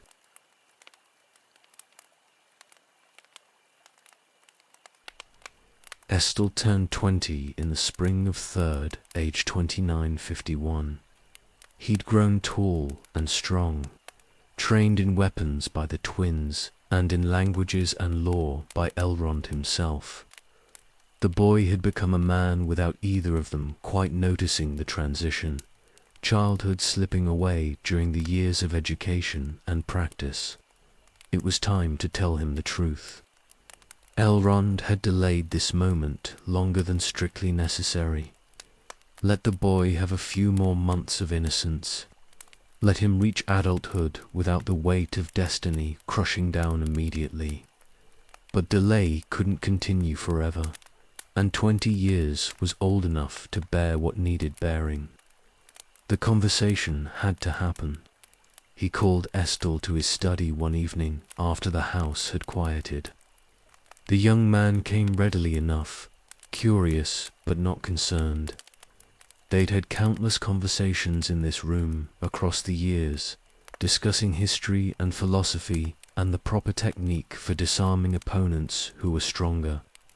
This seemed like it would be another such talk until Elrond closed the door and gestured for him to sit. The truth came out plainly. Estel was not his true name, but a protective alias used while he grew up hidden from enemies. His real name was Aragorn, son of Arathorn, 16th chieftain of the Dunedain, and rightful heir to the thrones of Arnor and Gondor. Through his father's line he descended from Isildur, and through Isildur from Elendil, and through Elendil all the way back to the kings of Nub. His blood carried the full lineage of the Dunedain, and with it came responsibilities that would define his entire life. Aragorn's face went through several transformations as Elrond spoke. Shock first, then disbelief, then a dawning comprehension that explained things he'd wondered about without quite asking. Why he'd been raised in Rivendell instead of among his own people. Why his mother was so protective. Why the twins treated him with a respect that went beyond simple affection for a foster brother. Everything clicked into place and reshaped his understanding of who he was. Elrond showed him the heirlooms next. The ring of Barahir, ancient beyond reckoning, and marking its bearer as heir to kings. The shards of Narsil, broken in the moment Elendil died, fighting Sauron. These belonged to Aragorn now, passed down through the generations to reach him. The ring he could wear. The sword would need reforging before it could be wielded again, but that would come when he was ready to claim his full inheritance. The young man held the broken blade and stared at it like it might bite him. This was the sword that had cut the ring from Sauron's hand. This was the weapon his ancestor had carried into battle against the enemy himself. The weight of it was more than physical, carrying implications and expectations that made Aragorn's hands shake slightly before he steadied them through will. They talked through the night about what this meant. Aragorn asked questions about his lineage and the kingdoms he'd inherited claim to, and why they'd kept him ignorant for 20 years. Elrond answered everything honestly, explaining the dangers and the necessity of secrecy and the fact that childhood should not be burdened with kingship if it could be avoided. But avoiding was finished now. Aragorn knew who he was, and that knowledge would shape every choice he made going forward. Gilrain took the revelation differently. She'd known this day would come eventually, but hoped it might be delayed longer. Her son was still young by the standards of the Dunedain, barely begun in the lifespan his heritage promised him. But he was also a man now, and deserved to know his own name. She blessed the decision, even as it terrified her, knowing that claiming his identity meant claiming the dangers that came with it. Aragorn spent days processing the truth before coming to Elrond with a decision. He would leave Rivendell and go ranging with the Dunedain, learning to lead his people properly and understanding the lands he'd someday need to reclaim. He couldn't be a king while hiding in an elven sanctuary. He needed to earn his inheritance through service and struggle, proving himself worthy before attempting to claim thrones that had stood empty for centuries. Elrond understood the impulse and supported it despite the risks. The young man was right that he needed experience beyond what Rivendell could provide. Rangers learned through ranging, and chieftains learned through leading. Aragorn would go north and join the scattered bands of Dunedain, taking his place among them as their rightful leader once he'd earned that position through demonstrated skill and judgment. The preparations took weeks. Aragorn gathered equipment and supplies, planned his route north, and said his farewells to everyone who'd been part of his childhood. The twins gave him advice about surviving in the wild. Arwen gave him a blessing that made the young man blush and stammer. Gilrain held her son and tried not to weep where he could see. Elrond gave him final counsel the night before departure. Told him to remember who he was, but not to be defined entirely by ancestry. The kingdoms he'd inherited were important, but they were also ruins that might never be restored. What mattered more was the person he chose to become and the choices he made when circumstances tested him. Blood and destiny could only carry someone so far. Character determined the rest. Aragorn left at dawn, riding a horse from Rivendell's stables. He looked back once at the house where he'd spent 18 years growing from terrified child to man, then turned and rode north toward the life waiting for him. Elrond watched from the terrace until the young man disappeared into the trees. Another foster son departing. Another mortal he'd raised and taught and grown to love, going out into a world that would test him brutally. The pattern was familiar by now, repeated across centuries with different boys who'd all carried the same bloodline. But familiarity didn't make it easier. Each departure hurt individually. Each goodbye carried its own weight. Rivendell felt emptier again. The house adjusted to Aragorn's absence, the way it had adjusted to other absences before. Life continued. Work remained. But Elrond walked the gardens and remembered the boy running through them years ago, and wondered if he'd done enough to prepare him for what was coming. Time would answer that question. It always did.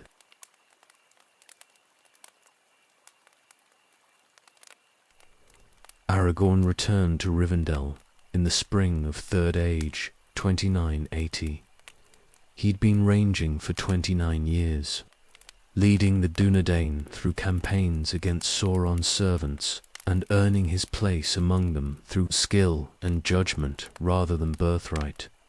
The young man who'd left was gone, replaced by someone harder and more complete, tested by the world and proven worthy. He was 49 now and carried himself like the king he'd someday need to become. Elrond welcomed him home and saw immediately that something had changed beyond simple maturity.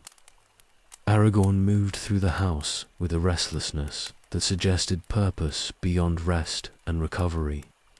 He asked questions about Arwen, casually, too casually, wanting to know when she'd last visited and whether she might come from Lothlorien soon. The interest was transparent to anyone who'd lived as long as Elrond had. Arwen arrived from her grandmother's realm a month later. She'd spent most of the past decades in Lothlorien, finding peace there that Rivendell couldn't provide after her mother sailed. She was fully herself now at 2,000 years old, beautiful and wise and carrying herself with a presence that made mortals and immortals alike pause when she entered rooms. Elrond watched her arrive and felt pride mixed with dread, knowing that something significant was about to unfold. She and Aragorn met in the gardens on an evening in late spring. Elrond wasn't present, but he heard about it from others who'd witnessed the encounter. The two of them had stood beneath the trees, talking as the sun set, and something in the way they looked at each other made watchers withdraw quietly to give them privacy. When they emerged hours later, both carried themselves differently, changed by whatever had passed between them. Aragorn came to Elrond the next day and asked permission to court his daughter. The request was formal and proper, but the young man's eyes betrayed how much the answer mattered. He loved Arwen, had loved her since returning and seeing her again after years apart, and he believed she felt the same. Would Elrond bless them pursuing this, or would he forbid it? Elrond sat with the question longer than Aragorn wanted. His first instinct was refusal, immediate and absolute. His daughter was immortal, and Aragorn was mortal. And that gap couldn't be bridged without one of them making a choice that would break hearts, regardless of outcome. If Arwen chose mortality to be with him, she would die, and Elrond would lose her forever. If she chose immortality, Aragorn would age and die while she endured, and the pain would destroy her as surely as any wound. But he couldn't forbid it. Arwen was her own person, old enough to make her own choices about whom to love, and Aragorn was worthy by any measure that mattered, descended from kings and proven in service, and carrying himself with honor that would have impressed Elendil himself.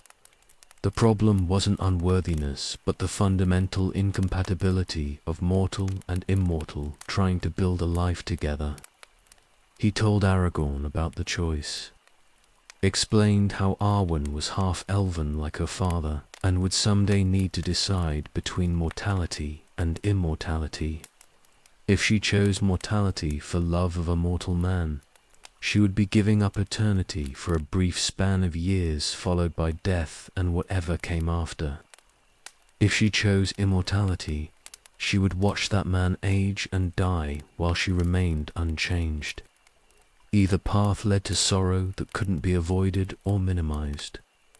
Aragorn listened and understood but would not be deterred.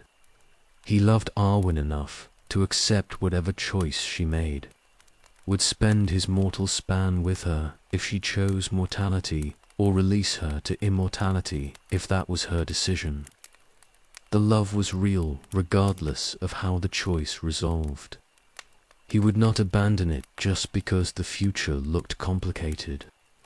Elrond recognized the determination and remembered feeling the same way about Celebrian before they married. Love didn't calculate odds or consider long-term consequences when it was genuine. It simply existed and demanded acknowledgement. Forbidding it would accomplish nothing except driving his daughter away and poisoning his relationship with Aragorn. Better to bless them and hope the choice somehow resolved in ways that minimized the pain. He gave his permission with conditions.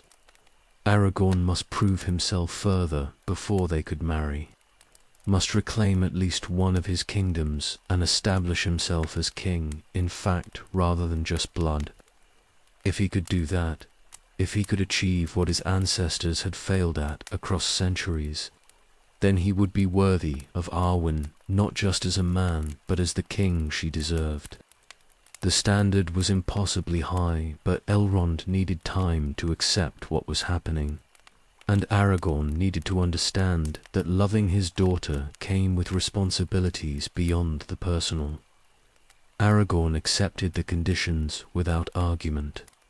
He would reclaim his kingdoms and return as king, proving himself worthy of what Elendel's line had lost.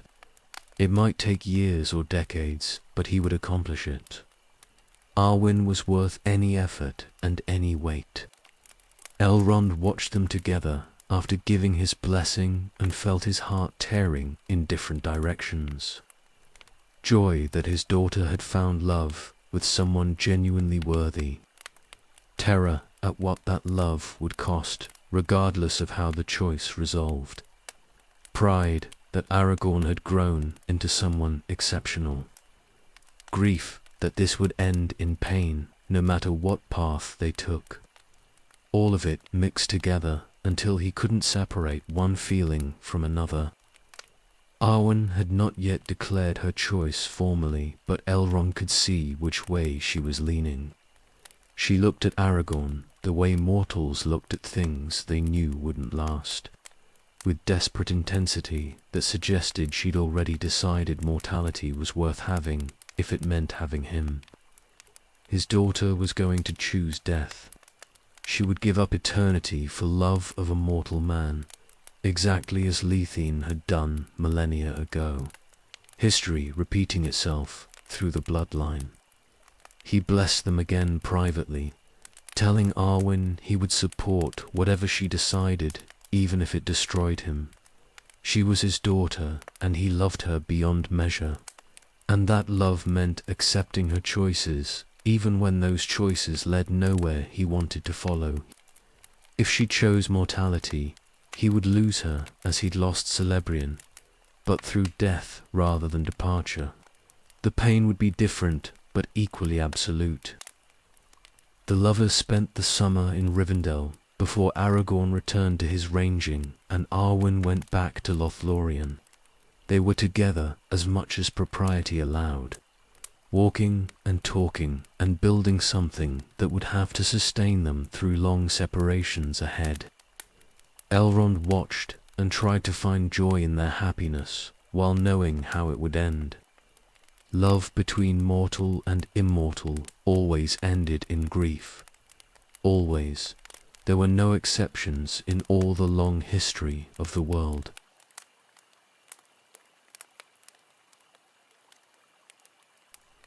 Gandalf arrived in late summer with news that made the air feel heavier. The wizard had been investigating something for years, chasing suspicions that had finally resolved into terrible certainty. Bilbo's ring, the simple golden band the Hobbit had found decades ago in goblin tunnels beneath the mountains, was not what anyone had thought. It was the one ring, Sauron's master weapon, forged in the fires of Mount Doom and lost when Isildur died in the Gladden Fields. The thing they'd failed to destroy at the end of the Second Age had been sitting in the Shire for 60 years. Elrond felt the world shift beneath him. Everything that had happened since the last alliance suddenly made a different kind of sense. Sauron's slow return to power, the shadow spreading from Dol Guldur, the sense of wheels turning toward some inevitable conclusion. The enemy had been searching for the ring all this time, and now he knew approximately where it was. The hunt would intensify until the ring was reclaimed or destroyed. Bilbo was still in Rivendell, having settled there years ago, when the Shire grew too confining for his restless spirit. The old hobbit had aged strangely during his possession of the ring, looking preserved rather than elderly despite his 129 years.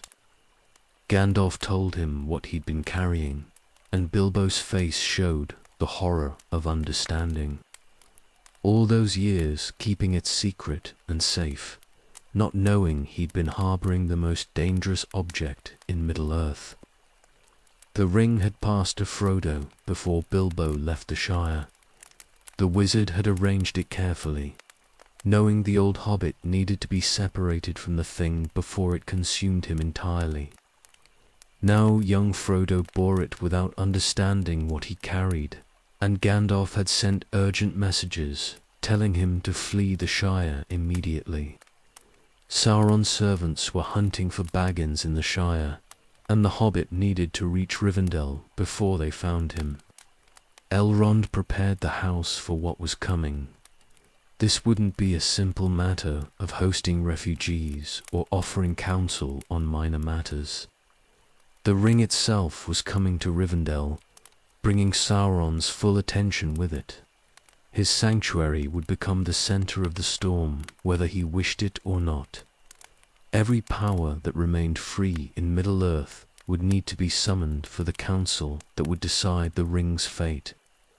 Messages went out to allies across the realm. To Lothlorien, where Galadriel ruled. To Mirkwood, where Thranduil's kingdom endured despite the darkness pressing it. To the Dunedain scattered across Eriador. To the dwarves and whatever representatives of the free peoples could be gathered. Everyone who had stake in what happened next needed to be present for the decision. The waiting was terrible. Frodo was fleeing across hundreds of miles of territory with enemies hunting him. carrying the very thing those enemies sought. Every day without news meant either he was still running, or he was captured or dead, and the ring was returning to Sauron's hand. Elrond walked the valley and felt the weight of millennia pressing down. This moment had been building since Isildur's failure 3,000 years ago, and now it was finally arriving. Aragorn came with news in late September. He'd encountered the hobbits on Weathertop and fought off the Nazgul, the 9 Wraith Kings who served Sauron directly. Frodo was wounded by a Morgul blade, poisoned and fading, but alive enough to be carried to Rivendell if they moved fast. The Ranger was already pushing them as hard as the hobbits could endure, racing the wound's progression and the enemies who pursued relentlessly. They arrived barely in time. Frodo collapsed at the ford, and the Nazgul attempted to cross after him, but the river rose in flood and swept them back. Elrond's power joined with the river's fury to protect his borders, and the wraiths were driven off for the moment. But they weren't destroyed, and they wouldn't give up. The enemy knew where the ring was now, and he would not stop sending servants until it was reclaimed. Elrond healed Frodo's wound over the following days, drawing on everything he knew about Morgul poison and the dark sorcery that powered it. The hobbit was small and fragile and damaged almost beyond saving, but he had a core of strength that kept him alive when anyone else would have faded. Slowly the wound closed and the poison was countered and the colour returned to the hobbit's face. He would survive, though the wound would never fully heal and would trouble him always. The ring sat in Rivendell now, hidden but present, radiating a malice that made everyone who knew of it uncomfortable. Elrond could feel it from across the house. The weight of Sauron's power concentrated into a form small enough to rest on a finger. Everything they'd fought to prevent in the last alliance had come to nothing because Isildur wouldn't destroy this thing. And now it had found its way back toward relevance at exactly the moment when Sauron was strong enough to reclaim it. Representatives arrived as autumn deepened. Glorfindel from the house, Legolas from Mirkwood, bringing news of Gollum's escape, Gimli the dwarf and Boromir from distant Gondor, Gandalf present throughout coordinating and preparing arguments, and the hobbits themselves, 4 of them now, with Sam refusing to leave Frodo's side and Merry and Pippin stumbling into the quest through accident and loyalty both. Elrond looked at the assembled people and understood that this was it. Every thread from the past 3 ages led to this moment in this valley. The ring that should have been destroyed was here. The heir of Isildur, who should reclaim the throne, was here. Representatives of every free people were here. And the decision about what to do with the ring would be made in council within days. Everything he'd preserved and protected and waited for across thousands of years had been preparing for this convergence. The weight of it was crushing. If they made the wrong choice now, everything would fall.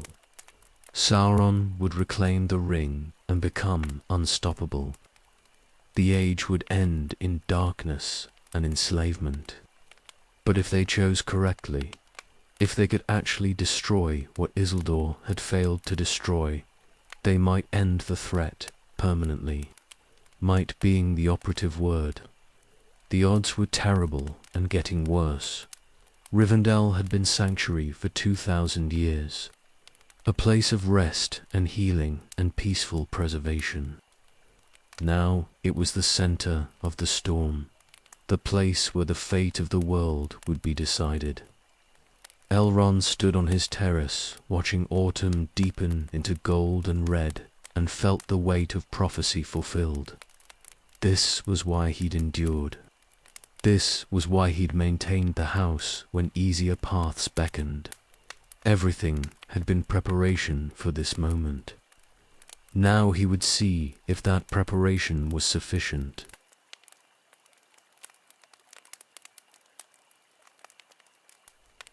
The council gathered on the morning of October 25th. Representatives of every free people sat in Elrond's courtyard under the autumn sun, brought together by necessity and crisis.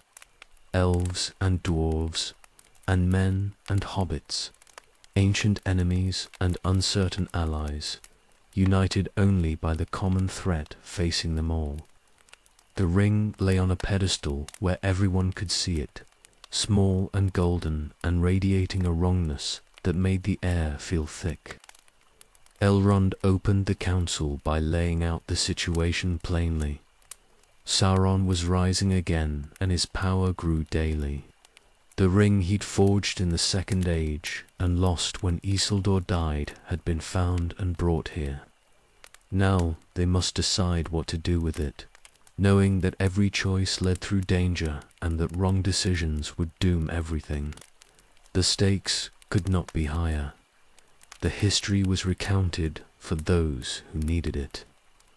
Gandalf spoke of how the ring was made and what power it held. Elrond told of the last alliance and Isildur's failure, how his own presence at that moment of decision gave him authority to speak on what happened and what it cost. Others contributed pieces of the story they knew, building the complete picture of what they faced. Boromir spoke for using the ring.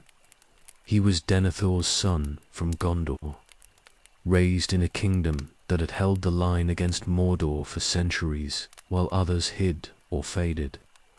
His people were dying to contain an enemy they couldn't defeat, and here was a weapon that might turn the tide. Why not use it against Sauron, fighting fire with fire and reclaiming the power he'd forged for their own purposes? Gandalf shut that argument down with explanations that brooked no debate. The ring could not be used by anyone without them becoming exactly what Sauron was. It would corrupt whoever wielded it, slowly or quickly depending on their strength, turning them into another Dark Lord regardless of their intentions. Using the ring meant becoming the thing they fought against. That path led nowhere good. Elrond added his own weight to the refusal.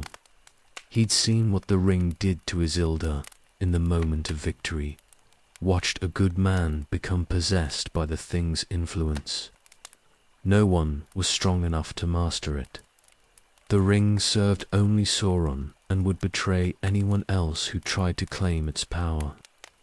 Trust in the ring was trust misplaced, and the cost of learning that lesson would be everything. The council debated other options briefly. Sending the ring over the sea to Valinor wouldn't work. The Valar had made clear they wouldn't intervene in Middle-earth's affairs again. Hiding it somewhere, hoping Sauron never found it, was temporary at best and foolish at worst. Giving it to Tom Bombadil, who seemed immune to its power, would only delay the problem, since Tom wouldn't guard it and wouldn't care about its significance. Every option that wasn't destruction failed under scrutiny. That left only one choice. The ring must be destroyed in the fires where it was made, cast into Mount Doom in the heart of Mordor itself. Only there could it be unmade. Its power ended and Sauron reduced to a shadow that could never threaten anyone again. The solution was simple and the execution impossible. Mordor was a fortress nation where Sauron's full strength was concentrated. Walking into that land meant walking into death. Silence fell after the conclusion was reached. Everyone understood what destroying the ring required, and everyone understood how unlikely success was. They were discussing a suicide mission that would probably fail, condemning whoever attempted it to death or worse. No one volunteered immediately because volunteering meant accepting that fate. Frodo spoke then. The hobbit said he would take the ring to Mordor and destroy it. He didn't claim to know the way or believe he'd succeed. He simply accepted that someone had to try and no one else was offering. The burden was his because he'd carried it this far, and someone had to carry it the rest of the way. His voice was quiet and determined and absolutely serious. Sam wouldn't let him go alone. The gardener declared himself part of the quest immediately, loyal beyond reason and refusing to be separated from his master. Merry and Pippin joined because hobbits apparently travelled in groups, and leaving friends behind wasn't how they did things. For hobbits committed to the quest within moments of it being proposed. Others volunteered quickly after that. Aragorn would go because protecting the ring-bearer was what heirs of Isildur owed for their ancestors' failure. Gandalf would go because the wizard had been positioning pieces for this moment his entire involvement in Middle-earth. Legolas would represent the elves, and Gimli the dwarves, ancient peoples joining together against common darkness. Boromir would go, despite his misgivings, choosing service over disagreement. 9 companions total. The Fellowship of the Ring formed in council and committed to a quest that would almost certainly kill them all. Elrond looked at the group and saw courage mixed with naivety, skill mixed with fatal weaknesses. These were the people who would decide the age's outcome. A wizard and a ranger and an elf and a dwarf and a man and 4 hobbits who'd never left the Shire before this year. It should have been laughable, but they were what he had. They were who had gathered and volunteered and proven themselves willing to attempt the impossible. Elrond would send them out with his blessing and whatever aid Rivendell could provide, knowing that most would never return. The odds were terrible, but they were the only odds available. The council ended with decisions made. The Fellowship would depart once preparations were complete, travelling south toward Mordor by the route that seemed safest. Elrond would keep Rivendell secure and ready to receive news or refugees. The other representatives would return to their peoples and prepare them for war. Because whether the quest succeeded or failed, war was coming. Sauron would not wait patiently while his enemies attempted to destroy his greatest weapon. Elrond stood after everyone departed and looked at the place where the ring had sat during the council. The thing was gone now, hidden away until departure, but its presence lingered like stain. Everything he'd lived through and worked for had led to this moment, and now the fate of the world rested on 9 travelers heading into darkness. He'd done what he could, maintained the sanctuary, preserved the knowledge, supported the bloodlines that needed protecting. Now others would carry the burden forward while he waited and hoped and bore witness to whatever came next.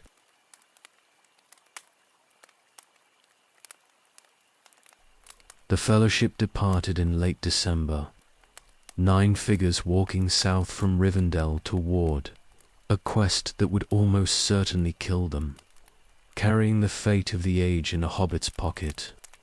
Elrond watched them go and felt the weight of sending people to their deaths settle over him like winter cold. They were brave and committed and probably doomed, but they were all that stood between Sauron and total victory. News stopped coming almost immediately. The Fellowship had chosen secrecy over communication, travelling hidden paths and telling no one their route or destination. Elrond understood the necessity, but it made the waiting unbearable. Every day without word meant either they were still moving or they were dead or captured, and the ring was already returning to Mordor. No way to know which until something broke the silence. Winter passed into spring with no reliable information. Rumors filtered back through various sources, but they contradicted each other and couldn't be verified. The Fellowship was seen here, or maybe there, or perhaps that was a different group entirely. Elrond sifted through the fragments and tried to build coherent pictures from incoherent data. Mostly, he just worried and waited and tried to maintain the house's normal functions while anxiety gnawed at him constantly. Then came word that made his heart stop. Gandalf had fallen fighting a Balrog in Moria. The wizard was gone, pulled down into darkness beneath the mountains and not emerging after. The Fellowship's guide and strongest member was dead, leaving the others to continue without him. Elrond felt the loss like a physical blow, grief for his friend mixed with terror at what Gandalf's death meant for the quest's chances. More news arrived slowly through February. The Fellowship had broken at Amon-Hen. Boromir was dead, killed defending hobbits from orcs. Merry and Pippin were captured and carried toward Isengard. Aragorn and Legolas and Gimli were pursuing the orcs rather than continuing toward Mordor. And Frodo had disappeared entirely, last seen heading toward the eastern shore with Sam. The quest was shattered, the Fellowship scattered, and the ring's fate completely unknown. Elrond tried to make sense of the disaster and couldn't. Everything they'd planned had fallen apart within 3 months of departure. The ring-bearer was missing, possibly dead or captured. The wizard was fallen. The Fellowship was dispersed across hundreds of miles, pursuing separate objectives. This should have been the end, total failure leading inevitably to Sauron's victory. But somehow word kept coming that suggested things were still moving. Gandalf returned. Impossible, but true.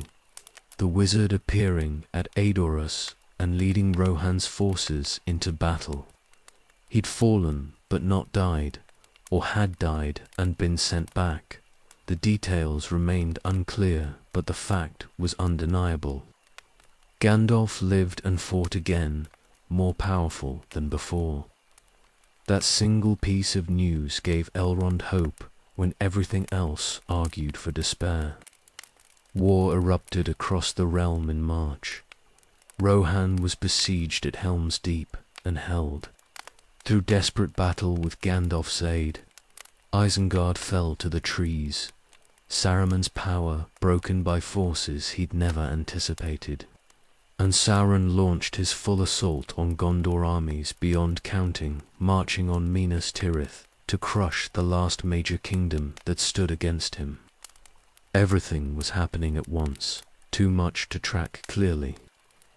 Aragorn rode to war with the Rangers and Elladan and Elrond. Elrond heard about his sons marching south with the heir of Isildur and felt pride mixed with terror. His sons were finally doing what they'd been born for, defending the free peoples in the great battle.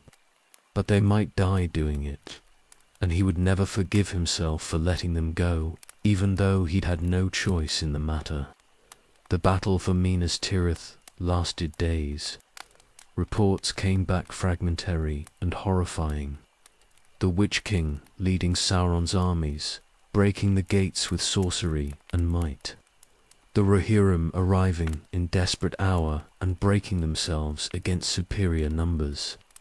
Aragorn coming from the south with reinforcements that changed the balance. The city saved, but at terrible cost. Thousands dead and the survivors exhausted beyond measure. Then came the strangest news. Aragorn had led the remaining armies in a march on the Black Gate itself. Not to conquer Mordor, that was impossible, but to draw Sauron's attention away from his own borders. A distraction, a sacrifice, a desperate gambit to give someone somewhere else a chance to accomplish something. Elrond understood immediately what it meant. Frodo was still alive and still moving, and Aragorn was buying him time by throwing away his own life. The assault on the Black Gate was suicide made manifest. 7,000 warriors against armies 10 times that size, fighting with no hope of victory and no expectation of survival.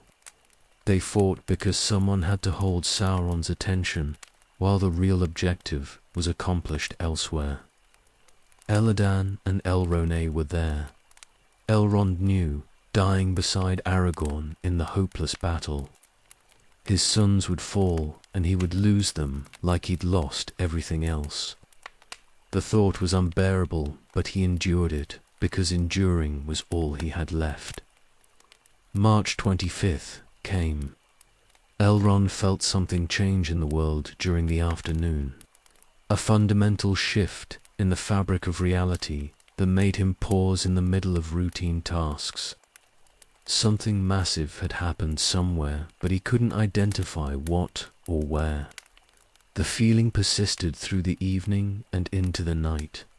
A sense of great forces moving and resolving in ways that changed everything. News arrived days later through exhausted messengers. The ring was destroyed. Frodo had reached Mount Doom and cast it into the fire. Sauron's power was broken and his armies routed. The Dark Tower had fallen and the Eye was extinguished forever. Against all possible odds and through luck and courage and forces no one understood, the quest had succeeded. The ring was unmade and the enemy was finished. Elrond stood in his courtyard and felt tears he hadn't cried in centuries running down his face. They'd won. After 3 ages of fighting and losing and watching darkness grow, they had finally won. Sauron was destroyed beyond any possible return. The Third Age was ending, but it was ending in victory rather than catastrophe. Everything he'd preserved and protected and waited for had been vindicated in that single impossible moment. His sons lived. Aragorn lived. The armies had been saved by the ring's destruction. Sauron's forces collapsing into panic and flight when their master fell. The suicidal stand at the Black Gate had become unlikely survival when the battle's purpose was achieved. Elrond would see his children again. That thought alone was almost too much to bear after the certainty that they were lost. The Third Age was ending in fire and transformation, but for once the ending was victory. For once the good people who'd fought against darkness had actually won. Elrond stood in his valley and let himself feel hope for the first time in longer than he could remember. The darkness was broken. The age was saved. And somehow, impossibly, they'd done it.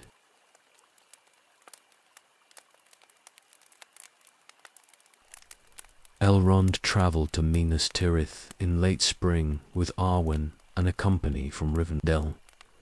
The journey south took weeks through lands still recovering from war, passing refugees returning to ruined homes and soldiers burying their dead. But the darkness was broken and hope had returned to faces that had known only fear for years. They rode toward a coronation that would reshape the age. Minas Tirith rose white against the mountains, damaged but standing. The city had endured Sauron's full assault and held through desperate hours when holding seemed impossible. Now it prepared to crown a king, the first true king of Gondor in 1,000 years. The streets were being cleared and repaired. Banners were raised, showing the white tree and 7 stars. Everything was preparation and anticipation. Aragorn met them at the gates. The ranger was transformed, no longer the weathered wanderer who'd visited Rivendell, but a king in bearing, if not yet in crown. War had tested him and proven him worthy beyond any doubt. He'd led the armies and made the impossible choices and survived when survival seemed impossible. Elrond looked at him and saw Elendel's heir finally worthy of that inheritance. The coronation took place on the first day of May. Aragorn stood before the assembled people and received the crown from Gandalf's hands. The wizard somehow surviving everything to see this moment completed. The new king spoke oaths that bound him to his people and his people to him, ancient words that hadn't been heard in centuries. Elrond watched and felt the wheel of history turning, old patterns finally resolving into forms that made sense. This was what he'd waited for, what he'd preserved the bloodline for across generations of chieftains who'd died in obscurity, what he'd fostered sons for and kept records for and maintained hope for when hope seemed pointless. Aragorn stood crowned as king, and the kingdom was restored, and everything Elrond had worked toward for 3,000 years was accomplished in that single moment. But the coronation meant Aragorn had fulfilled the conditions Elrond had set. He'd reclaimed his kingdom and proven himself worthy, done what his ancestors had failed to do for a millennium, which meant he could marry Arwen now, which meant his daughter would have to make the choice. She made it privately with Elrond before the wedding was announced, told him she was choosing mortality, giving up her immortal life to spend the brief span of mortal years with Aragorn. She would be queen of Gondor and bear his children and age alongside him and die when her time came. She was choosing death deliberately, walking into it with open eyes because love mattered more than eternity. Elrond tried to accept it. He'd known this was coming since Aragorn first asked permission to court her. He'd had years to prepare for this moment and this choice. But preparation meant nothing when faced with the reality. His daughter was choosing to die. She would age and fade and be lost to him forever, and there was nothing he could do to prevent it or change her mind. The choice was hers, and she'd made it. He told her he understood and gave his blessing because what else could he do? Forbidding it would accomplish nothing except poisoning their last years together. She was determined and in love and old enough to make choices about her own fate. His role was to support her even though it killed him to do so. Love meant accepting her decision even when that decision led to unbearable loss. The wedding took place in midsummer. Aragorn and Arwen wed in ceremonies that combined the traditions of the Dunedain and the elves, binding themselves together before witnesses from every free people. She was radiant in ways that made everyone who saw her pause in wonder. He was steady and devoted and looked at her like she was the only thing in the world that mattered. They were beautiful together and doomed together, and neither cared about the doom. Elrond gave his daughter away formally, took her hand and placed it in Aragorn's, and spoke the words that transferred his role as father to Aragorn's role as husband. Every word felt like farewell. Every gesture acknowledged that she was leaving him, not just physically, but existentially, stepping away from immortality into the mortal world where he couldn't follow. The celebrations lasted days. All of Minas Tirith rejoiced in their new king and queen, dancing and singing and drinking to the health of the couple who represented the age's hope. Elrond participated in the festivities and smiled when appropriate and felt his heart breaking continuously beneath the surface. This was joy and grief so thoroughly mixed they couldn't be separated. His daughter was happy and his daughter was lost. He stayed in Minas Tirith through the summer, helping Aragorn establish his rule and giving Arwen these final months before the separation became permanent. They walked together and spoke of inconsequential things, both avoiding the reality that this was goodbye. She would remain in Gondor as queen. He would return to Rivendell and eventually sail west. They would never see each other again in any world or any form. The time came to depart in early autumn. Elrond embraced his daughter and tried to memorize everything about her before she was gone. How she looked and sounded and moved. How her presence felt. Every detail that would have to sustain him through the centuries until he sailed and through whatever came after. She wept against him and told him she loved him and she was sorry for the pain this caused. He told her there was nothing to forgive and he loved her beyond measure and he would carry her memory until the world ended. Then he left. Rode north with his reduced company toward Rivendell, leaving Arwen behind in Minas Tirith, where she would age and die and be buried in mortal ground. His daughter had chosen mortality for love, and he had blessed that choice. But the blessing didn't make it hurt less. She was lost to him as surely as Celebrian had been lost, through a different path but to an equally absolute ending. The road north felt longer than the road south had been. Every mile increased the distance between him and his daughter.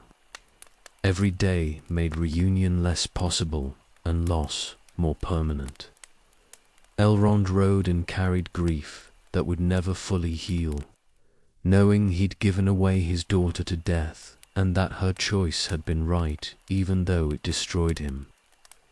Aragorn had proven worthy and reclaimed his kingdom. Arwen had chosen her fate with full understanding. Love had triumphed in ways that poets would sing about for ages. But the cost was Elrond's daughter, and he would pay that cost for the rest of his existence. Victory and loss were inseparable, as they always had been. He'd learned that lesson across 3 ages, and still it hadn't prepared him for this particular application of it.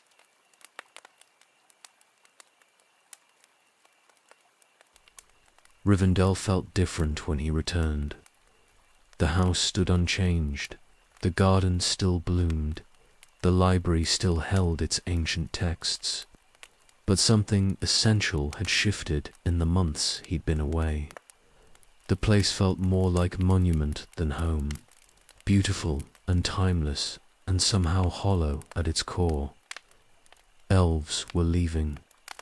Not all at once, but steadily, a few each month, making the journey to the Grey Havens and sailing west. They'd stayed through the war and seen it won, but victory hadn't given them reason to remain. Middle-earth was the realm of men now, and the elves had no future here beyond slow fading into irrelevance. Better to sail while strength remained than linger until they became shadows. Elrond understood the impulse completely. He felt it himself, the pull toward departure growing stronger each day. Default text, the Third Age was ending, whether the calendar acknowledged it yet or not. Sauron's defeat had been the last great deed of the Elder Days' power. Everything after was epilogue, the world transforming into something new, while those who remembered the old ages departed or diminished. His time in Middle-earth was finished. The house grew quieter as people left. Halls that had held dozens now held a handful. Gardens tended by many were maintained by few. The library that had been center of constant study and copying became a place where Elrond walked alone, reading texts he'd read 1,000 times and finding less comfort in them than he once had. Rivendell was becoming a shell, still beautiful but increasingly empty. His sons visited but didn't stay. Elladan and Elroa had business in the wild still.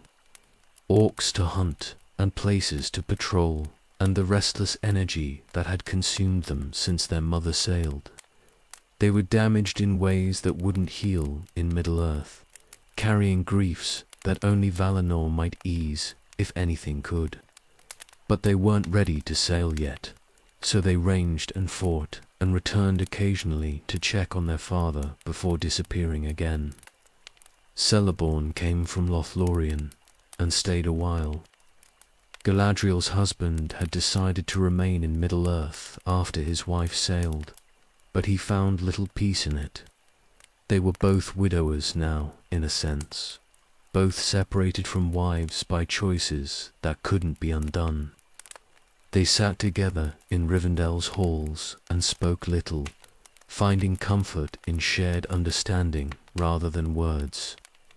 Eventually, Celeborn departed back to his own diminishing realm, and Elrond was alone again.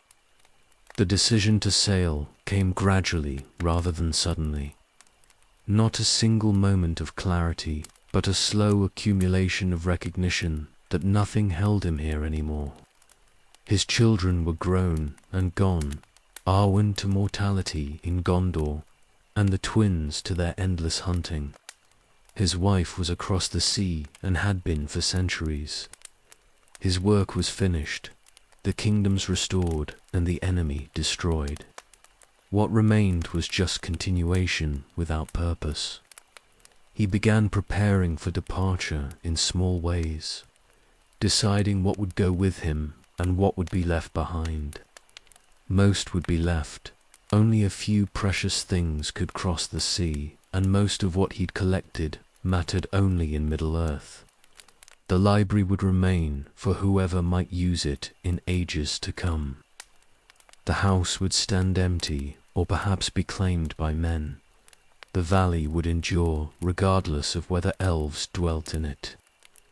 Gandalf visited in the autumn of Third Age, 3020. The wizard had changed since his return from death, more distant and more focused on matters beyond the immediate world. He spoke of sailing soon himself, his purpose in Middle-earth completed and no reason remaining to delay departure.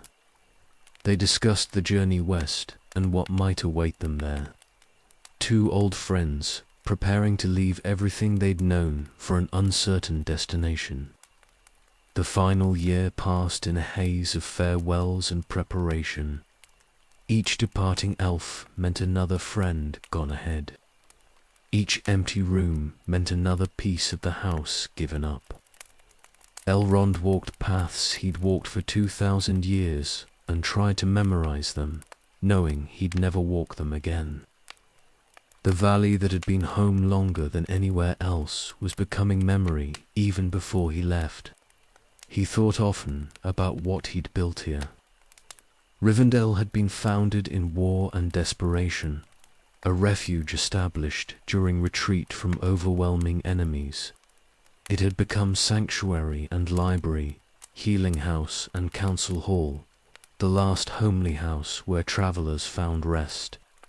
For 2 millennia it had served every purpose he'd hoped for, and some he hadn't anticipated. Now it was ending, not through destruction, but through simple abandonment. Spring came in Third Age 3021, and with it the final preparations.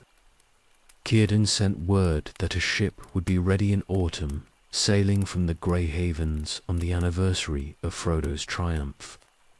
Gandalf would be aboard and Galadriel, and whatever other elves had decided their time in Middle-earth was finished. There was space for Elrond if he wished it. He sent word back that he would be there. Default text: the twins came home one last time in summer. They would not sail with him, not yet, choosing to remain in Middle-earth for reasons they couldn't quite articulate. Elrond blessed them and tried not to let his grief show. He was leaving his sons behind, might never see them again if they delayed too long before following. But they were adults, making their own choices, and he couldn't force them to sail before they were ready. The last days in Rivendell were quiet.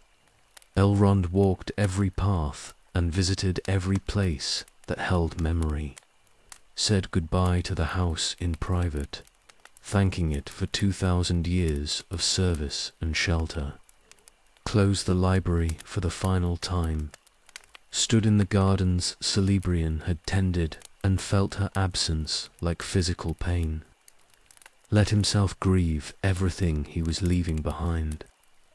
September came, and it was time. Elrond departed Rivendell with a small company, riding west toward the sea. He looked back once from the ridge above the valley and saw the house nestled in its hidden refuge, beautiful and timeless and empty.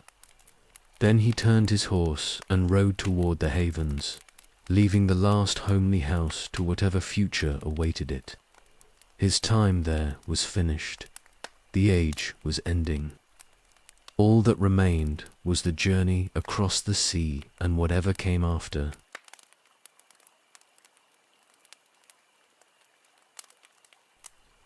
The road to the Grey Havens wound through lands Elrond had known for millennia. He rode with Galadriel and Celeborn, and a small company of elves who'd chosen to sail. Passing through the Shire, where hobbits worked their fields without knowing what travelled through their borders, the world felt both familiar and strange, like a place he'd already left even though his body hadn't departed yet. They met Gandalf on the road. The wizard was riding with Frodo and Bilbo, the two hobbits who'd carried the ring and been marked by it in ways that wouldn't heal in Middle-earth. Frodo looked diminished, aged beyond his years by wounds that went deeper than flesh. He needed the havens, and the healing they represented needed to leave before the memories destroyed what remained of him. The company travelled together the final miles to the sea. Nobody spoke much, words feeling inadequate for what they were about to do. This was goodbye to everything they'd known, departure from a world they'd shaped and been shaped by. Even for immortals who'd lived through multiple ages, leaving was monumental. The Grey Havens appeared in the distance. Círdan's shipyards and harbours where elves had been building vessels for thousands of years. The last ships were nearly complete, graceful and seaworthy, and designed for a voyage that wouldn't return. White sails caught the autumn light. Elrond looked at them and felt finality settling over him like winter cold. Círdan met them at the docks. The ancient shipwright had seen more ages than almost anyone remaining in Middle-earth, and he'd built every ship that sailed west across millennia. He greeted them warmly and gestured toward the vessel that waited, provisioned and ready for passengers who'd never need food but appreciated the gesture anyway. Sam was there, the hobbit having followed Frodo, despite understanding he wouldn't be permitted to sail. The gardener embraced his master and wept openly, saying goodbye to the friend he'd followed through hell and couldn't follow any further. Elrond watched and felt his own grief reflected in the hobbit's tears. Some separations couldn't be softened. His sons were not present. Elladan and Elrohir had said their farewells in Rivendell and chosen to remain behind for now. Elrond understood, but it hurt regardless, boarding a ship knowing his children stayed in a world he was leaving. They would follow eventually, or so he told himself. The alternative was unbearable. Galadriel boarded first, carrying herself with a dignity that had marked her across all the ages. She'd ruled Lothlorien for thousands of years, and now she was abandoning it, leaving Middle-earth to whatever came after the elves departed. Celeborn chose to remain at the last moment, unable to leave quite yet, despite having accompanied her this far. Some partings happened in stages rather than cleanly. Gandalf helped Frodo and Bilbo aboard. The hobbits looked small and fragile on the ship's deck, out of place among the elves, but welcomed regardless. They'd earned their passage through suffering and service. The Valar would receive them as heroes, regardless of how humble their origins.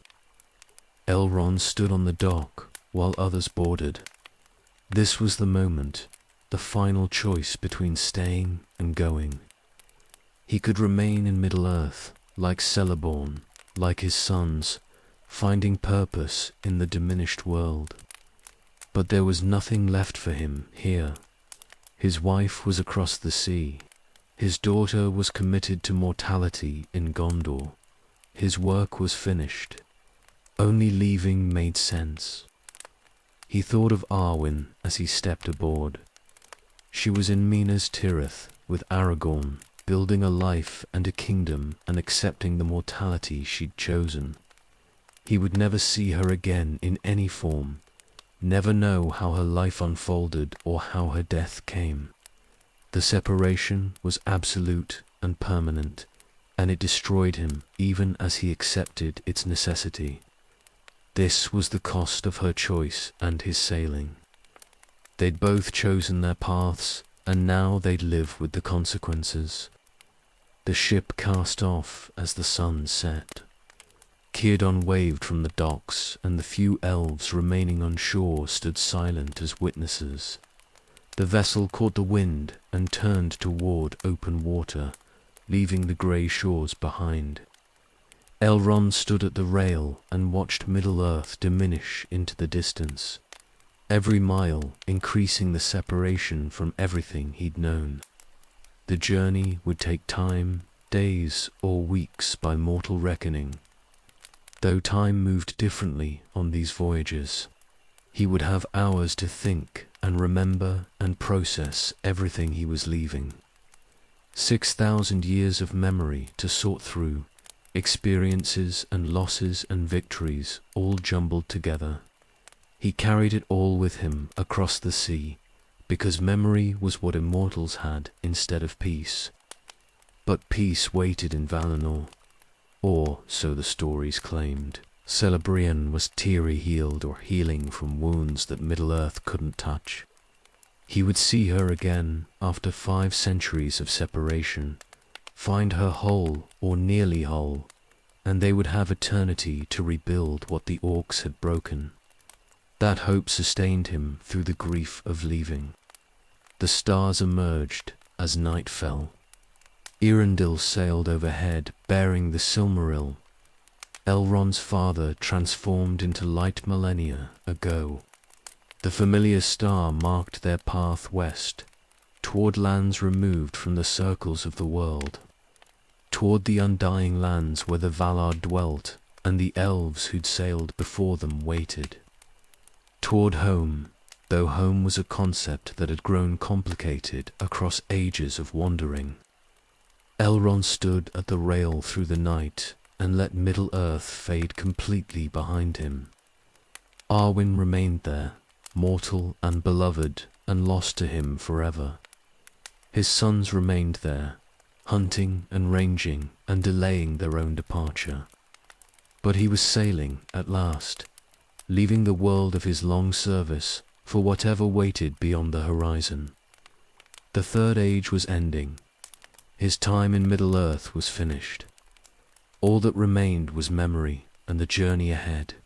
The ship sailed west into darkness that would become dawn, carrying the last of the elven lords away from a world that no longer needed them. Elrond stood watch through the night and thought of everything he'd seen and done and survived. 3 ages witnessed, countless lives touched, infinite griefs endured. He carried it all with him because carrying was what he did. But now at least he was carrying it toward rest rather than toward more struggle. That was something. Perhaps it was enough. So that's the tale, wanderer. Elrond's long road from the havens of Sirion to the Grey Havens. From a terrified child watching his world burn to an ancient lord sailing west after 6,000 years of service. He carried more grief than most could imagine and endured losses that would have broken lesser spirits. But he endured, as his kind always did, and in the end he did what needed doing. The fire's low now and the night's deep. You've heard what needed hearing about the half-elven, the one who chose immortality and paid its full price across ages most can't fathom. Let his story sit with you as you rest. Sometimes the longest roads end in departures, and sometimes that's the only peace available. Sleep well, friend. You've earned it.